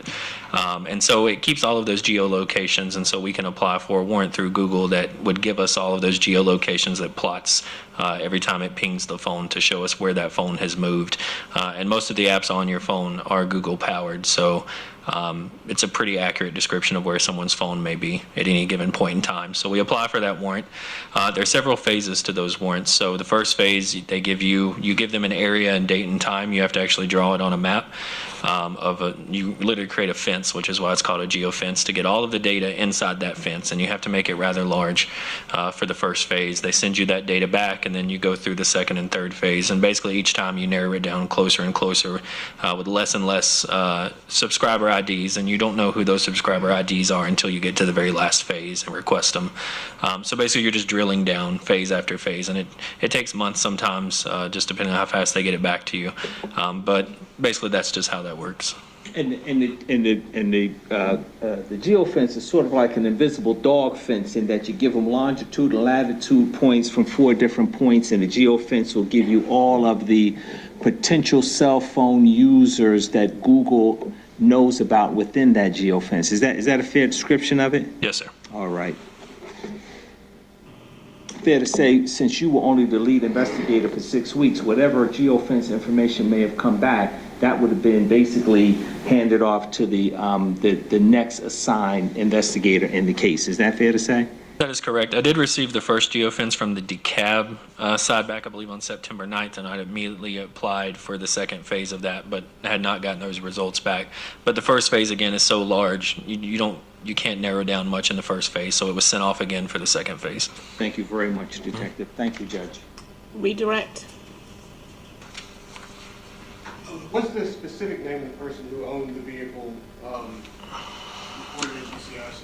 Do you recall? I'd have to look. I don't know off the top of my head. I'll have to see. I don't remember if it was possibly the mom or the grandmother. I don't know if I have it with me.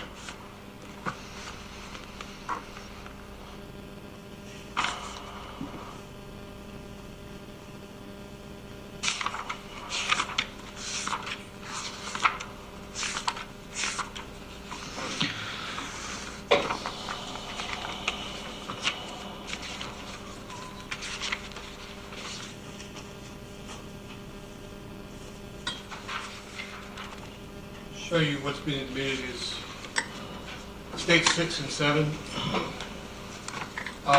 What do those appear to be? This is the certificate of title to the victim's vehicle. Is that a blue Nissan Versa? It is. And who was the owner of that vehicle? It would have been Tanya Lang, I believe, the grandmother of the victim. Geofences. What data is used by Google to create a geofence? As far as you know. As far as I know, the data they use is based off of again, those applications. And so those applications are, your phone is assigned a subscriber ID through Google. And so they use that specific ID that is specific to just your phone. It's a very long, I believe, 15 to 20 digit number that is specific to your cell phone. And when you say those applications, you mean specifically Google applications? Correct. And so if someone were not using a Google application, would they show up in a Google geofence? They would not, no. If someone's phone were turned off, would they show up in a Google geofence? They would not. No further questions. So it really should be called a Google geofence as opposed to a geofence. Is that right? Yes, sir. If you're using Bing or something else, it won't pop up. Correct. Thank you very much. No further questions, Judge. Anything else from the state? Not at this time, Your Honor. Is Detective Smith excused? She is, Your Honor. No objection. All right, you are excused, sir. Please watch your step coming down.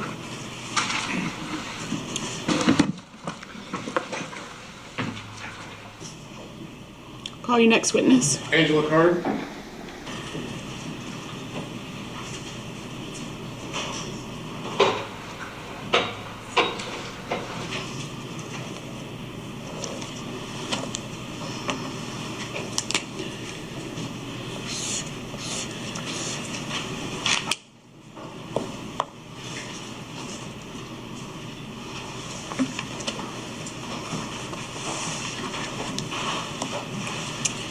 Please watch your step coming around. Thank you. That'd be embarrassing.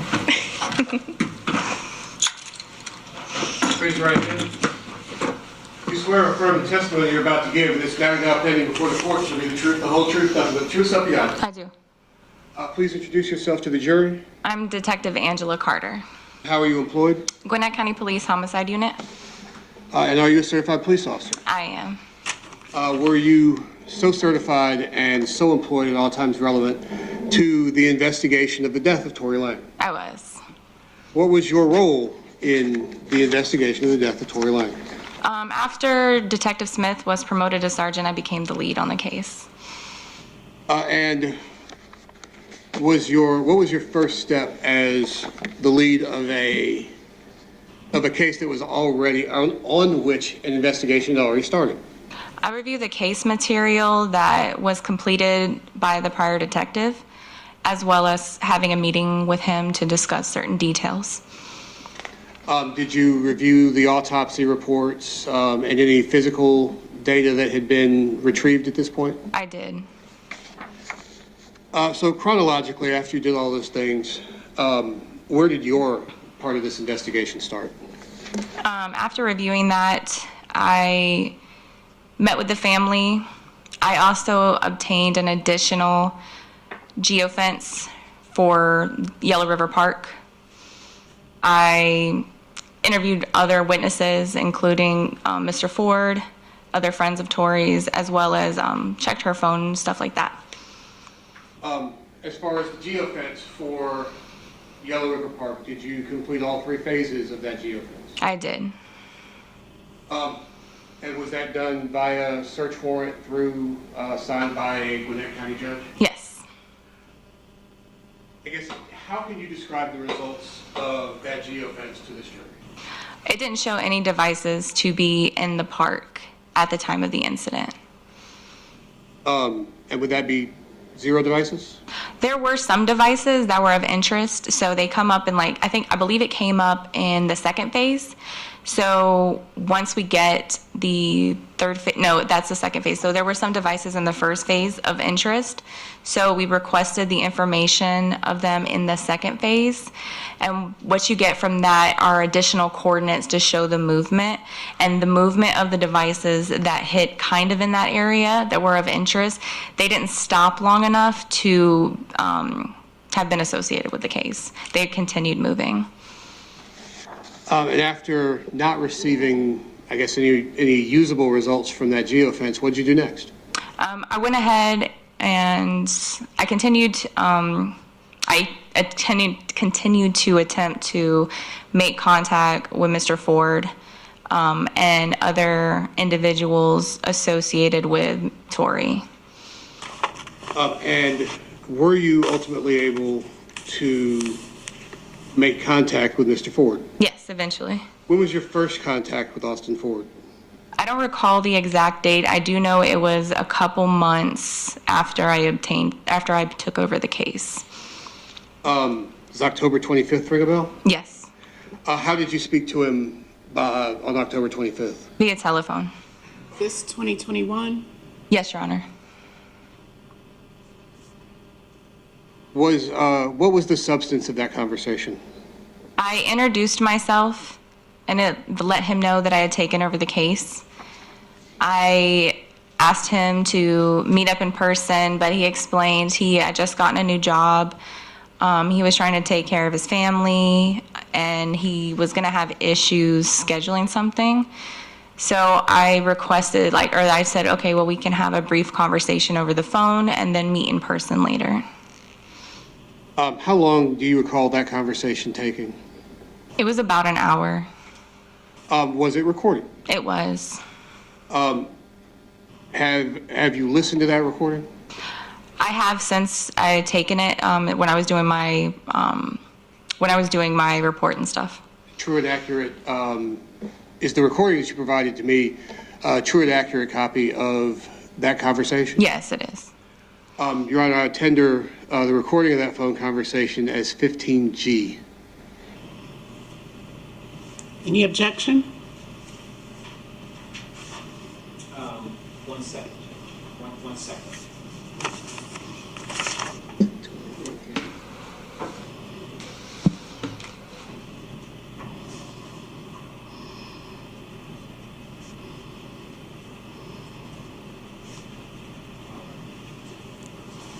No objection, Judge. Right, then, State's Exhibit 15G as in George is admitted without objection. Detective Carter, I guess, can I ask you what the substance of that conversation was? Yes, you did. You said it's about an hour long. Yes. Your Honor, at this time, I'm going to publish 15G. All right, you intend to play the hour, the entire hour? I do. All right, so let me ask the jury, we're going to go straight for an hour with the recording. Does anybody need a restroom or water break before we start? If no, then we're going to go straight through for the hour. All right, you may publish. I'm sorry, is this audio and video? Audio only. All right, let me give the limiting instruction, please. All right, you are about to hear an audio recording of a conversation or interview between the defendant, purportedly between this defendant and Detective Angela Carter. You will hear, as you hear the audio recording, you will also hear the officer make certain statements to the defendant. I caution you that the declarations or statements of the officer are not evidence and should not be considered as evidence unless those statements are proven to you by other competent evidence. You may now publish. I was hoping we could schedule a time to meet. I just have some questions. Like I said, I took over the case because Detective Smith got promoted. I mean, I don't know where we can meet because I'm like working and I'm in the trans of like moving and stuff. So I'm like working and stuff. So I don't know when I can meet you. Okay, I can come down there if you want. I mean, we can't talk on the phone? Yeah, I can, but I just had, I have like pictures and stuff. I was just going to go through like her Instagram and stuff. Okay. Alright, you come. We can have a brief conversation over the phone though if you would like to, and then meet up later. So tell me about like your guys' relationship. But me and Tori relationship, we had met in like middle school. We was talking or whatever. Not middle school, it was like 9th grade, and we was talking, and we just, hit it off from there. We just always cool. We was always around each other, always smoking with each other, going places and just doing things, just friends. Mm-hmm. And like we always like, we go through things and we just talk. We see like she was my emotional, my emotional friend. She always be able to, help me out with my emotions and her emotions. We just talk to each other and stuff. Mm-hmm. And so I knew she had problems and stuff like that at home and stuff like that. So I try to help her by just talking to her every day and telling her good things to do and stuff like that. But she was, she's really sad. She really has some problems. What kind of problems did she have? Like from at home, she was depressed. She was very depressed with her mom being at home and situations like money situations and just just life. With her mom. Her mom, how her mom just go head to head. You just bump heads and you just don't come out of agreement. She'll move out. She don't want to stay with her mom and stuff like that. She'll find somewhere to stay. Mm-hmm. And what kind of differences did she have with her mom? Let me see what thing.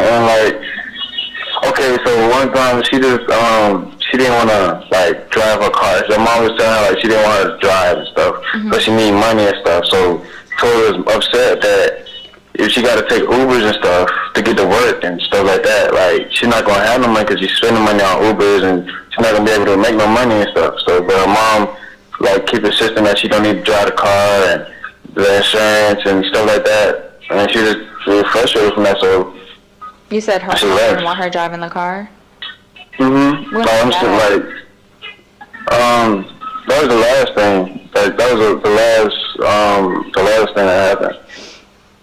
The last thing that happened? Yeah, like before she disappeared and stuff, ran away. Oh, you said, so did she tell you that? Yeah, cause she was having problems with her face. She was in the hospital and stuff. We was talking like when she was in the hospital and stuff, and her mom was saying she couldn't drive the car and stuff. So her mom told her she can't drive in the hospital? No, I'm saying when she was in the hospital, and she had like problems going on her face and stuff. Mm-hmm. Like her mom, like before that, her mom was telling her like she couldn't drive the car and stuff like that. So we was talking, and when she got out the hospital, we were still talking about it. Mm-hmm. And she was mad, upset about that and stuff. Okay. And other things. Like what? I'm trying to think. They always be arguing about something. Her mom and her dad be arguing about something, and her dad come out of her room and just talking to him like if he be drunk or something like that, and she just like just going through stuff like that, and she didn't want to be at that house. She always told me she did not want to be with her mom. And that was she used to stay. She used to have a roommate. Like she found another house and had a roommate, but the roommate had kicked her out and stuff. And then she went with her grandmother, and she stayed with her grandmother and stuff. And her mom begged her to come back, and she didn't want to go back because her mom just kept begging her to come back. Okay. So what other problems was she having? She was mostly having money problems, and and like her boyfriend, like she just had problems like if he was cheating on her, or like did he really care and stuff like that, and just money problems. You said her boyfriend? Mm-hmm. What's his name? Scoop. Scoop? Yeah. Okay. So you said they were having issues and she was worried about him cheating on her? Yeah, like cheating on her if he cared about her and stuff like that. Why would she say that? Because she's like sometimes say like you're not showing her affection, or like he just like not picking up the phone and he's somewhere else, or like regular things. Mm-hmm. Were they having issues prior to her passing?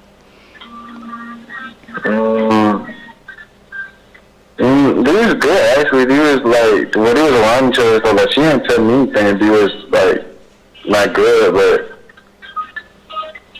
she just said regular things like she still don't know if he's like loyal and stuff like that. There's like no problems, but she just like saying good things, but just like don't know. Mm-hmm. So I don't know if he was like I think it was at good times. So they were like actually official, like they were in a relationship for real? Yeah, he was on tour every day and stuff, like, cause me and Tori are real friends, so like when I asked her like can you come like chill with me today, and she'd be like, nah, I'm gonna be with him, like stuff like that. So they did a real official, like she ain't really not like if I ask her to come, she'll come. Where So is he? Oh, I only been to his house one time. I think he's in Conyers or something. Mm-hmm. Does he come over there though? Sometimes he's like, I don't even see him. The only time I see him is when he see me. Like, I don't see him. Like, every time I see him, like, it's when he see me first. Mm-hmm. I don't ever see him. I'll be at a gas station or something, or like, I don't see him like that. Only time when he see me, that's when I see him. Got you. If you get what I mean. Like, he just be popping up. Mm-hmm. So you and Tori used to always hang out. People would just say, like, you guys were always riding around. Did you have a car? No, I don't have a car. Okay. Do you have one now? Yeah, me and my girl just bought one. Okay, congratulations. Thank you. So, what, were you working or anything? Yeah, I was working on my construction job, yeah. When did you start the construction job? Hold on. Before or after she passed? That's after she passed. Oh, okay. But before she passed? I had, like before she passed, I had the same job, but I had stopped working. Then I just got it back. Oh, okay. When did you stop working? I don't even know. I think 3 months ago, 4 months ago. Okay, so you stopped working for like a month before she passed? Yeah. I started working not a month before she passed, like 2 months before she passed. Okay. 3 months? I don't even know. Okay. Did Tori tell you how she met Scoop? I was there when she met Scoop because you know how he pop up, he seen me. Mm-hmm. So, like, I was in the car with Tori, and Scoop was talking to me, and then he was like, "Oh, your friend cute or whatever, like, you got your girlfriend or whatever." Like, "No, it's just my friend or whatever," and then just start talking there. Oh, so she met Scoop through you? Yeah. Okay. How did you meet him? And I just see him around and stuff, you know, like, yeah, weed and stuff. I just be buying weed from him sometimes, and just, yeah. I mean, I'm not trying to, you know, I don't care about weed. You could literally tell me he robs people on a regular. I don't care. My only focus right now is Tori. Okay. Yeah, I don't care about none of that. Yeah, but So you met him because he used to sell weed to you? Mm-hmm. And you just start seeing him around a lot more. You start popping up. I'm just talking to him. Mm-hmm. And then you see me at the store, and you know, he start talking. You come up to me, talk to me, and then you start talking to Tori. Did Scoop know Marquez's boyfriend? People are telling me that Marquez's boyfriend knows Scoop, and that's how that Tori met him. Oh, well, yeah, they do know each other. Oh, they do know each other? They know each other. They know each other. Mm-hmm. So, what it was like, okay, Tori already knew, like, Scoop's people. Like, she already knew his people, but she just didn't know Scoop. Mm-hmm. So when Scoop, like, when he came together, like, they was like, realizing that they knew the same people already, but they just didn't know each other. So, they already knew each other. So do you know Marquez's boyfriend's name? No, I don't. I know, like, cause you know, she always talk about Marquez's boyfriend. Like, I just know Marquez's boyfriend. I don't know his name. Yeah. Do you know Marquez like that? No, I'm in chill with her like 2 times, and she bunked around, and we didn't talk like that. Like, we didn't really we didn't hit it off. Like, we wasn't close. Okay. But Marquez and Tori were close, right? Yeah, they was closest. They was little. So it's so crazy to me because when I talk to Marquez says something about like her and Scoop weren't even really together like that. See, that's what I'm saying. Like, you know, when I'm like, Tori was saying like she don't know if he's loyal to her and stuff like that. Mm-hmm. Like, she was like, I see, like, she was in it for real. Like, she was in a relationship for real, but he was still doing what he wanted to do. Yeah. Basically, with her. You think he was using her? Yeah, for rides and yeah. His dad says something about Tori mentioned, or someone told him that Tori was riding around, or that Scoop was riding around like robbing people in like a blue car, and he was suspecting it to be Tori's car. Did she ever tell you anything about that? And like I said, I'm not worried about like them robbing people or anything. I'm trying to find connections, places. You know what I mean? I don't know anything about that. I'm saying, like, if Scoop ever did anything or whatever, if he ever did anything, like, she wouldn't tell me. Like, she'd just keep it to herself. Like, I don't know. The only thing, like, she'll tell me, like she'll, like, do drugs and stuff, and I'll tell her, like, she know I'm telling her, like, don't do that. Like, you know the right thing to do. Mm-hmm. Like, don't just be taking the drugs like you don't know what it is, and you don't, like, so she wouldn't tell me, like, if he did anything like that. So what kind of drugs were they using? I know she smoked weed, but was there something else? Yeah, it was perks and beans. Mm-hmm. And Zans. Okay, so she was just popping pills with him? Yeah, because, like, you know, in the beginning, when they were just talking, like, he was just, you know, like, they trying to be cute and stuff, and he just put stuff in her mouth and stuff, like, that's what she tell me. So I was like, you don't do that. Like, you don't know, like, everybody take drugs differently. Like, everybody's body take take it different. You don't know what I can do to you. Like, it do something different to him, but you don't know to you. So that I was telling like I was really telling like y'all don't know if you should be with him. Mm-hmm. But like she won't tell me certain things because I'm not gonna want her to be with him. I'm gonna keep telling her, you know, there's not a good relationship for you. Mm-hmm. And what would she say? She just make excuses like, oh, I love him. He's a good, like he look out for me when I need money, and you know, just make excuses to make it seem good. Yeah. So she wouldn't tell me like, you know, anything bad. So like, you know, for me to say, oh no, you can't, you know. Mhm. Got you. Did when did your girlfriend move in? My girlfriend moved in about 4 months ago. Okay. So I was reviewing Detective Smith's notes about the night before she passed, or like the night where she came to your house. Yeah. Can you tell me about that? Okay, so when she came, like, cause me and my girlfriend was gonna go outside and smoke, and actually, hold on, let me think. Cause I remember I was looking for my wallet, and I went to her house and stuff. I couldn't find her, and I was looking for her, and still can't find her.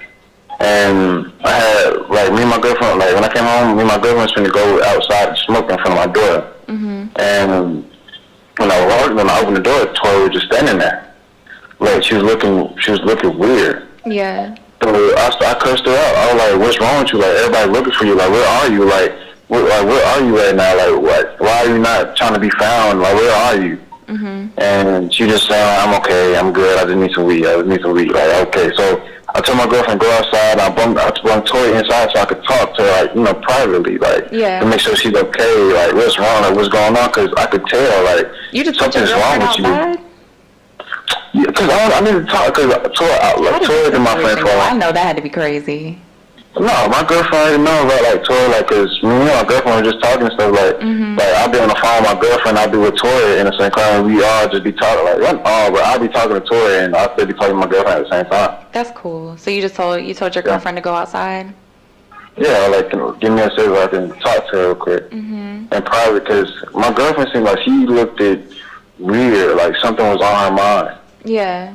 And so what happened then? You know, when I went in my room, I was talking to her like, so where are you? Like, what? Like, go on, tell me something. Like, what's going on?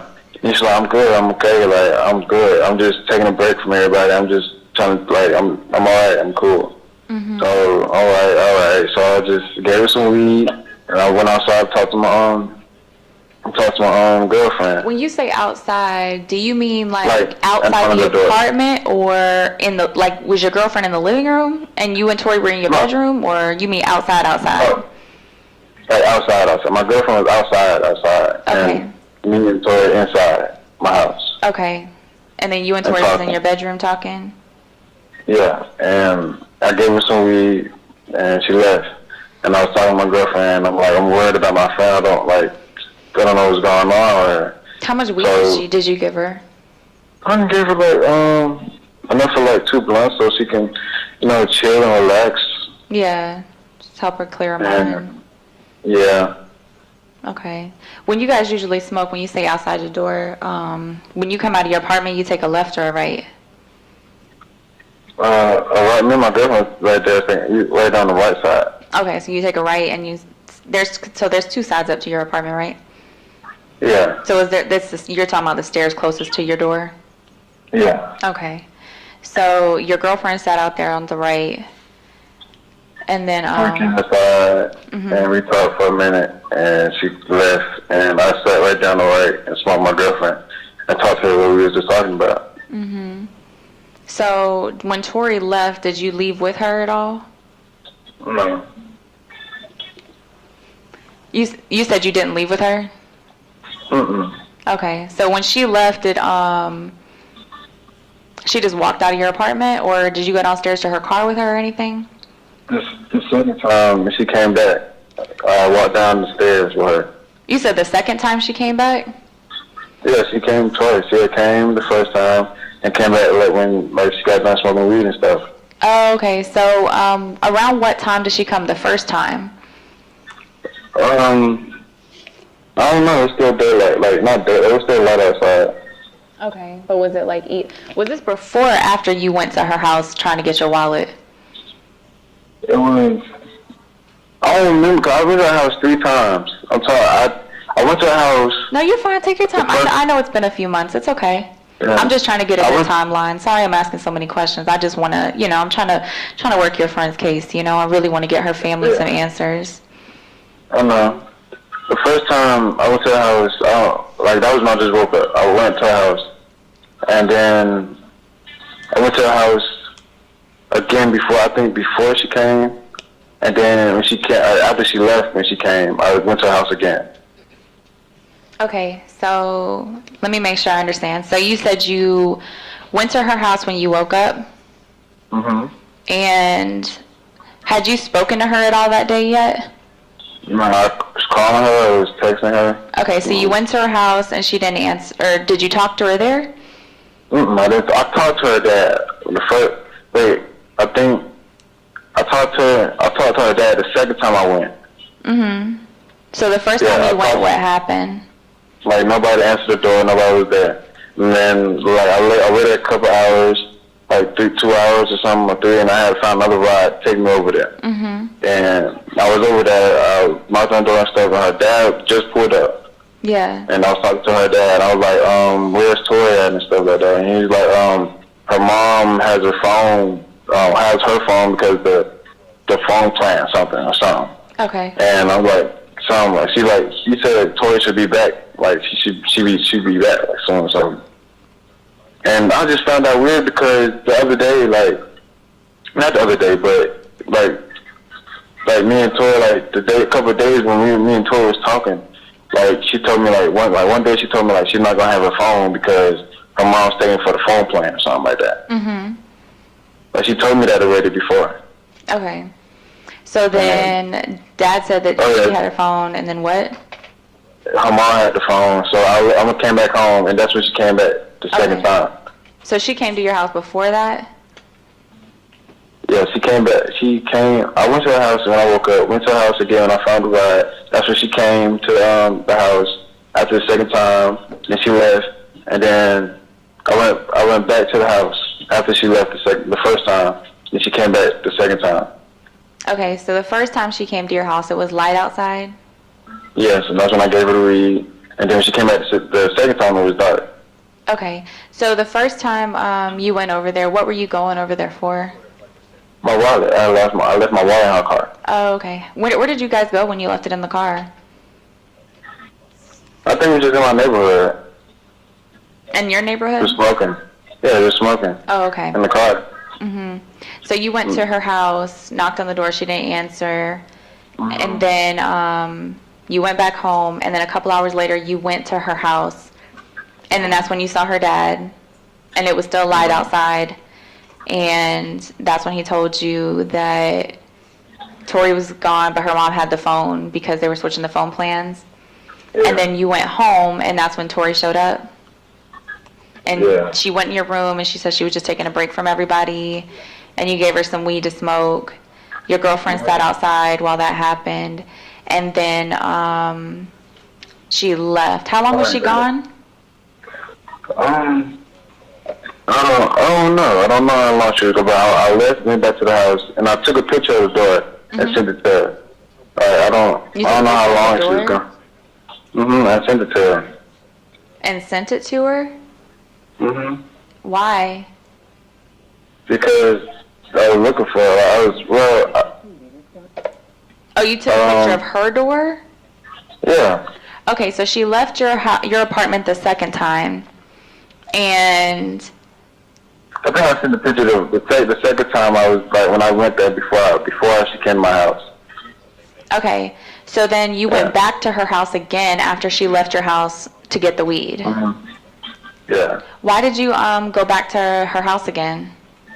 To get my wallet. She didn't bring my wallet. Oh, she didn't bring your wallet the first time? Okay, so you went back a third time. What happened when you went back the third time? The third time, nothing. Nobody was there or anything. But she was going to be there. Okay. Was it light outside, dark outside? I think it was getting to get dark. Okay. Did she tell you where she was going when she left to go smoke? Oh, because I kept asking, where are you going? Where are you going? Like, I kept asking her, and she would not tell me. Mm-hmm. Okay, so then tell me about when she came back. And she came back, she looked weird and stuff, and went downstairs to talk to her and stuff, and she had a gun in the car and stuff like that, and I told her to go home, like, to relax, like, don't, like, cause she did this before, like, she always told her. Where was your girlfriend at when she came the second time? She was, my girlfriend's in the room. Okay, was it dark outside, light outside? It was dark. Okay, did you know she was coming again? No, she just popped up, like, I didn't know it, she just kept popping up, that's why I kept saying, like, this is, like, it's weird, like. Okay. So then you went to, so then she knocks on your door again when the second time she comes. What does she say when she opens the door? Or when you open the door? I need to talk to you and stuff. I was like, yeah, I was like, we do need to talk because you, like, acting weird. Like, what's wrong? We went downstairs and we was talking. And I was crying to her because she's saying, like, she don't want to be here no more and stuff like that. And I was crying, so I was crying to her, trying to hug her. And she wouldn't let me hug her. And, like, nothing, like, nothing. You guys were sitting in the car like, having this conversation? No, we were standing outside the car. Okay. And I told her to go home. I said, go home, like, just, like, think about the future, like, just go home. Like, things will be better, like, just go home and relax, just go home. And she just like, no, I was like, let's just go home. She was like, no. Okay. And then what happened? So I told her to go somewhere, like, just chill or something, like, just relax, just chill. And she was just crying, and I tried to give her a hug, and she didn't give me a hug, and she just left. So you said she had a gun in the car? Okay. How did you see the gun? Because when she opened the door, and I seen the sights on it, and I was like, what is that? What is that? She opened the door and you saw the sights on it? Like, when she opened the door, I looked in the car and seen the sights on it. Where was it at? It was like, you know how, like, people put the gun in between the seat? It was in between the seats? Yeah, it was in between the seat, but her car doesn't have a thing, what's it called? The armrest? Yeah. Okay. So it was just sitting right there. And you saw the sights? It was green, so it was just seeing, like, I knew it was, like, I just knew what it was. Okay. So then, you saw the sights and you said, what's that? And what'd she say? She said, it's a gun, like, it's a gun. She said, I don't want to be here no more. So I was like, no. I said, totally no. It's like, it could be better, like, things could be better. I was crying to her, saying, like, trying to say good things to her, you know, because she did this before, like, she didn't know to take no gun before and nothing like that, but she just always said, like, she was just going to kill herself. She don't want to be here. She don't, like, you know, don't want to be here no more with all these problems and stuff. And I just always tell her, like, good things, like, but, like, I've never cried to her before, but, like, I cried this time. What made you cry this time? Because she was acting weird, like, the whole time, because when she left the set the first time, like, in the hallway when I was smoking my girlfriend, I was telling her, like, I'm worried about my friend, like, this is weird, like, she ain't never just pop up on me like this and, like, you know, just, like, look like this and stuff. So when we started seeing the gun and stuff, I was just, like, I just felt sad, because, like, she, like, really gone through something, and I don't know how to help her. I don't know how, like, what to say to her. So I'm just trying to, you guys had that conversation standing outside. What made her open the door? Because she couldn't open the door because, like, she was saying she didn't want to be here no more. Like, she just opened the door and showed me, like, she, like, when I, like, seen me, like, she just said she don't want to be here no more. Okay.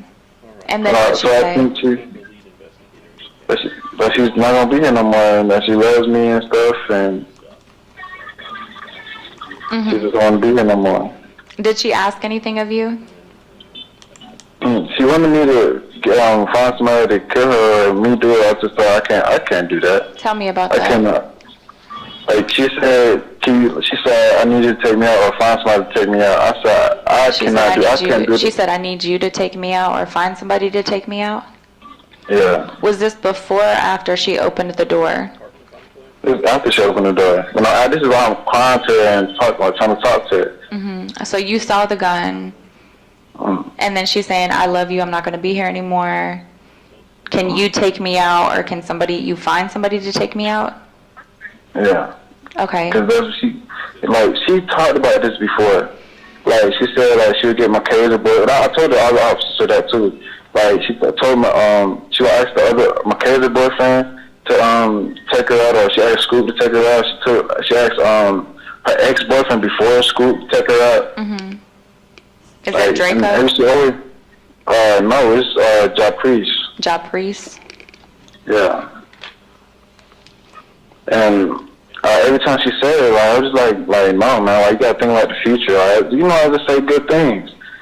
And when she started saying, like, I just told her, that's what I kept telling her, go home, just find somewhere to relax. Like, 'cause, you know, she did it before, like, she did this before. But she didn't, like, never go to fire, like, had a gun. So how did she do it before?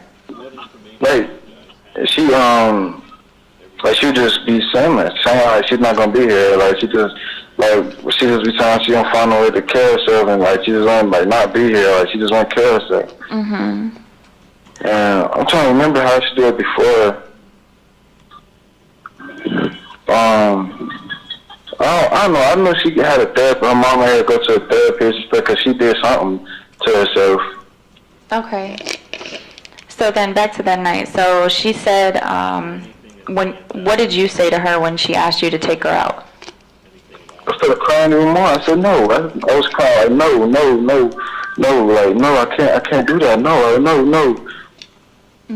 I said everything's gonna be okay. Like, everything's gonna be all right. Like, it's gonna be okay. You gotta think about the future. Like, it's gonna be all right. I said, just go somewhere, relax, go somewhere, just go home, just go somewhere. And she was just crying, and she was like, no, just crying. And she got her car and left. Okay. And she opened the driver's side door or the passenger side door? The passenger side door. Okay, so you saw the gun so was it in between the seats on the passenger side or in between the seats on the driver's side?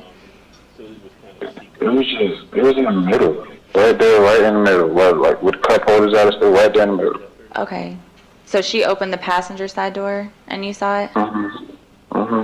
Okay. Then, so when you said no and she's like, what did she say?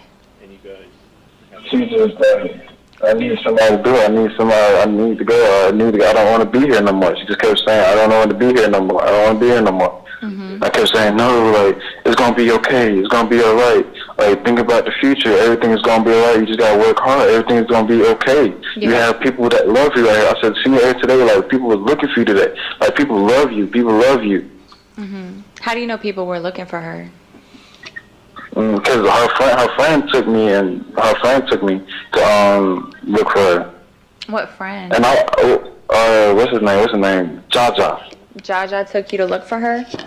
And I was texting people, like, I texted my Kaiser, not my Kaiser, the tall gay girl, I don't know her name, but I texted her and she was looking for, like, she was, like, asking people, like, where she's at and stuff like that, and text the other friend, like, she told me she was looking for her. They were going to let me know if they found her. So what time did Jaja come pick you up to come look for her? Jaja was the second time I went to the house. So Jaja took you to her house the second time?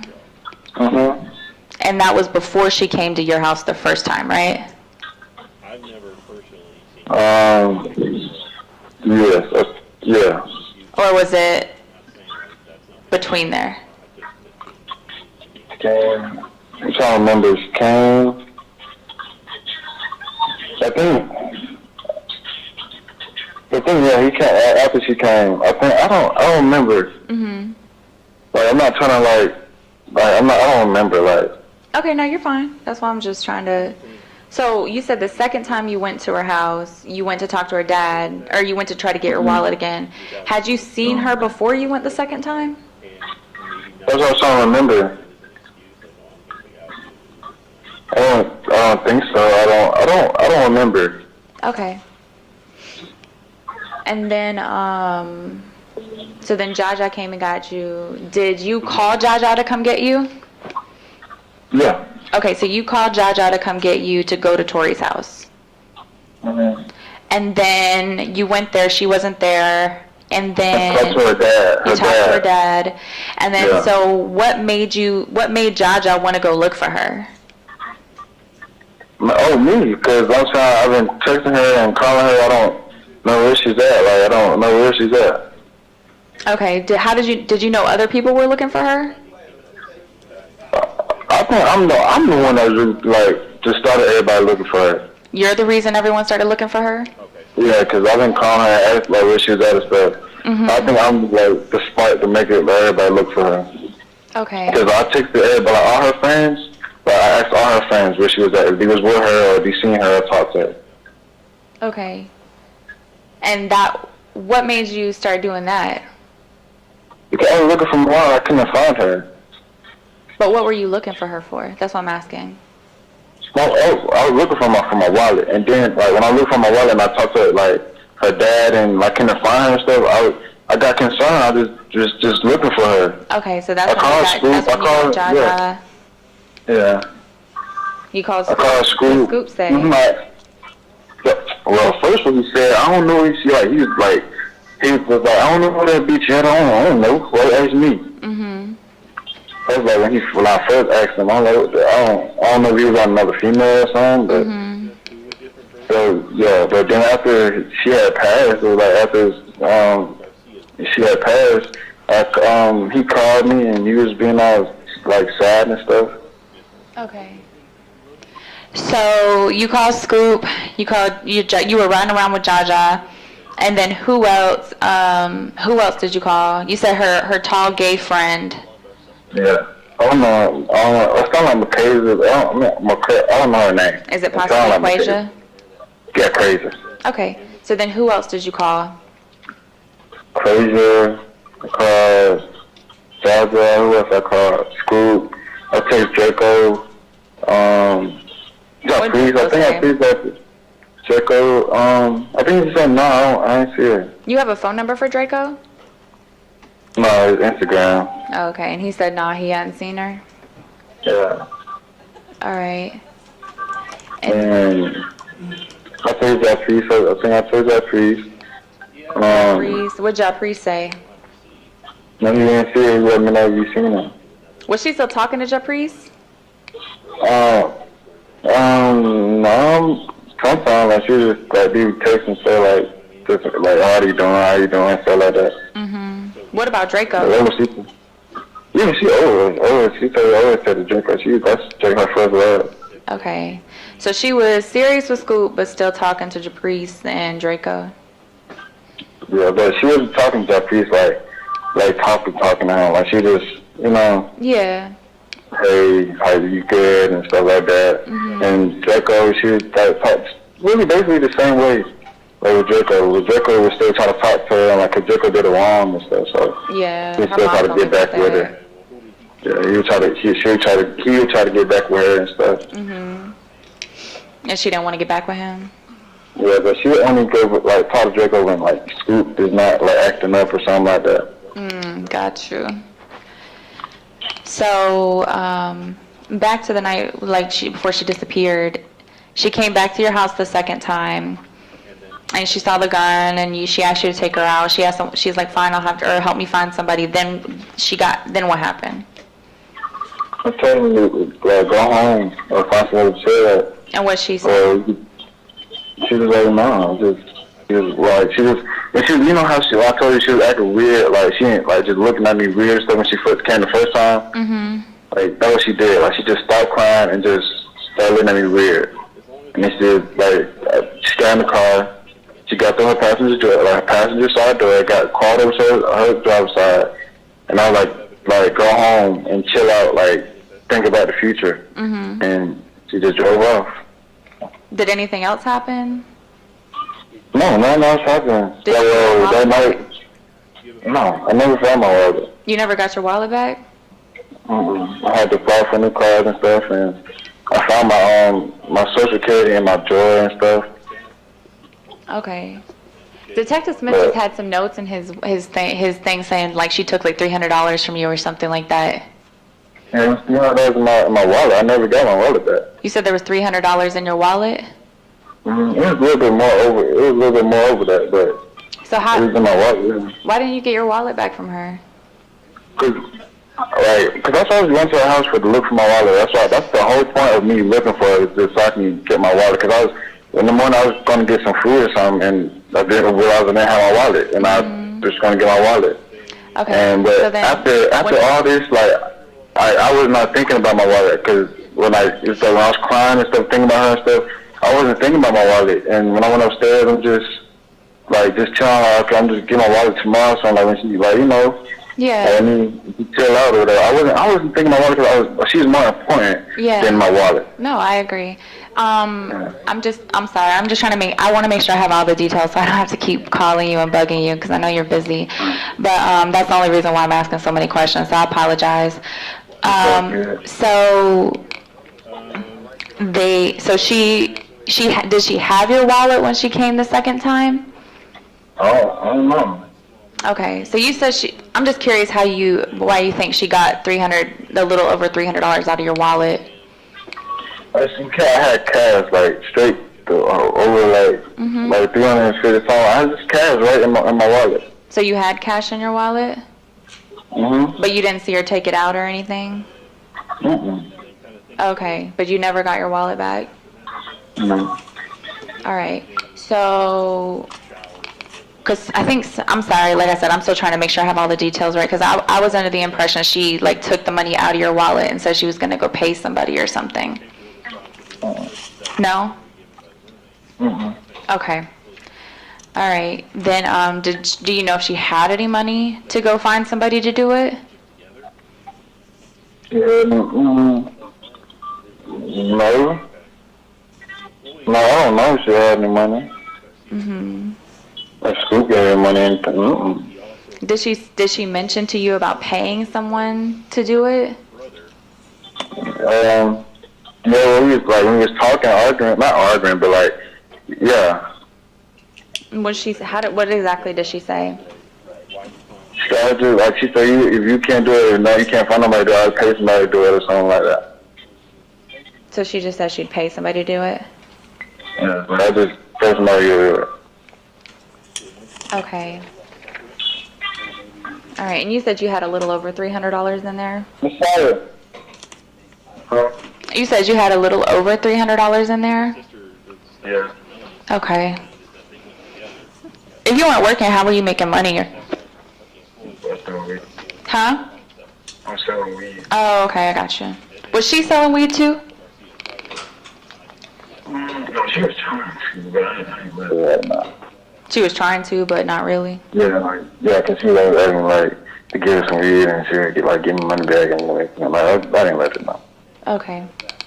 She was doing her school was doing scamming stuff, they was scamming and stuff. Okay. I think her mom mentioned something about that. What kind of scams were they doing? Oh, I have no clue. I don't know. What? You didn't try to get in on that? Mm-mm. That's a smarter crime than selling weed. Okay. You get less time and more money. I'm joking. But all right. So then she leaves, and then what happens? I want to go get some more weed, and go get some more weed. I would like to go get some more weed, and. So did you go back upstairs? Did you? What happened? When she left, I was just sitting right there, I was just taking it all out. I just put my phone up. I was still crying. I was crying. Yeah. So I went to go get some weed, and somebody called me for some weed. So I just did all that, and I came upstairs. Okay. So you said someone called you for some weed? Uh-huh. All right. Did they come pick it up, or did you go take it to them? I went to go get the weed, and they came and picked it up. Okay. Where'd you go get the weed at? It's right there by the gas station. At the gas station? Mm-hmm. Which one? By the gas station. BP. Okay. Did you meet him at the BP or around the BP? I went to the house. Oh, you went to his house? Yeah. Okay. I'm not asking for his address or anything. Don't worry about it. Let me see. I'm just trying to... Because I'm just trying to see if maybe like there's somewhere I can see if you. How did you get there? Did you walk, drive, something else? I walked. You walked to the BP? Mm-hmm. Let me see. You said the BP gas station. Why is it not popping up? And it's near your house? How far away is it from your house? Huh? Right, right down the street, probably like 2 minutes. Well, not even 2 minutes, right there. Oh, okay, I see it. I see it now. It's next to that package store? Yeah. Okay, so you walked to the BP. How much weed did you buy? I don't know, like a blunt or two. A blunt or two? Like a 1.5, like laying metal. You said you bought a 1.5? Mm-hmm. Okay, so you bought the weed, and then you said someone was calling you to get some too? Mm-hmm. All right. When did that happen? Were you still out when? Yeah, I was still out, and I walked back home and just came to my neighborhood. Okay. How much weed Because did you like buy? he bought like a gram, and I had a 0.5 left, and cause like the weed I had, like that weed I gave Tori, it wasn't no good weed. Like it wasn't no Zaza line. Like it wasn't good. Okay, so this was better weed? Yeah. Okay. So were you selling weed then too? Yeah. Okay, so why would you only buy 1.5? Cause I was just gonna smoke it myself. Like I was just gonna smoke it myself. Yeah. You hadn't re-upped in a while? I did. The weed that I had a lot of just not like bullshit. There's a lot I of get what bullshit. you're saying. So you just wanted the better weed. So you went to to buy better weed for yourself, but you was just selling the low level stuff. Yeah. Okay, I got you. So what did you sell your friend, the person who came to buy from you? Did you sell him the good shit that you had just bought, or did you sell him the shit that you had in your apartment? I had to sell him the good shit, and I came back upstairs to get some more weed, and we just smoked. Oh, okay. So you had, I'm sorry, I'm just trying to make sure I'm clear on everything.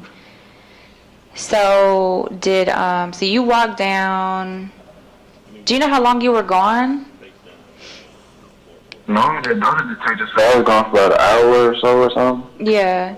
Did you go in and out of the apartment in between that time? When I got back to my neighborhood. Okay. How many times did you go in and out? I went upstairs to get some more weed.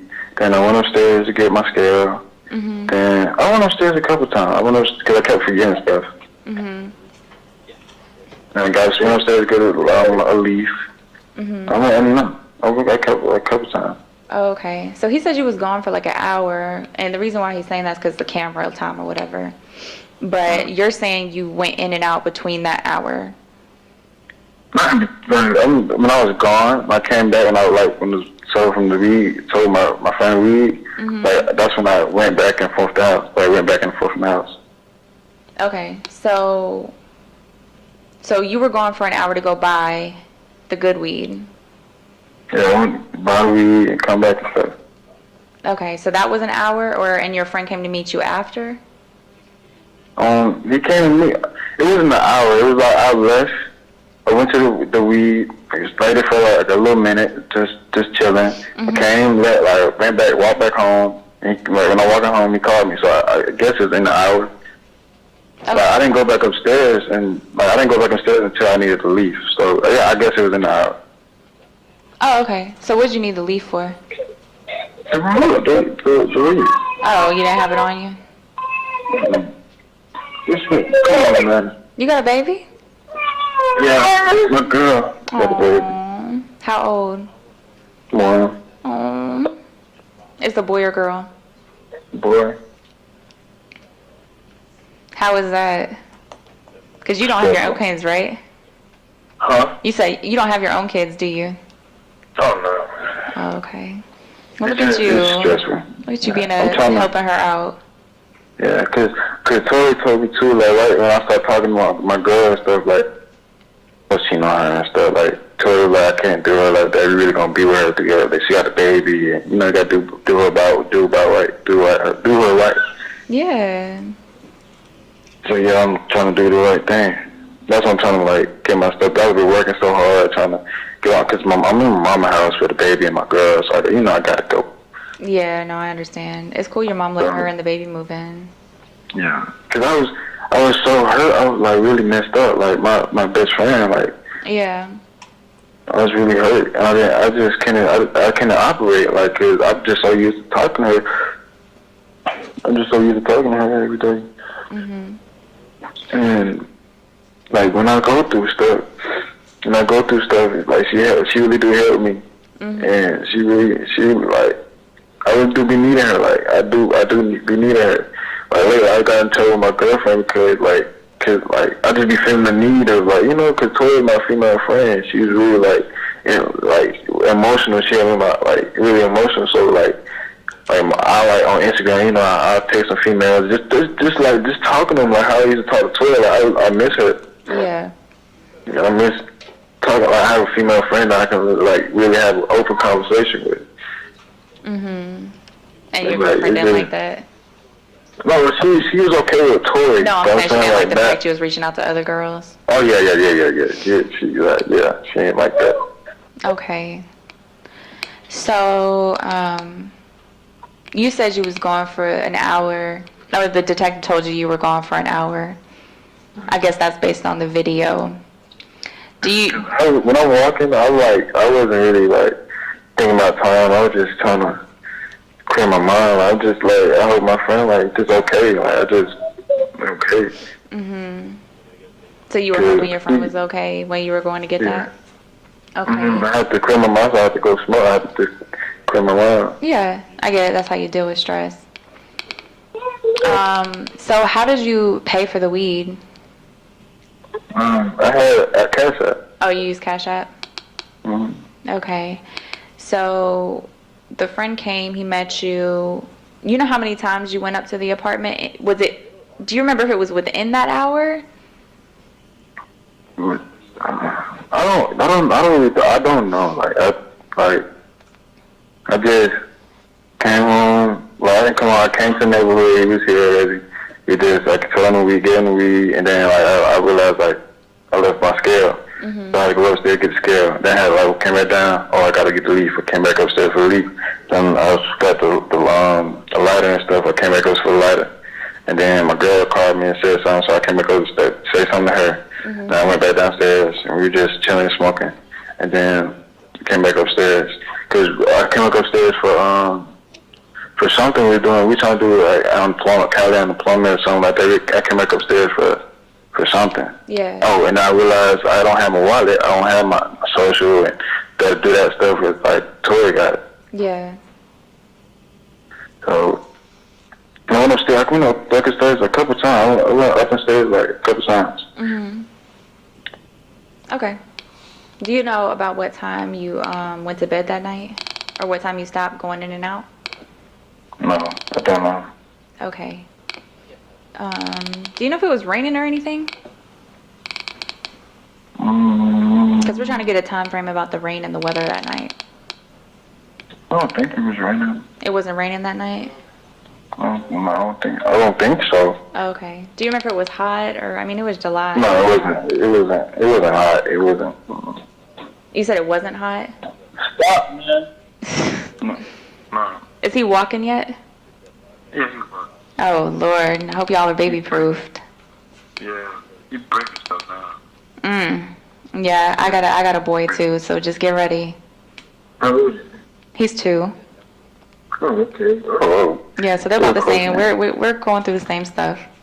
Did he talk yet? Like, he say full sentences? No, he doesn't talk too much yet, but that's I think it's because he hears 2 different languages. His dad's Hispanic, so.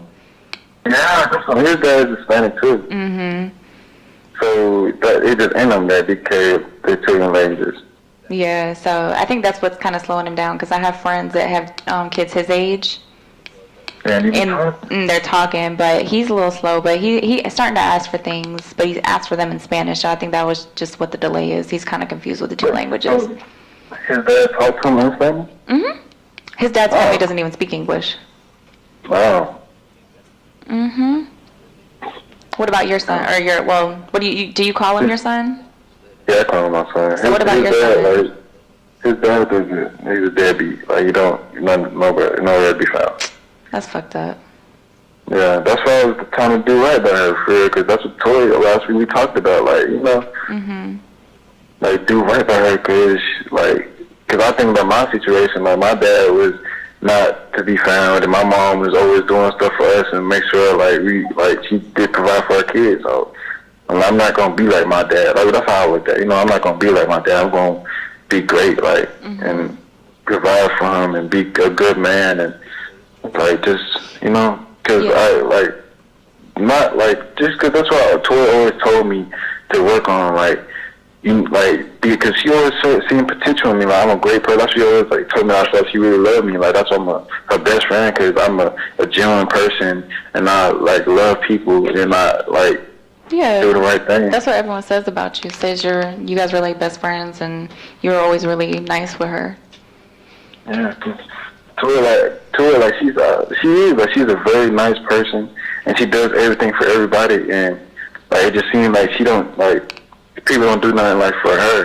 That was how she seemed she don't people don't love her, and she always get the bad end of things. She always get the bad end of the stick, and it's just bad. But that's why I always told her God put you through things just to make you stronger. It just he just everything that you're going through is not going to be forever.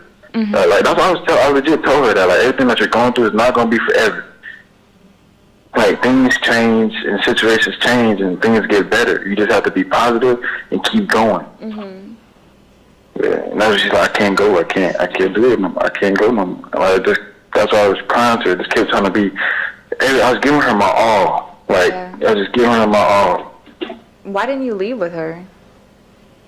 Because my girlfriend's in the house. I didn't leave because I don't know. I didn't leave her. I didn't.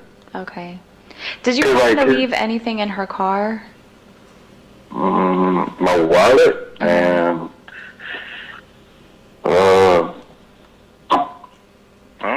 did you have any clothes or anything in there? Oh, my jacket. I gave her one of my jean jackets. She had I gave her one of my jean jackets. Which one? It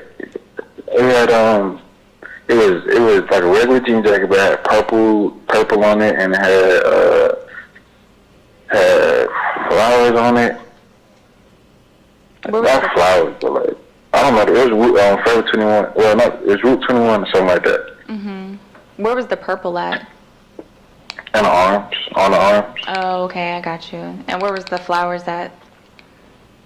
On the stomach part, on the side, on your rib part. Okay, so that was in the car too? I don't know if it was in the car. I mean, that's why I gave her that. You say if I had my clothes in there, I'm just if I don't. I was just wondering because we got our car and stuff, so I was just trying to see, we're trying to ID some of the stuff that was in there. But I know you were in there all the time, so. Yeah, I'm saying I gave her that jacket, so I'm saying, she always had it in the car. She get cold, she just wear it. Yeah, so that's something of mine that probably be in there. Okay. And something else that be in there that's mine. A grinder, a rolling tray, probably. Not no clothes or shoes, anything like that. Okay. Nothing important. Okay, got you. All right. Where did you guys smoke that night after you bought the weed? Oh, me and Tori? No. Me and Tori didn't smoke. I was the guy who came to buy from you. Did you guys smoke together, or you was just selling for him? Yeah, we smoked right there, right in front of my building. Right in front of your building? Was it, do you remember if you went down the stairwell, which stairwell were you going up and down? I don't remember. I go different ways, because that's how I always been. I always go different ways. Okay. I walk up the first one and go straight past and walk up, or I go all the way down and walk straight. I just go different ways all the time. Okay.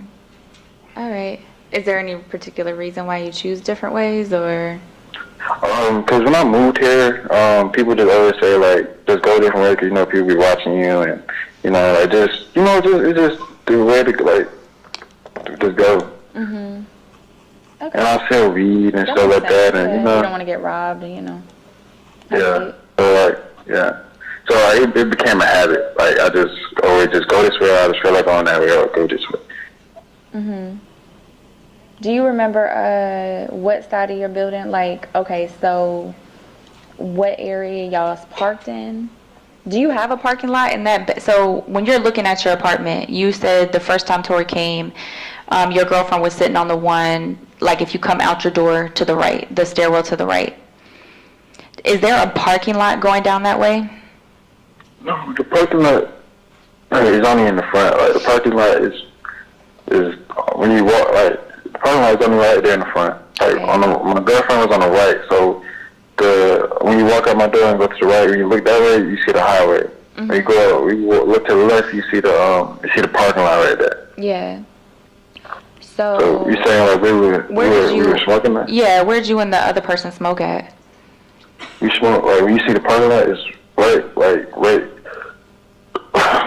there in front, like. Okay, so you smoked in the car with him? Yeah. Okay. All right. Yeah, that's the only thing I'm asking. All right.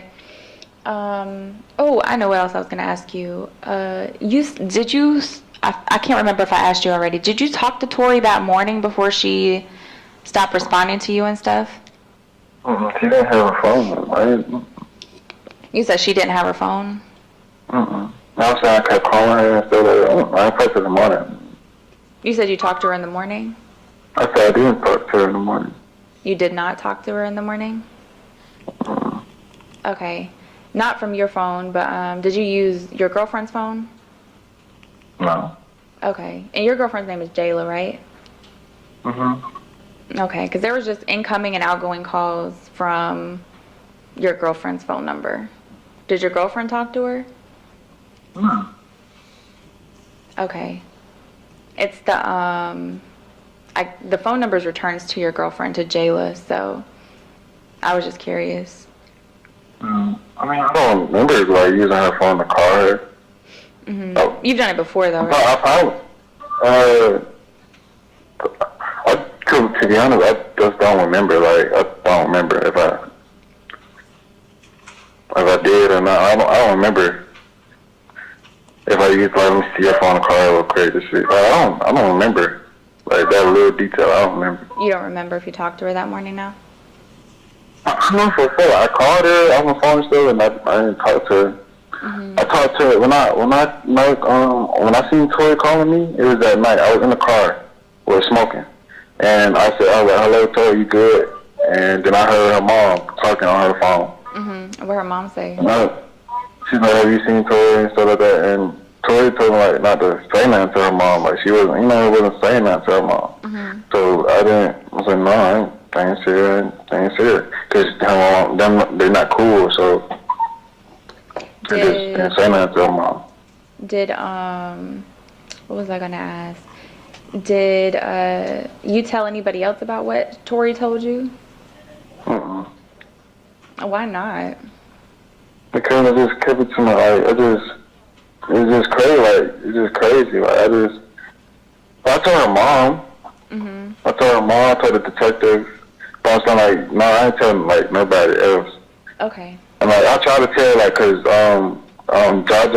Jaja pulled up on, Makisha, not Makisha, what's the girl name?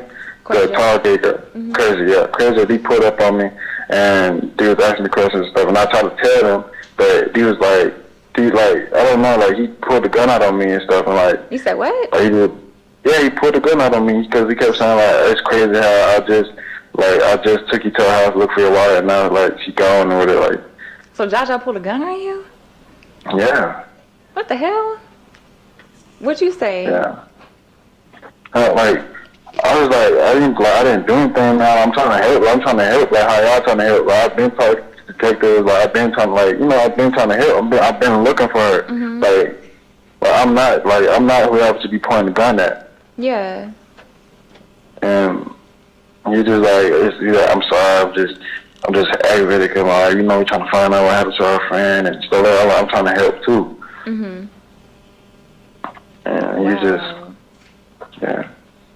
So where'd y'all go?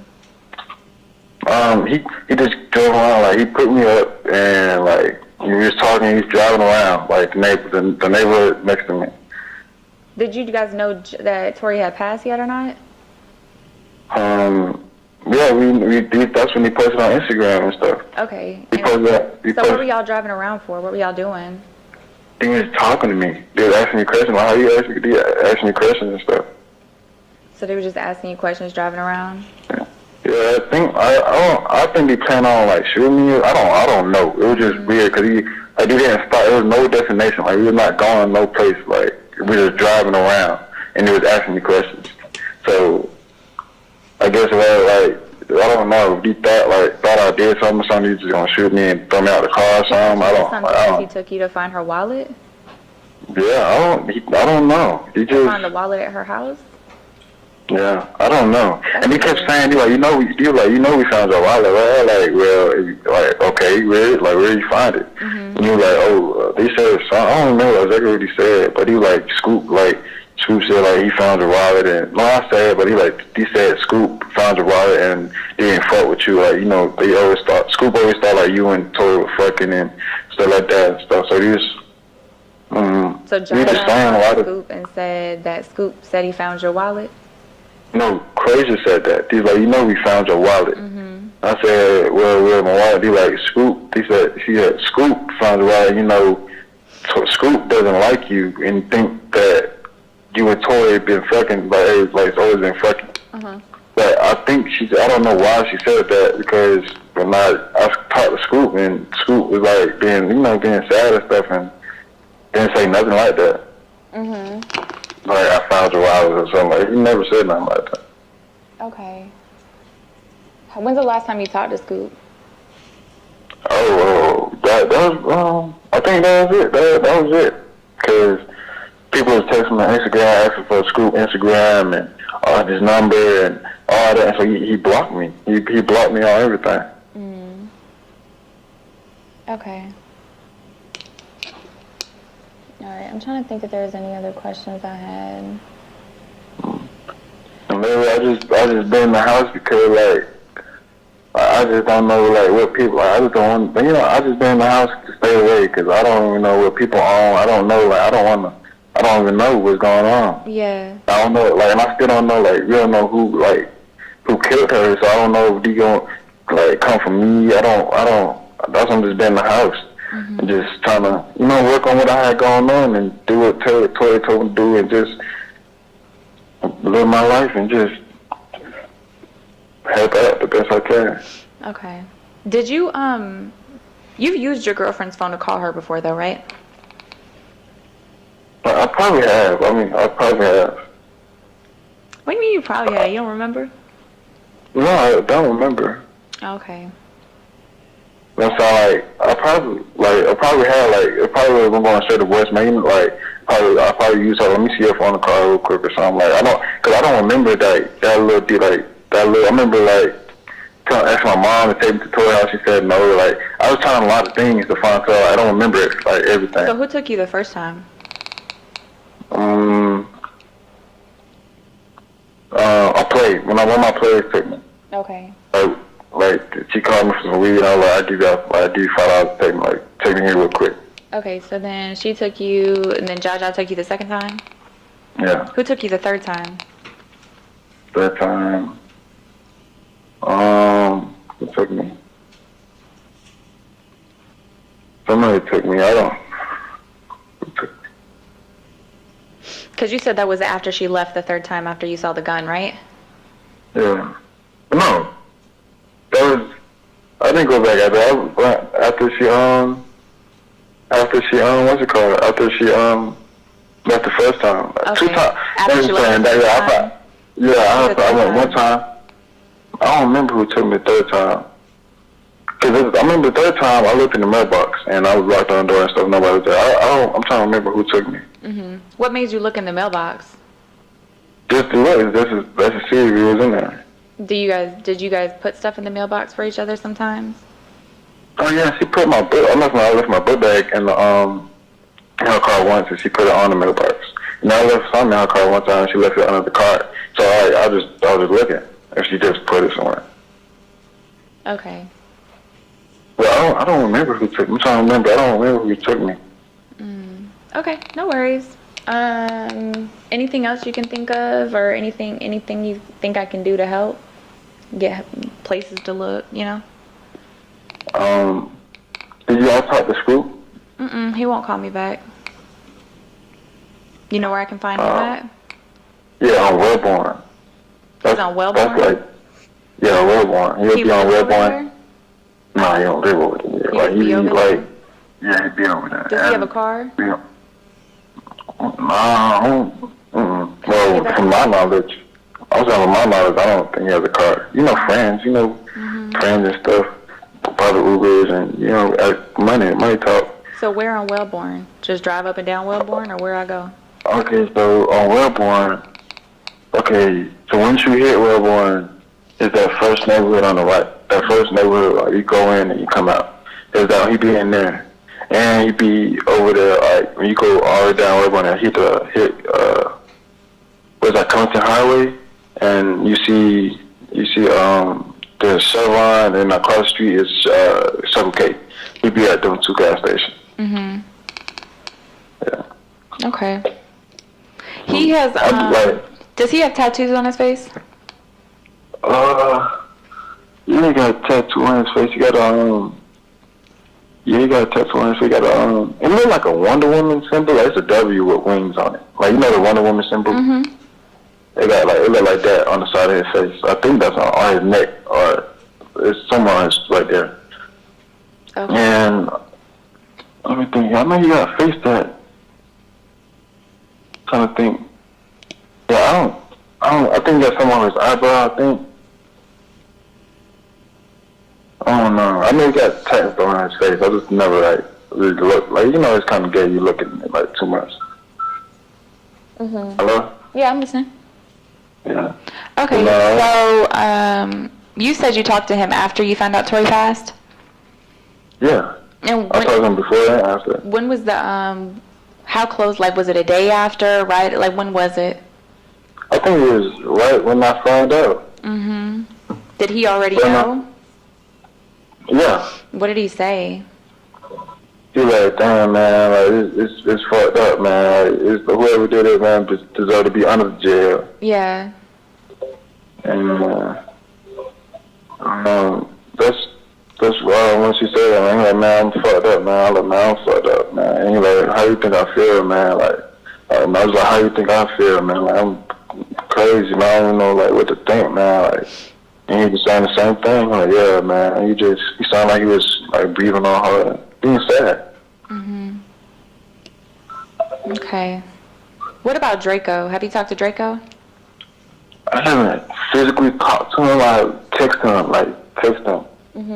And, well, Draco, I think he said, keep your head up, or something like that. He was like, keep your head up. And, he asked me, for some money to, come to a funeral, or the candlelight and stuff. Did you go to the funeral? The candlelight, I didn't go to the candlelight, I went to the funeral. Why you didn't go to the candlelight? Because I went to, I had a football game. Oh, okay. And I played it for her. Where you play football at? I play semi-pro. Where? I play Northeast Georgia Wolverines. The Northeast Georgia Wolverines?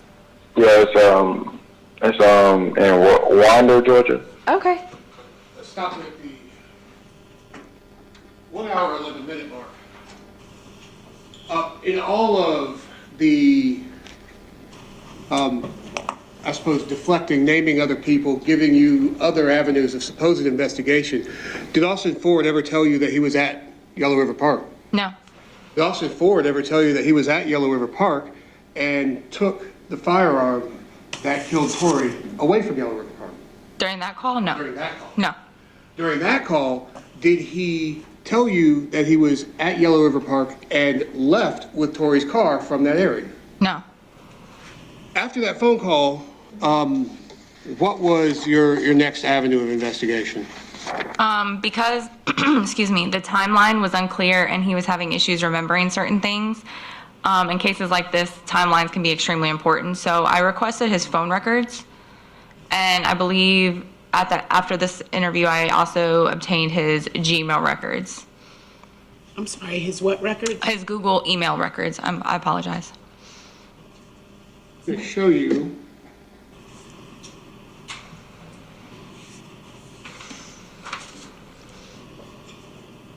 States Exhibits 55, 56, 57, 58. We're going to start with 55. What is States Exhibit 55?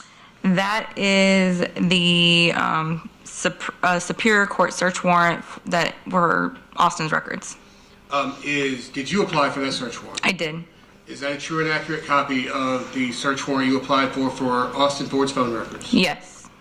Has anything been added to it, taken away from anything like that? No. Your Honor, State would tender States Exhibit 55 for record purposes. No objection. All right, it is admitted for record purposes only without objection.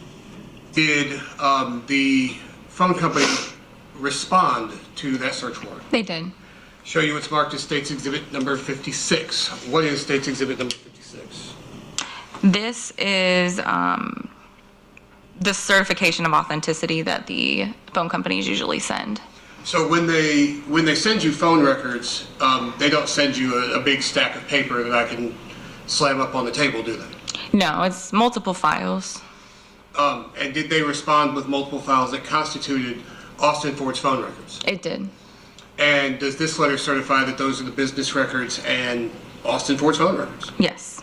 Your Honor, State would tender States Exhibit 56 for record purposes. No objection. All right, 56 is admitted for record only without objection. Show you what's marked as States Exhibit 57. What is States Exhibit 57? That's the Superior Court search warrant for Austin's Google account. And did you apply for that search warrant? I did. Is it a true and accurate copy of the search warrant you applied for Austin's Gmail records? It is. And was that signed and approved by a Superior Court judge? It was.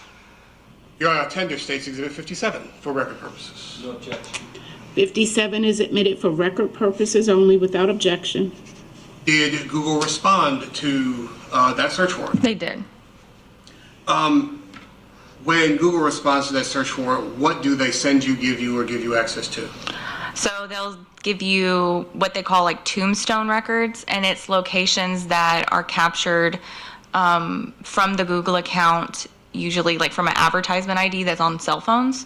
It gives you search histories, it gives you web search histories, it gives you app usage, it gives you measurements, it'll tell you how far you travel sometimes, it'll tell you your method of travel based on how fast you're going. It gives you contact information, it gives you photos. There's a lot of stuff it gives you. It's kind of scary. And does that come in a boxes and boxes, reams of paper, physical format? No. How does that come to you? It comes in digital files.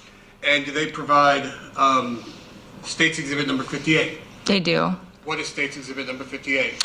It's similar to the T-Mobile record. It's basically just to authenticate the records and to say that they came from Google. And did you actually receive the records from Google along with States Exhibit 58? I did. Your Honor, State would tender States Exhibit 58 for record purposes? No objection, Judge. All right, 58 is admitted for the record only without objection. Detective Carter, after you received those records, did you review them? I did.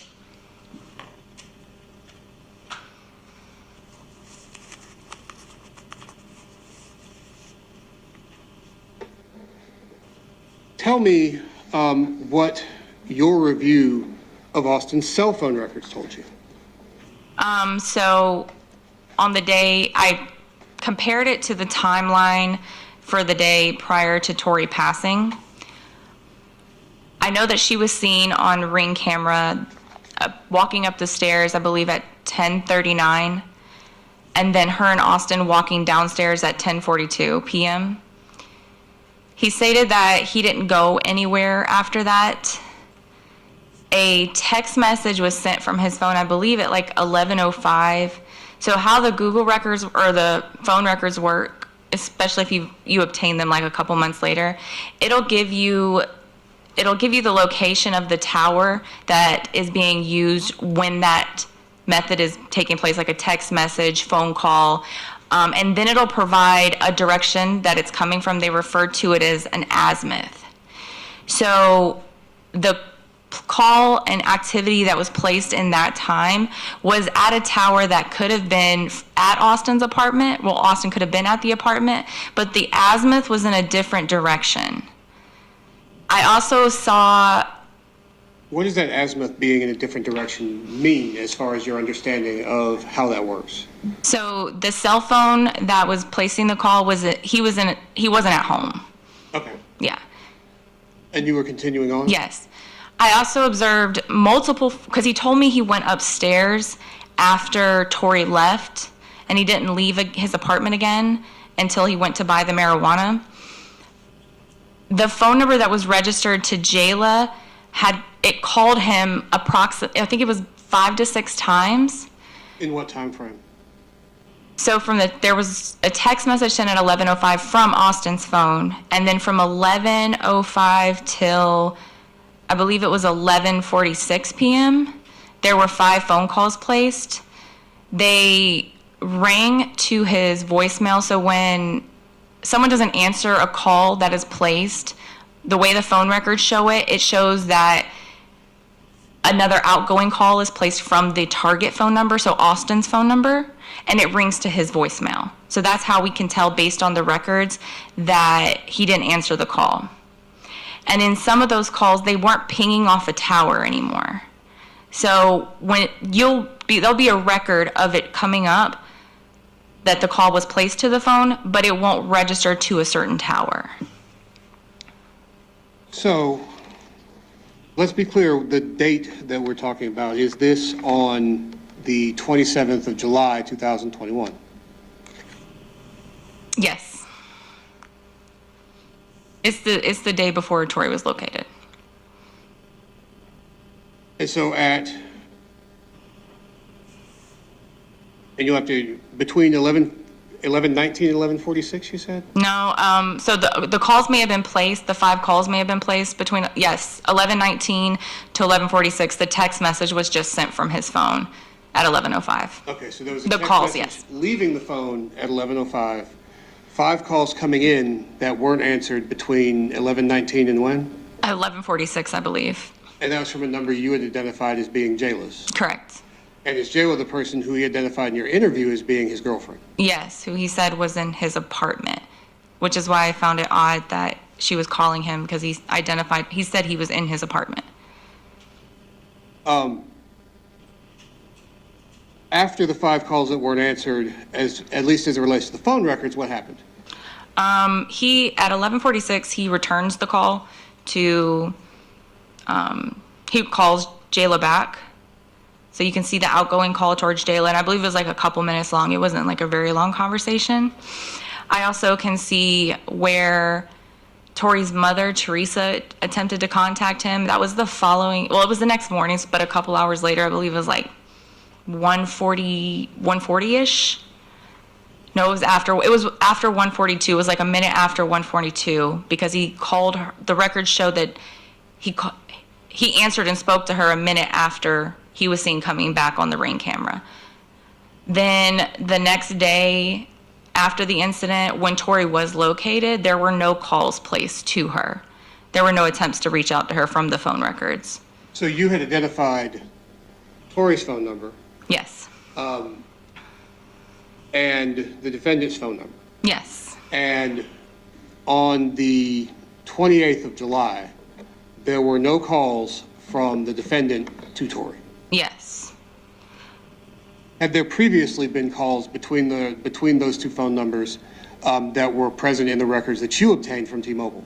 Yes, multiple times per day. The reason it kind of stood out is because we had located Tori already on July 28th, but we hadn't identified her yet. So it wasn't released that she had passed. So it wasn't, as far as you, it wasn't released to the public by Gwinnett Police? So we released her tattoos to to help identify her, but she wasn't positively identified by her family until July 29th, I believe, the next day. And with all of this information from the phone call, I mean, from this phone records, what was it? What did you do next? I obtained a search warrant for his Gmail account. Where did you obtain his Gmail account? He gave it to me. Do you recall what the account was? I think it had his name and like some numbers at gmail.com. And did you apply for a search warrant for his Gmail? I did. And did you, again, receive data from Gmail? I did. Did you analyze the data from Gmail? I did. What did you learn from the data you analyzed after obtaining the defendant's Google records? So the first thing I analyzed was the tombstone data location, because it is often more accurate than what cell phone companies can provide, because again, they just give like kind of a directionality within a certain distance that the phone could be. So Google can give you actual coordinates where a phone could be located at certain times. And I took those and so it comes in an Excel file. I converted the Excel file to a CSV file, and that's just because that's what is compatible with Google Earth. I then imported the data for that day into Google Earth and mapped Austin's locations after Tori left and around the time that he was there. And it did show him being at his apartment. At the time, we already knew he was there because he's seen on Ring camera with her. And then at 11:05, at the time he sent the text message, it actually showed